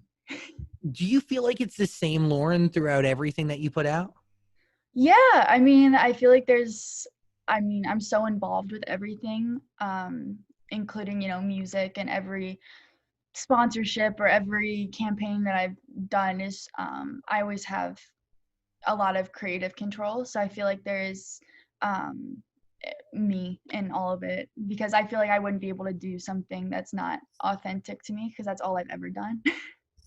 Well, see, all you know is how to be yourself. Like none of this is contrived or manufactured. And yeah, and I feel like that's something that I'm really glad that it wasn't, and I'm glad that I I got to fall on my face a few times and make those mistakes, because I feel like what people look for now is relatability, and nothing manufactured really works because people want to be able to relate, you know? Yeah, people want to know that it's a real human on the other side, and like they're getting to know and support somebody that they understand, that could like hang out with them on their couch or in the hallway or wherever. Yeah, exactly. Going from what you were doing on Musical.ly, which wasn't essentially showcasing your real voice, right? Because it was like you were saying, it was dub smashes and these Musical.lys and these lip syncs. Do you remember the first time you chose to showcase your own voice, whether it be in any form online? I mean, that must have been nerve-wracking. Yeah, so it's actually a really funny story. So when I was in school, I sang always growing up, but I have an older sister who's 8 years older than me, and, you know, she's like, you can't sing, whatever. So I was in chorus and show choir and all that in school. I tried out for a play once, didn't make it, but I was like trying at least. And I think the first time that I ever chose like to sing, I went on tour when I was 13, and it was a social media tour. You know how they do like the meet and greet and whatever. Oh, yeah, MadCon type thing. Yeah, like that. And I was like, I want to sing. And my mom was like, my parents had never really heard me sing. Like I wasn't like, I was pretty insecure about it, but I also didn't want to go on stage and like do nothing. So I was like, I'm going to sing. And my mom was like, no, you're not. Like, what? You're going to embarrass yourself. But I did, and I sang one song. I sang Riptide for 30 shows. And after that, I got a little bit more confident. I still wasn't a good singer. Like, I actually feel like I didn't become a good singer until like this past year, when I was less insecure about it. And I'm still not the best, obviously, but definitely improved since then. What leads and fuels that confidence? But also shout out to Vance Joy, underrated guy. You're right. I feel like it's a mix between, you know, the fans, of course. Like when you have people telling you that you're doing a good job, it makes you feel like you're doing a good job and you want to keep doing it. I also started taking vocal lessons like the past, I want to say 3 years. So that helped a lot. Yeah. But also, this is kind of funny. My mom thinks that she's a vocal coach sometimes. And my mom lived with me for up until now. I mean, I'm 18 now, and she moved back to Pennsylvania. But I didn't actually learn how to really sing until she left, because I was so insecure, because as soon as I'd start singing, she'd come in and tell me what I was doing wrong.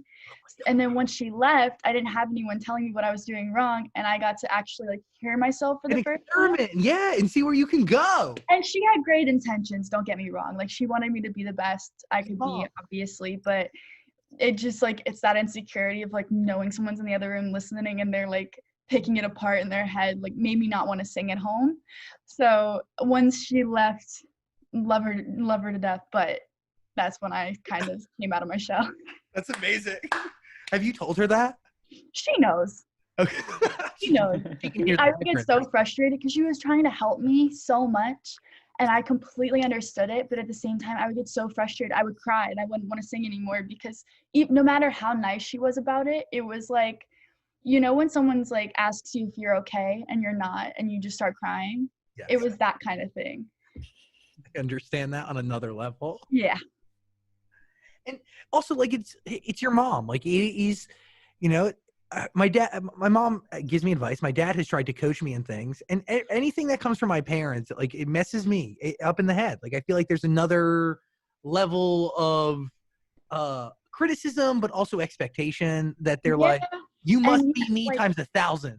Yeah, and my mom, like, you know, she's been there since day one, like monitoring everything, and she's not a stage mom by any means. And I know a lot of people like think that their moms aren't stage moms, but she's really given me a lot of like freedom, and she really trusts me a lot, which I really she left, dude. Like, yeah, which like, I'm really stage moms wouldn't leave. Like, stage moms would be there or like down the street from you.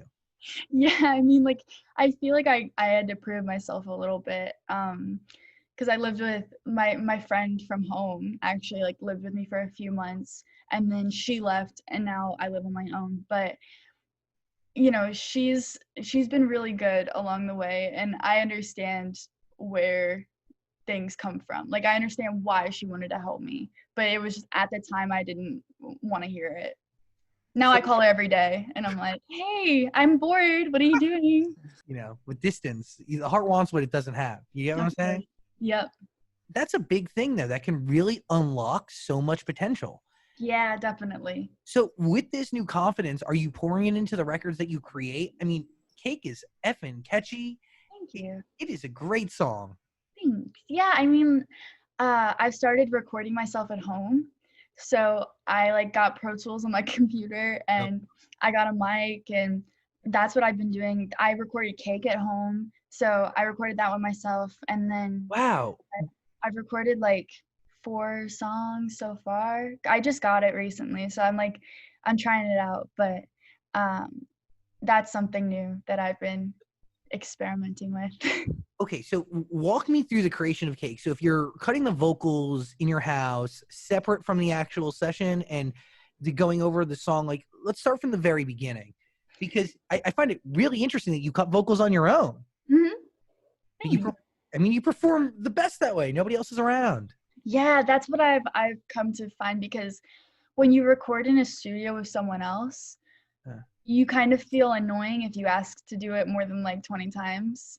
But if it's just me, I can sit there for an hour until I get the line right, you know? Yeah, totally. So totally. That's something that I've been really excited about, is there's not a lot of pressure, and yeah, I'm just able to like get more done, I feel like. Wow, I totally get that. There's no pressure. You have as much time in the day as you need. You're not beholden to anybody else. Mm-hmm. It's really fun. I mean, it was a little bit difficult to get used to at first, because, you know, I don't know anything about Pro Tools or any of that stuff. But I learned pretty fast. Yeah. So you're saying you're not a major music producer who can just, you know, whip out many records on the Pro Tools? I can record my vocals, and that is it. I actually recorded my friend's boyfriend's vocals not too long ago. I was like, you're an engineer now. I was trying to see if I could do it. I was like, yeah, come over. I got it. I did pretty good. Dope. But, like, I felt really cool doing it. So. Well, and the other thing that I've kind of realized, and correct me if I'm wrong, that you work with right now, you're working with different producers, record to record, right? Mm-hmm. So are you searching for your base of like core writers and core producers that you're comfortable with and you're down to share yourself with? Yeah, I mean, there's definitely people that I have clicked with. Obviously, like, for the first couple of years when you're, you know, making music, it's hard to find people that you really click with. You're figuring it out. Like, you're meeting people. And I mean, like, recently I've gotten along really well with the Wavies and Elsa, who did Cake, and Lillian, she's the writer. There was 2 writers. And then I worked with Harv and Fury a few times. Harv is good. Harv is great. And we were working together right before quarantine started, which was really sucked, because we were like really getting into it, and then all this stuff happened. But that's kind of who I've been working with, that I feel really comfortable with. But, you know, it's a learning process. It is. It really is. And by the way, like, that's how you get time and being able to experiment and get to know people and create records. Like, that allows for growth. Do you feel comfortable singing in front of these people? Yeah, I didn't used to. I used to be like, but it takes time. But now that I can record at home, that changed the game, because now I just want to write when I'm in the session, and then I'll record it later, you know, because then I can sit on it, figure out if it's something I want to cut, or if it's something that would sound better for someone else, or, you know, if I want to change anything. It's just easier to like sit with it rather than like have my voice on it right then and there in the session. What's the story behind Cake? Okay, so it's actually like kind of silly, I guess. So we were writing a song about, you know, obviously the song's about not caring what someone thinks and whatever, eating whatever you want. I was ordering Postmates, and I always get like a blueberry muffin from Starbucks, but I was trying to watch what I eat. So I was like, maybe I shouldn't. And I was like, I don't even know how the whole cake thing came about, but I just remember it stemmed from me being like, oh, I wish I could eat whatever I want. And then that was the line that was, you know. I'm gonna bake a cake and eat the whole damn thing. Tastes way better than I don't care what you think. I'm gonna do my thing. Thing. And I love this line. Don't care what you think. The phrasing's dope. Thank you. Yeah. It was a fun song to write. I mean, it was something that I was like actually like, a little bit insecure about, because I was like struggling with, you know, eating and whatever, and I was like, oh, I wish I could like just let myself eat whatever I want. And then that kind of turned into something that was lighthearted and fun. But I really did feel like that. Fascinating how it starts from, you being self-conscious to eat a muffin, which sucks. You should eat all the muffins you want to eat. If you desire a muffin, eat the freaking muffin. Also, this is coming from a guy who literally has 20 pints of Ben & Jerry's chilling in my freezer right now. I love that. I have no sort of self-control. All self-control, I don't even know what that is. I have a cake right now that was sent to me from my team, like to celebrate their release. It's stale. It's so stale now. It was sitting on my counter, and I still like want it. Every time I walk past it, I'm like, you run your finger against a very hard cement like icing. Yep, I like break through the top layer that's like hard to get to like the stuff that's a little bit nicer underneath. Wow. It's never too late. It's still there. I love how you're actually talking about eating cake, because you know you have Cake by the Ocean by DNCE and then Rihanna's Cake, and they're not talking about actual cake, but you're like, F it, eat the whole actual cake. That's another reason why I thought it was really funny, because that's something that we brought up when we were writing the song. I was like, that's really funny. We have to do this because people are going to think the song is about ass. Yeah. And it's not, because that's not something that I'll ever be able to sing about. Real cake. But it's a real cake. Now, tell me about the line, not your baby, don't be acting fatherly. Were you in a relationship where somebody's trying to be your father? Okay, so originally, the line was, what was it? It was, shoot, no, I'm not your property. Yeah, something about not your monopoly. And then the chorus is, I'ma let it ring, ring. And I was like, okay, y'all, we got to get rid of one of the Ariana Grande references, because otherwise it just sounds like a tribute song to Ariana Grande. Like, there was Monopoly, there was Rings, and love her. I was like, we got to change something. So Fury helped me rewrite that lyric. And she was, she's got a little bit more flavor than I do. So she came up with that, and I was like, is that like weird for me to say? She's like, nah, it's cool. I was like, okay. So I just went with it.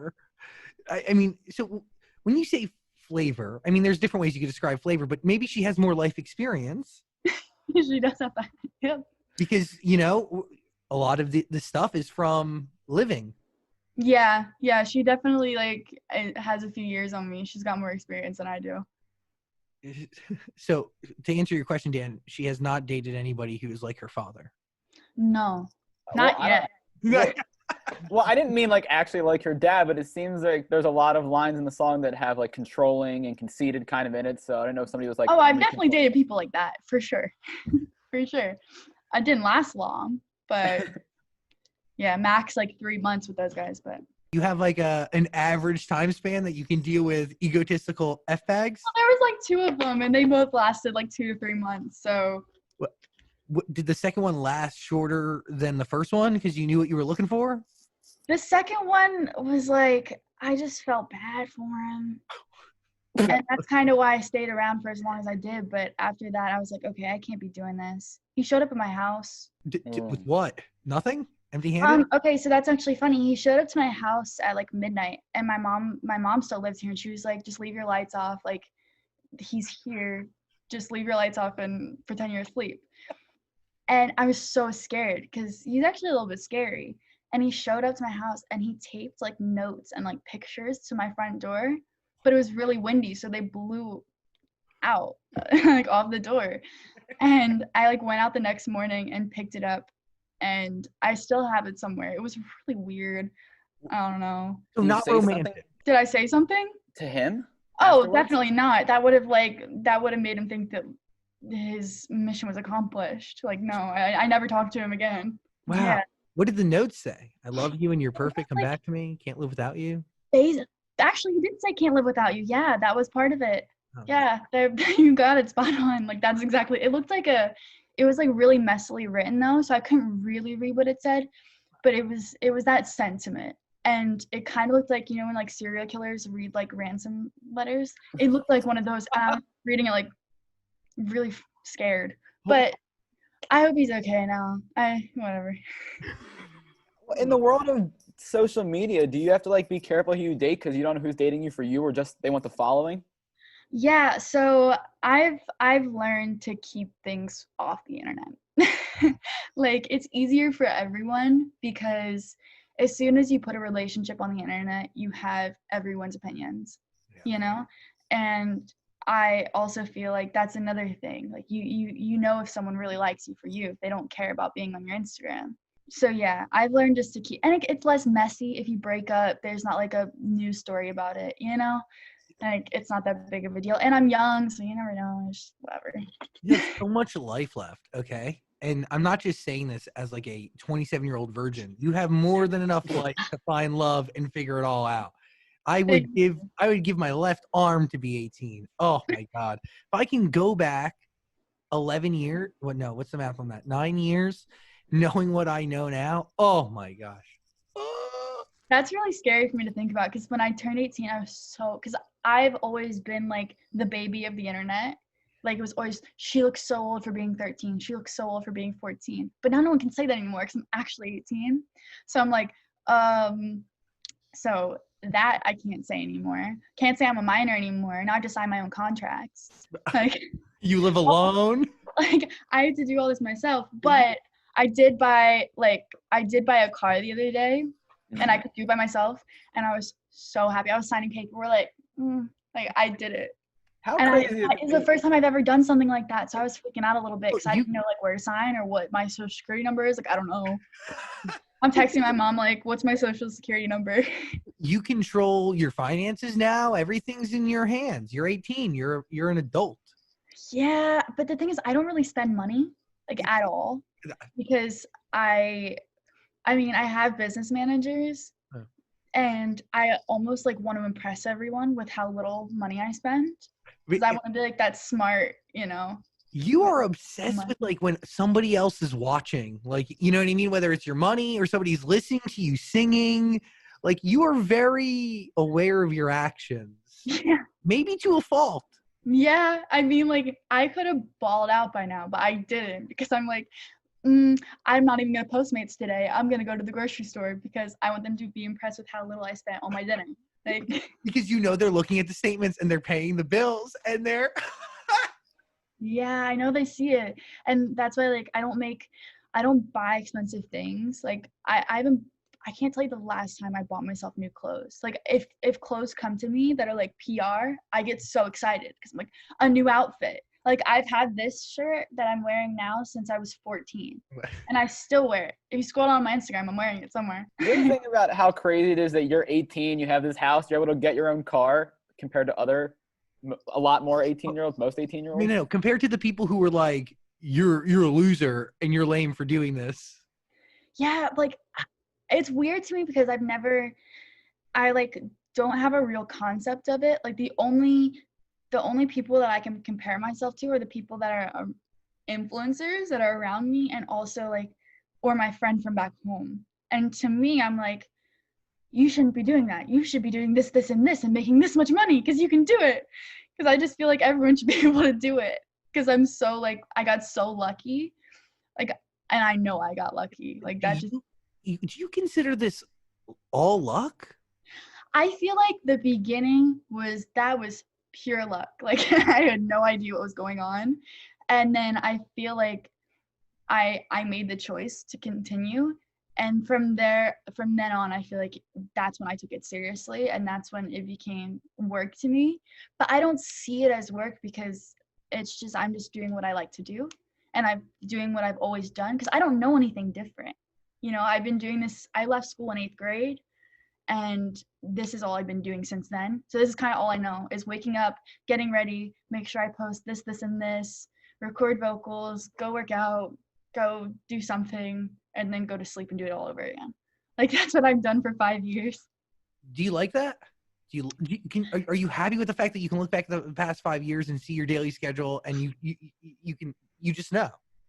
Sometimes I'm like, because the thing is, I always feel like I'm not doing enough, because when you don't have a job or you don't have someone telling you, I mean, I do have a job, but like when you don't have a boss telling you this is what you have to do and whatever, and it's all up to me to make things happen, I always feel like I'm never doing enough.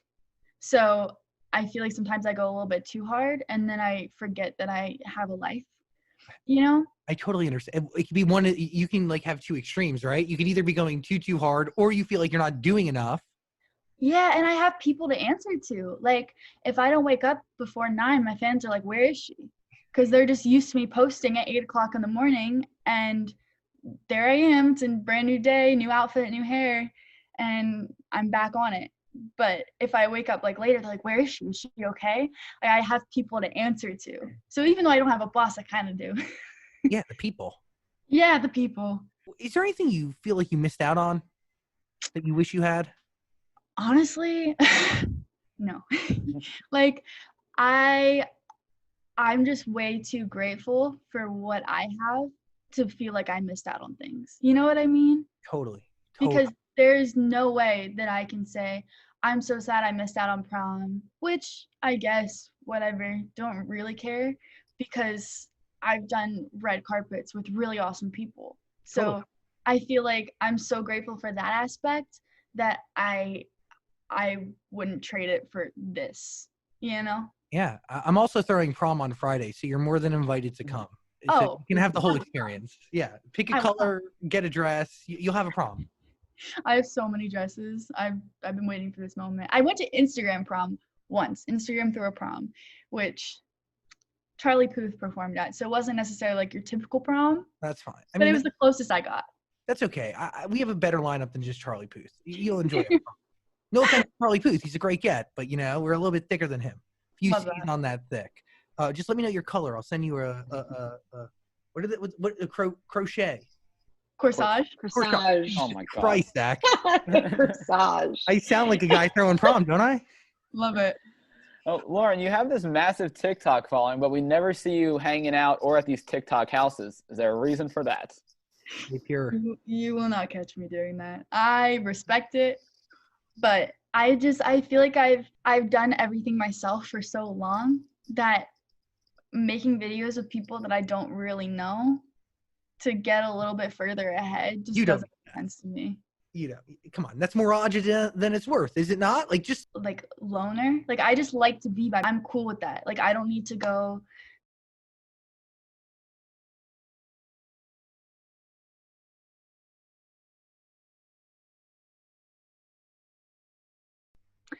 No. I mean, Lydia's my best friend from home. You know, we've been friends since I was like 11. They don't have like a clout or anything from being in your zone. I mean, from being in my zone, sure, but they don't pursue it, if that makes sense. Like, Lydia still lives in Pottstown. Like, she doesn't care. She doesn't really even post pictures. And Brooke lives here, so she does TikTok and stuff, and she does YouTube and whatever, but she does it more because she just enjoys it. Like, she likes aesthetic videos and things like that. But I can usually see through people pretty well, which is why I have no friends. But I'd rather the people that I know are friends with me for me than surrounding myself with a bunch of people who want to make content all day. Like, I don't know. It's just not my vibe. It's way healthier to be with people who want to be with you for you. Yeah, like, I don't even go to like VidCon or Playlist or any of those things. It's so much stress for like, it's like so much content pressure, social pressure, And I'm so used to being by myself and in my house and making videos that it's like scary. I just wanted to bring up TikTok and the fact that, is there a want from you to be the most followed person on the platform? No.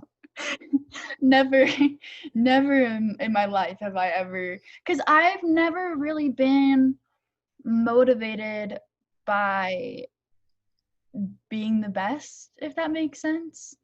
Like, I've always done TikTok for fun, and even now, like, because things come and go, and I know that, and I know it's not something that'll last forever, and I don't want to get attached to it on that level. Like, I do it for fun, and I don't post on it every day. I used to when I was younger, but like, I've just gotten to the point now where I just want to do it for fun and work on music and make that my work and make this still the like second most followed person on the platform, even though you're not like posting every day and going all in. I mean, sometimes people have to post 12 times a day to work the algorithm. Yeah, I mean, I was the most followed, but people really wanted me to be more hurt about losing my spot, I suppose, than I was. And I kept having to post and be like, guys, it's fine. Like, I don't care. Like, I don't lose sleep over it.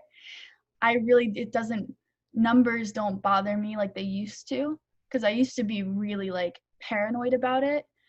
And then I just feel like the older I've gotten, the more I don't care. What advice would you give to people like Dixie and Charli D'Amelio? Because I feel like you've been doing this a long time, and you look back and you've learned a lot. And maybe I'm crazy to say, but their rocket up the charts was relatively quickly. Yeah. Like way quicker than you, my friend. And I say that respectfully. Mm-hmm. Yeah, no, they've I feel like they've done a good job. I mean, they've stayed out of things, and they're very like family friendly and cool, and they like know what they're doing. You know, they didn't have that moment of like confusion like I did. They've known what they're doing. So I really respect that, and I feel like they're doing a great job. I just hope that it doesn't, affect their self-confidence or self-worth, because especially when you gain numbers so quickly, sometimes you start to rely on that for like your ego. Yeah, you equate everything in your life to that. But everything slows down. It always does. Like, it doesn't last.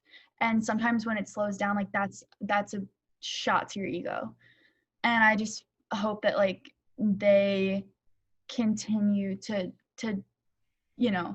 have self-worth outside of the numbers, which I'm sure they do. They seem like well-grounded girls. I don't really know them personally. I've spoken to Charli like once or twice, but they seem like they're grounded and they know what they're doing. But I just hope that doesn't happen.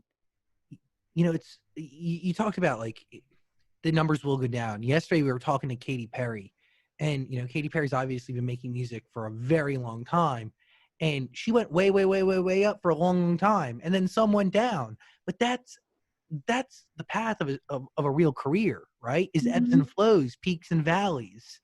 Not everything could be sky high all the time. Right. But it's how you ride the down moments that matter. Yeah, definitely. And I feel like I've separated myself as a human being from myself as an artist, influencer, whatever you want to call it. I've separated those two things, so I know even if this wasn't here, I still have this. Yeah, you're an artist. You make music. I do. Okay. Obviously, we have singles, and I listen to a lot of music. Are we planning one cohesive big body of work, or are we just going to play the scattered game? Because there's merit to it. Like, it makes sense.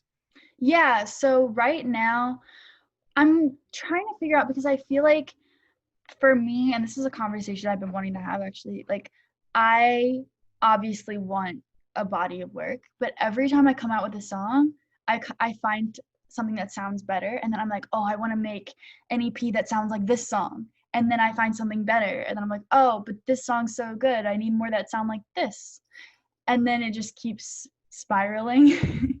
So like I recorded 2 songs that fit well in the category of Cake, but then I found 3 more that sounded like they could be really cool together, and I like that vibe. So I'm just figuring it out, you know. That is like, I mean, that is a hard conversation to have internally and externally with your team, right? Or the producers you're with. Like, when you create music, like, it needs to be an evolution or cohesion, right? So you don't want things to sound too much the same, but you don't want it to sound too much different. It's like, it's this perfect balance. But yeah, how would you describe this period of time within your artist career? Are you exploring? Are you, what is it? How do you define it? I feel like for the first couple of years, I was a little bit lost. Like, I didn't have much of a voice in what I wanted.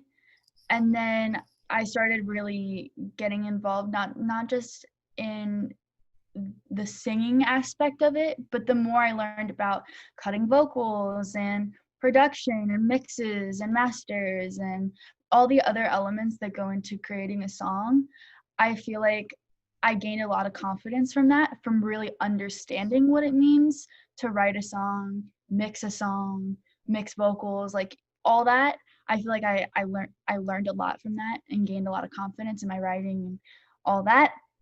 So I feel like now it's just kind of nailing down what I want to be and what I want to sound like. Because Cake is one of the first songs that I've released where I'm like completely behind it.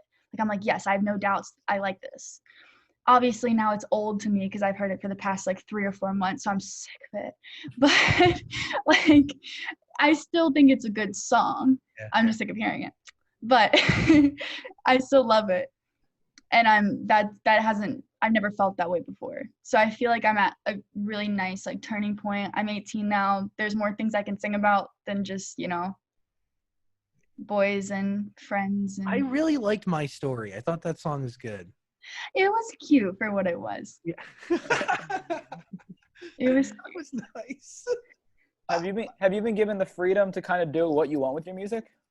Yeah, and I feel like the freedom came with the understanding. I feel like once people started to see that I knew what I was talking about and I wasn't just walking into a room and like twirling my hair and singing on a microphone, like I kind of knew what I was talking about a little bit, then that's when I started to feel a little bit more freedom and I could have deeper conversations about what I wanted, not just surface level. I want to sing a pop song. Like, once you learn how to speak and, you know, get your point across, and now that I know a lot more about production and vocals and engineering and all that, I just feel more confident talking about it in general, you know? Mm-hmm. Hell yeah. Final thoughts. Stan Zolot, Ricky Sanchez, what do you have? Well, I'm just curious because we've watched TikTok push so many songs and artists into popularity, and you've kind of already dominated TikTok. So, like, do you think that's given you a better understanding of this new kind of landscape for pop music? Yeah, here's the thing. I've seen a lot of people be like, we're going to put all this money into promoting this song on TikTok and get this person to make a dance to it. You can't do that. This is advice for any artist that doesn't know anything about TikTok. You can't choose what goes viral. It just happens. Like, the dumbest stuff goes viral on there. You never know. Like, there's no method to it, and you can't push your way into it. It just happens.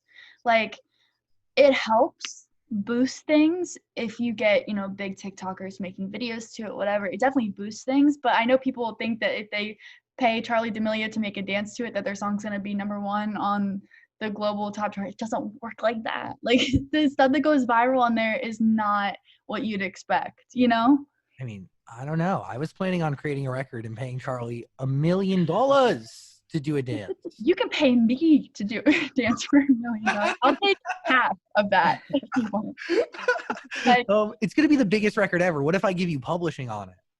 I'll take whatever you'll give me. If you're talking millions, let's go. We'll negotiate. I have a great idea for a song. It's called I'll only do that song until next year. Oh my god. Exclusivity periods and everything? Wow. You are a businesswoman at 18. You are ready to buckle down and negotiate. I'll post it on weekends until 2021. Give my weekends wide open. Hey, I have a ton of respect and appreciation for you, Lauren Gray. Thank you. I really, really do. Yeah, you're just a totally normal person, and you're a real artist, and you're building something musically and artistically that I can't wait to just watch continue to rise, and obviously do our part in it. But also what you've done on the internet, and yeah, your story's amazing. And I hope there's a lot of other kids out there who, like you, and even to a certain extent like me, who have these dreams and these aspirations within themselves, but they're just afraid to do it, just afraid to take that leap, to take that step. Take that step, take that leap, because you don't know where you're going to end up. And like, man, you could be Lauren Gray, you know? like really block out the haters as much as possible, and listen to that one or two or three people in your life that might be saying do it, because those are the voices that matter.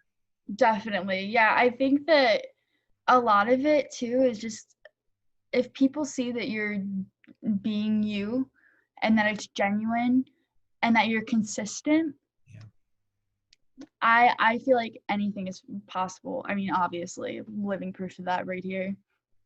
Hell yeah. Lauren Gray, everybody. Hey. Love and appreciate you. Thanks for hanging out. Thank you. Thank you for having me. This was a lot of fun, and I really, really, really enjoyed it.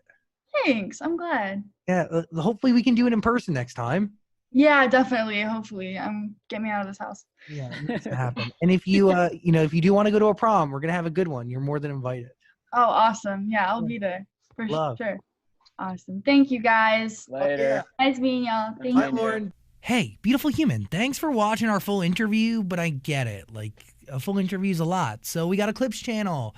We don't expect you to watch the full thing anymore, so we just gave you the highlights. Please subscribe and notifications and all that stuff. Okay, cool. I love you. Hey, beautiful human. I'm sending you love. I'm sending your family love. I'm sending your friends love.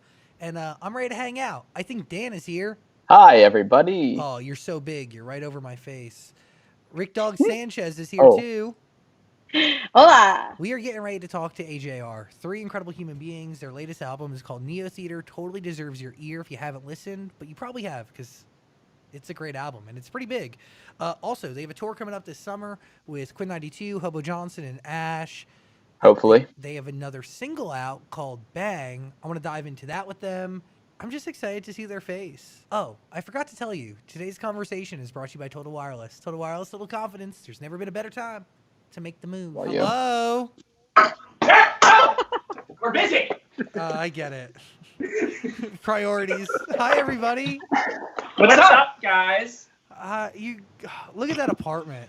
Let me see you. Oh, you want to see? You want to take the tour? Nice and big. The whole Yeah, tour will take about 15 seconds because we live in New York City. Show us your crib. We got the living room and Ryan's contribution, which is the moss squares on the wall. Well, Nice. I believe that was his contribution, but like artistically directed by somebody else. Also, my What? favorite. Were you talking piece about of Kat? Oh yeah, Zach was here. Oh yeah. You saw them in person. Yeah, I'm a big fan of the moss. It's a great. Oh, it's a you're great big fan of piece. moss. A little weird that Dan doesn't have moss behind him, but I won't take it as an insult. But okay. I have about nothing behind me. I was saying those walls are you could easily be in an insane asylum. Like, Do you guys? Do you want to wait? I live in a studio. Do you want to see my apartment? I need you to show us. Oh goodness. There's One nothing. plant. I have a couple of plants and a random red chair. One lawn chair. Wait. Why is it facing outward like you're 100 years old? Oh, because I have to look. That's where the sunshine is. I sit out there and it's on the balcony. Why don't you go outside? Because that's not good for my skin. Oh, okay. That's a good reason. That was a stupid thing to say.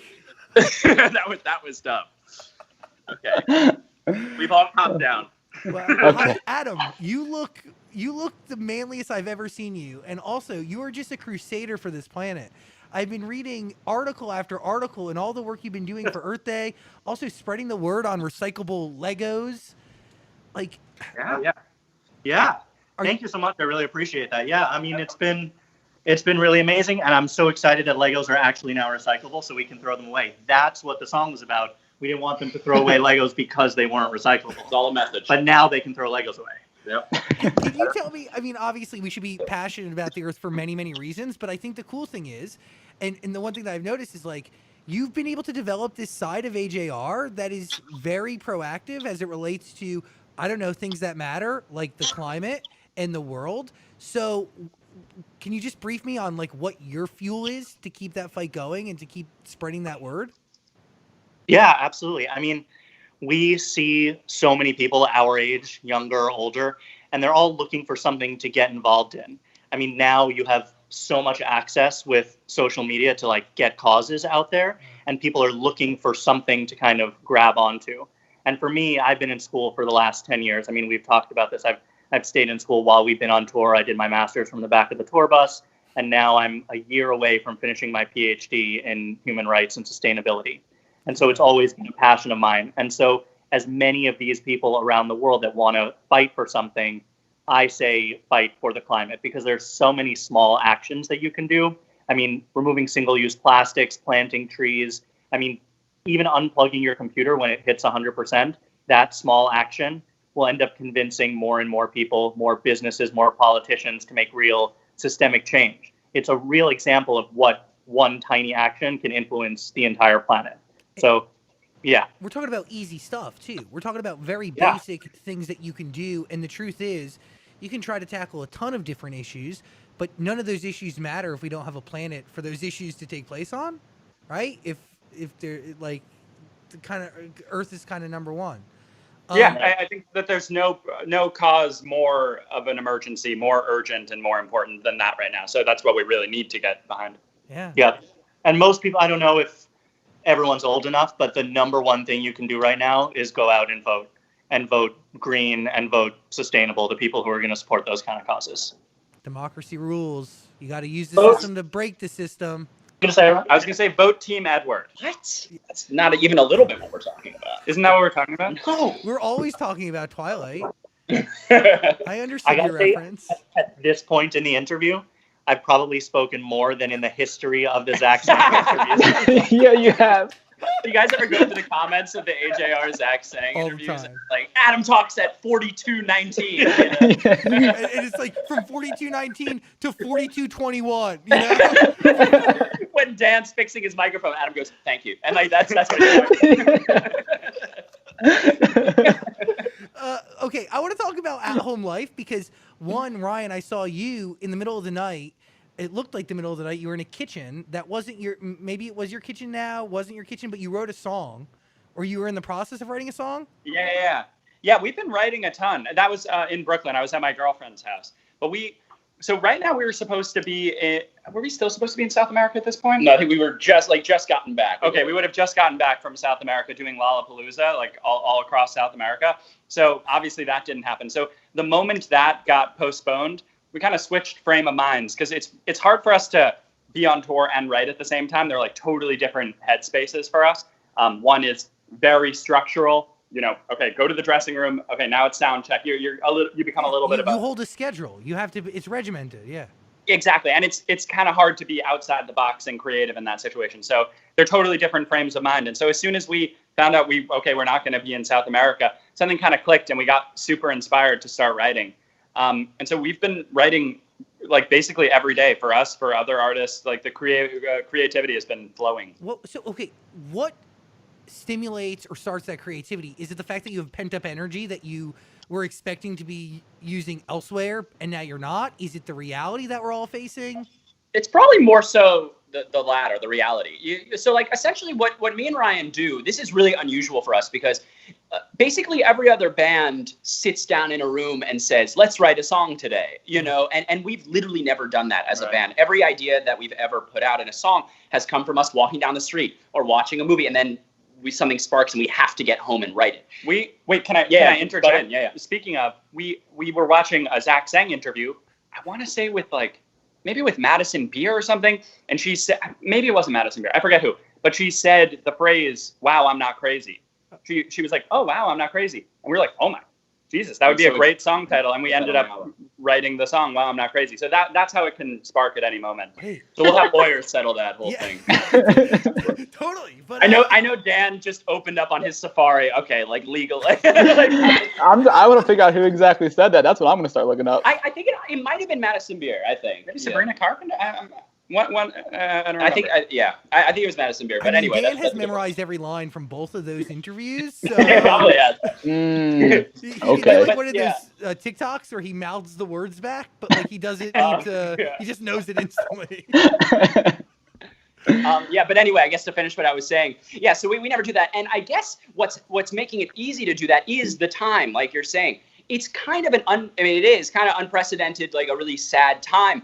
And whether you're sad or anxious about what's going on, it doesn't really matter, because those feelings help you draw from other places in your life, and they make you remember things from your childhood that you were insecure about, and insecurities about your future. So just being in this headspace is actually a really good spot to get emotion. Particularly, like, because you do have time to go for walks, check out a new TV show, watch a Zach Sang interview. Right. And if you're Good soaking inspiration from every crevice of your life, Right. you know, like, come on. Absolutely. There's time. Well, how do you take that quote and turn it into an entire song? Like, what's the song about? You mean like for "Wow, I'm Not Crazy"? Yeah. I guess. Okay. I guess the exact. I know that I sang that line so many times. Keep going. Right. Yeah. The process of that was really just, wow, that's a great idea for a song. And then I literally think what came from it was, wow, I'm not crazy. Like, what's a fun way to say that? So that was step 2. And then we were like, okay, let's get started with the song. And then I think very quickly it got to the point of you're a weird person, and it's kind of a love song, and then you meet the girl or guy who says, who is as weird as you, and you're realizing, wow, okay, I'm not as crazy as I thought, because you are kind of the same amount of crazy. Yeah. And then you fall in love. Is there going to be a Turning Out Part 3? Yeah, I think. Right? There. We haven't written it. I wrote a draft. It wasn't quite right yet. It was a party banger, It was not a party. Whatever it is, I don't know if it would be the end of a trilogy. I don't know. And number 3 feels important. So I think it would need to be even more emotionally cathartic than the first 2. So my goal is, yes, I think it would be really good if I have the right thing to say. It would be really good. It's like waiting for the right time, right? Yeah. It wouldn't make sense to do it and just force it. Yeah. Well, time and, I guess, emotion, right? And you're in a different phase of life, and the person you wrote that song about isn't really around anymore. So there's a lot of connection points there. Yeah, totally. Yeah. Yeah, and the idea of turning out is such precious real estate. Like, I want you get one per album for us, and so I want it to mean something a lot. So, how far into a new album are we today? I'm not sure. We've written, how many songs have we written so far in this quarantine? 8. 8, yeah, 8, I guess, which is actually a lot for us, because generally we do like a song a week, right? And that's at best, because a lot of artists we've seen interviews with, they'll write a couple lines or like a quarter of a song and say, this isn't good, let's throw it away. We really see songs through to the end. Yeah. Even if we think they're terrible in the middle, we say, there's a chance, okay, that we'll come out of this good. If we recognize there's like a little sliver, like we have a song called Beats on our last album where we rewrote beats 3 times because we knew there was a little sliver. We knew, the idea of Beats by Dre paying for the song and the product placement commentary. We knew that was something special. And we just hadn't gotten it quite right yet. So we didn't want to just give up on the song. How many songs exist that you finished but then realized wasn't right for release? Probably a lot. I'd say we have a catalog of like 40 or... Oh, throughout all the... Yeah, I guess that's not a lot. I guess other artists have like hundreds and hundreds. I guess for us, maybe we have about 40 or 50 or so. Probably, something like that. Yeah. I feel like you guys show me maybe 4 or 5 songs for each album that don't end up making the album. Right. Yeah. And then 10 to 12 do. Will you rework any of the songs that don't make it for other people, or do you just let them die? Yeah, no, we will really let them die. That's such a sad way to phrase it. We'll definitely rework them. I'm trying to think of, I guess there are actually current examples that are happening right now, that stuff that didn't make it onto Neo Theater and stuff that we know is not going to make it onto this next one that we're, reworking and pitching to other artists. That is in the works. What's the hardest part about pitching your songs that are so derived from your reality to other people? That's a really good question. We probably wouldn't use any of the lyrics that we wrote for us. I highly doubt that who's a good Camila Cabello is going to want to say, my rash came back yesterday. There's no way that she's going to want to say that. So we're probably going to scrap that and do something that more like Camila would say. I mean, you don't know, okay? I don't know. Maybe she's getting a little more avant-garde. Who knows? Yeah, we definitely pride ourselves while we're writing an AJR song. Every step of the way, it's, would any other artist do this? No? Okay, and then we could check it off and move forward. So that's a double-edged sword. It's really cool when we get to make an album of all songs that nobody else would put out. But then when the songs that don't make it are like, okay, these are the ugly child that can't go to anybody else. That's so sad. What family were you raised in? Did mom and dad tell you that if you have an ugly child, you have to give it away? Like that? Brutal. Question: your style, because it's so impromptu, maybe that's the wrong word, but like you're very heavily inspired by what you see in that moment. Is it then hard to do sessions with other people because to go in like with this goal and people have expectations and I don't know. I don't think we've ever, I guess only with like good friends we've had successful sessions, like Mags for one. I hear there's a song coming. There is, yes. Pretty good, I guess he teased it so we could say that we did collaborate for his new album for a song for him. But I guess with sessions that aren't with friends or people that we know well, we've never really had a lot of success, because they don't really know who we are. And we're going to be really quick to suggest something kind of weird and honest and a little awkward to say. So they're going to be very quick to say no to it. So it kind of helps when it's just us two. We've had a chance to flush it out and then send it to them as a whole. I've suggested so many lines in sessions that people are like, really? Like, I want to talk about my mom and dad divorce, and it's serious stuff or weird stuff, See, like in those moments, like, I don't know, there's art in being vulnerable. Like, is there a line that you love that somebody said no? I'm trying to think. I mean, there's a few. Oh, yeah, I think I did suggest a mom, and I think the artist that we were working with did have divorced parents, and I think it was like a kind of like a sad love song, and I did want to relate it back to, I forget it was he or she, or his or her parents, and they were like, yeah, I don't think I should do that. And I was like, that's totally your call, but that totally would have brought out the emotion and what you're feeling, Yeah, and then he or she would have felt it while performing. I mean, there's a right, lot of sure. reasons why you show yourself in your art. Daniel, have you? Yeah, I saw. Oh, you go. What? I was going to bring Bang. Oh, of course I watched Bang. My main question for Bang was the music video shot in one take. Yeah, was that a challenge? It was shot in one take. It wasn't. Oh. It's like you see 1917. Did you guys see that movie? I don't know if it's from this year or no. None of you saw it? I haven't seen it. Oh, okay. That whole movie says it's shot in one take, but it wasn't really. It was just good cuts, and that's kind of what the Bang music video was. On each, you could see on each, zoom in on Bang, Bang, Bang. The editor did a really good job at cutting two shots together. Yeah. But it still actually was a challenge because we had to, at the start of every take, the director had to basically what they did, he overlaid the last take over the current one, so we perfectly matched up to our positions in the last take. Oh wow! So it would look seamless. Bang, little bang. movie making trick. Yes. Whoa. Well, the question I had before that, Zach, were you gonna say something? No, you go. Somebody tweeted or posted on Instagram that you guys figured out the direction and the concept of the next album, didn't you? Yes, that's true. Yeah, that's super important to us.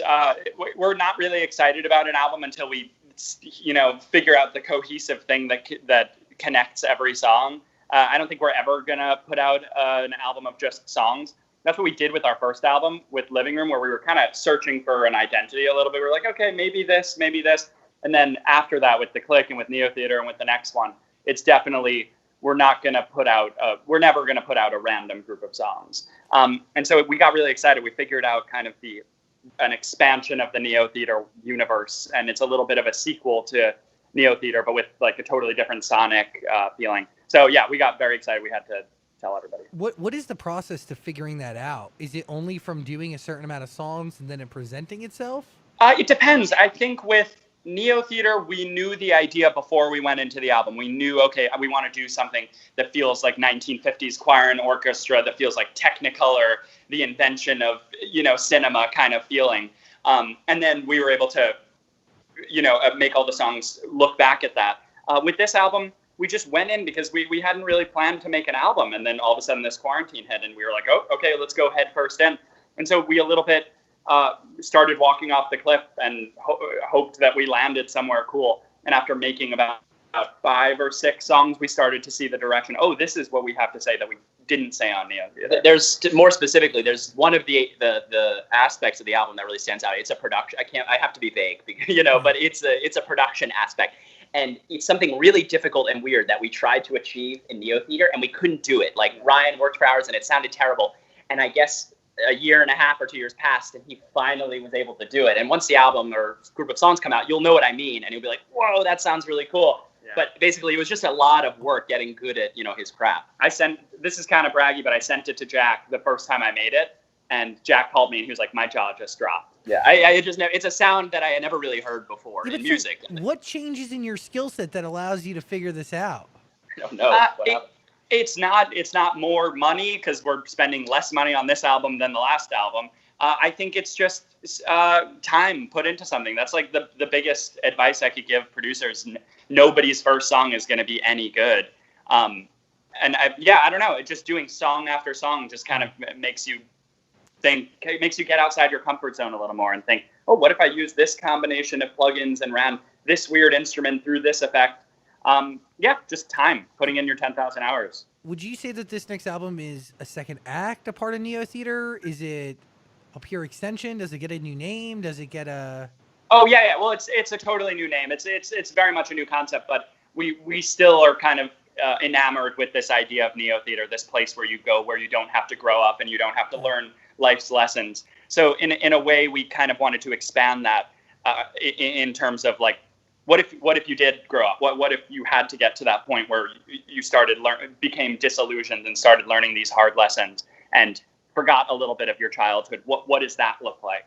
And so in that way, we expanded the universe. From the stuff that I've heard, it feels like the click to Neo Theater to this new album. It feels like a trio of albums that are meant to be listened to in order. So like you say that you create a piece of work that's meant to be listened to start to finish. From the stuff that I've heard, I feel like it would make so much sense to listen to the click all the way through, then Neo Theater all the way through, and then this next piece of work all the way through. And it really tells a complete story with these 3 albums. Are you using, because the one thing you've been able to do really well is a beautiful evolution where albums sound connected, they don't sound separate, right? So like you know exactly who it is when you hear it within the first like 3 seconds. Right. Are you using any sounds in different ways from Neo Theater in the songs that you're making now? Yeah, absolutely. That's kind of literally when we sit down, that's our first step. It's how do we do exactly what you just said? How do we make sure that when people hear the first song on the album, they know it's us, but it's also kind of different, you know? And so there are aspects from Neo Theater that we're pulling. That like Disney Choir is definitely finding its place on this new album. Yeah, in a different way. Yeah. Yeah, it's funny. Now we're 4 albums in. Now we're at the point where it's getting dangerous to start repeating ourselves. You know, like with the click, when we first started writing about these weird topics, we used our inner circle of things that came to us right away. Oh, what about if we wrote a song about The Office and about, you know, our feelings on weed and about, you know, our friends asking us to come hang out, but we're following our passions. It was all very like the first things that came to us. And then with Neo Theater, we, you know, tried not to repeat ourselves. So we got outside of our comfort zone a little more. And then with this, it's even harder. But in a way, it's cooler. We're mining our life even harder to get outside of our comfort zone and talk about things we've never talked about. But mining your life, is that a healthy thing to do? Because you're really having the ability to kind of like dissect every little thing, big or little, because you're looking for something, right? Yeah, I think it is a healthy thing to do. I think that it can really help you cope with things, and it can, you know, bring you back to undigested ideas of, you know, some weird thing that happened to you 5 years ago that you never really digested and thought about. Writing a song about it can help you like really get in touch with those feelings and have closure with it. I think also this time right now, living in the time of the coronavirus, has given a lot of people time to self-reflect. And those things that they weren't necessarily thinking about because they were so busy day to day have now come to the surface. So a lot of people, whether they're writing, you know, a book or a movie or doing art or music, they get to kind of get in touch with those emotions that wouldn't necessarily be at the surface, but they are now because they have to sit alone and think about themselves and be in their own mind. Yeah, just them. Is love good or bad for creating art? Is being in love good or bad? it's another double-edged sword. It's if you're writing a celebratory song about love, it's amazing. But on the other hand, all of us at one point have been looking for love. We can all relate to that, but not all of us have experienced love before. Hell yeah. So in a way, it can be isolating. And I found that it's interesting to try to write something that's, because you're really just writing about one person. Like, how do you write a really specific, honest song, but also make it you stay with me? You know, it starts to become very general and vague. So it's interesting. It's good and bad. But you also want your art to be reflective of your reality, so it is like a balance. Yeah, absolutely. Yeah, sometimes you have to find what's accessible and universal in your very specific situation, and that's what we try really hard to do. The question I have is, where does Bang come into play with all of the last album and the new stuff, and where'd that come from? We originally wrote it to be on Neo Theater. On Neo Theater Deluxe, yeah. Because we had the beat while we were writing for Neo Theater, and at the time it sounded very different. It sounded different. It sounded way less cool, I guess, than you hear it now. A lot more evil. It was slower. It more so belonged in like a Disney movie where the villain came in, which was the feel that we wanted, but we didn't know how to make it feel current. So we just put that aside. And then we were on tour writing. We wanted to, write, and that beat came up again. And Ryan was like, why don't we just try to combine that with what's current now to add some trap drums and try to pick up the pace a little bit and try to get people's heads nodding. And that's kind of where the beat came from. And then when it came to Let's Go Out with a Bang, it was just such a fun, I think it's one of the first things that came to us. It was such a fun thing to say. Yeah, it was our sweet Caroline. Ba, ba, ba. We wanted just a tag that, everybody can sing, and that kind of transformed the song into a big anthem kind of thing. Yeah. So we wrote that for Neo Theater Deluxe. And then we just kind of realized, this sounds a little more like the bridge between Neo Theater and what we're doing right now, where it's a little bit darker, a little more gravity to it. So we decided, let's make this the first single of the next album. Why not? It's doing like super well at alternative radio. Let's just like keep riding off of it. Let's go out with a bang. Good. Bingo. Hey, I appreciate the three of you very much. Were you about to say something, Dan? Well, Ryan, do you guys have a dog, or you've been chewing on that bat? It's a little of both. They share it. I take one end. Yeah, and it's sort of it's Lady in the Tramp situation. And they meet in the middle somehow. No, we do have a dog. We have a dog, and she's not here right now. Our dad took her to his place. But yeah, she's been chewing on the end of this. We stopped her at first, but then it was just like, you can do whatever you want. It's a pandemic. She runs the house. She kind of does, yes. What have you guys been doing other than writing music while you've been like on lockdown? Things that we do, we cook a lot. I feel like everyone says it, and it's very true. We've been cooking a lot. That's not something we used to do. Living in New York, and I guess LA's, similar. The restaurants are, right next to where you live, so it's so tempting to just go down and get food from there every night. But I discovered that Trader Joe's is so cheap. I had no idea how cheap frozen stuff was. Oh, yeah. And it's so good, too. It's so good. It's the only way I survive. Right. Yeah. So we've been doing, I guess that's not really cooking. That's heating stuff up. But we have been learning other cooking. I've also been, what's really interesting about New York City is there's constant fights on the street during this time, right below my window. So about 4 or 5 times a day, I'll stick my head out and watch like cops or whatever, literally in person. There's 2 homeless people, and nothing is about the pandemic. It's all, carrot is not a fruit. It's a vegetable. It's topics that have nothing to do with what's going on, which makes it even more interesting. Cooking? So those are the 2 things I do. Fantastic. Real life cops. That's fun. Yeah. Healthy, I think. Both. Yep. Very healthy. Are you eating at Chipotle still? Are you still using your card? Oh yeah. I kind of have to. We have those cards that we get Chipotle every day free for a year, and I have to. So I suit up and I go out, and then I pour it into a bowl, and then I microwave it for a minute. Online, it said that it can kill the germs doing that. So it's COVID friendly. Literally not a joke. I don't know why you're laughing. I think like literally nothing was a joke about it. Are you? What kind of? Do you have you suit up? So mask and everything. Oh, I put on my mask and my gloves and my hazmat suit, and my dog protects me. So. You all should be wearing masks. Masks are the new we do. shoes. There's a law in New York. You can't go out without one. You're going to get stopped by the police. Here too. And then, Oh, yeah. somebody's going to stick their head out of your building and watch you fight with them. Full circle. Yeah. Full circle, Yeah, I'm baby. trying. I'm trying. Yeah, I gotta let you you got go. I appreciate the three of you very much. Of course. For You hanging too, out. guys. Do we have like course. a date for the next? Thanks, Adam, for your thumb. Do we have a date for the next record?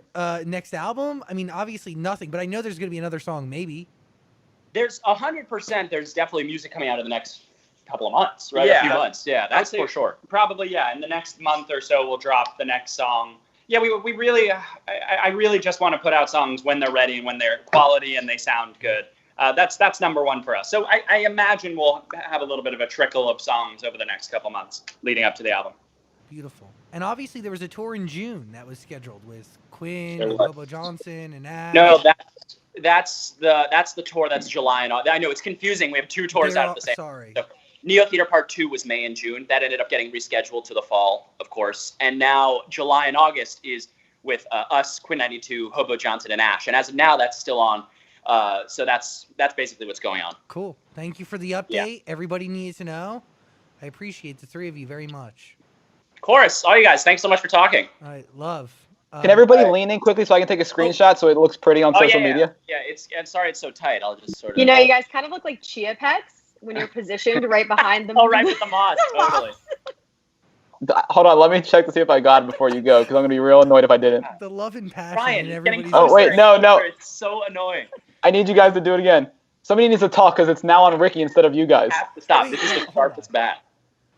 Hey, Dad tries to take a picture and Oh, messes we it have up. to be talking. Yeah, we have to be talking, so we get big for them. Is Dan's new name Daniel? Oh, I got it. I get annoyed and I call him Daniel. Well, you get it with yourself, so. I'm gonna fight you. Not. All right, perfect. Yeah, we're good. We got it. You're the best. Thank you for doing this and putting up with our. I Of course. appreciate you. Love you guys. Thanks Talk so to much. y'all later. Hey guys. All right. Bye-bye. Hey, beautiful human. Thanks for watching our full interview, but I get it. Like, a full interview is a lot. So we got a clips channel. We don't expect you to watch the full thing anymore, so we just gave you the highlights. Please subscribe and notifications and all that stuff. Okay, cool. I love you. Yo, beautiful human. I'm so excited to hang out with Megan Thee Stallion.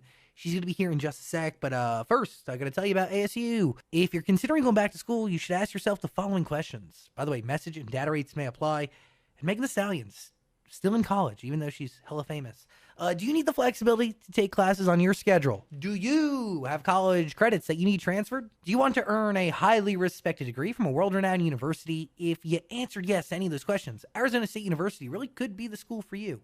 Arizona State University offers over 200 highly ranked degree programs, 100% online. You'll learn the same curriculum designed by their award-winning faculty from wherever you are, and you're going to earn the same degree as on-campus students. If you want information, text my name Zach to 35517. Plus, they accept most transfer credits. Discover for yourself why ASU is ranked #1 for innovation. They've been ranked #1 for the last 5 years, and why more than 90% of graduates are recruited for jobs or receive at least one job offer in at least 90 days of graduation. Learn to thrive at Arizona State University. To find out more about ASU online degree programs, text my name Zach to 35517. Here's Megan Thee Stallion. Let's do this. Zach Sang Show. Hi. Hello. Hello, everybody. How are you? How are you? Oh, living. By the way, I'm Zach. That's Dan and Ricky. Hey. Thank you for doing this. I like your buns. Thank you. They're not really cooperating today, but I appreciate the compliment. Minnie Mouse. There's a lot to talk about, and it's all pretty effing amazing. So, one, I want to start by saying thank you for doing good with the art that you create, and thank you for giving back to your community of Houston. It is a big deal, and it's not something everybody does. And just, yeah, thank you. Thank you. Thank you. Thank you for having me. What makes you want to do good? And that's and this has been like a conversation I've been having over the last few weeks. I've been working on a project with St. Jude, their children's cancer hospital, and they asked me that question. They're like why? Like what made you want to do it? And I couldn't give them an answer. I because it's something within that just feels like inherent. Like if you have the opportunity to do good, why wouldn't you do it? Right. So I ask you the same question. Why? Why are you giving money back to the Houston food pantries, right? With obviously the Beyonce remix. I mean, like you said, if you just have the opportunity to do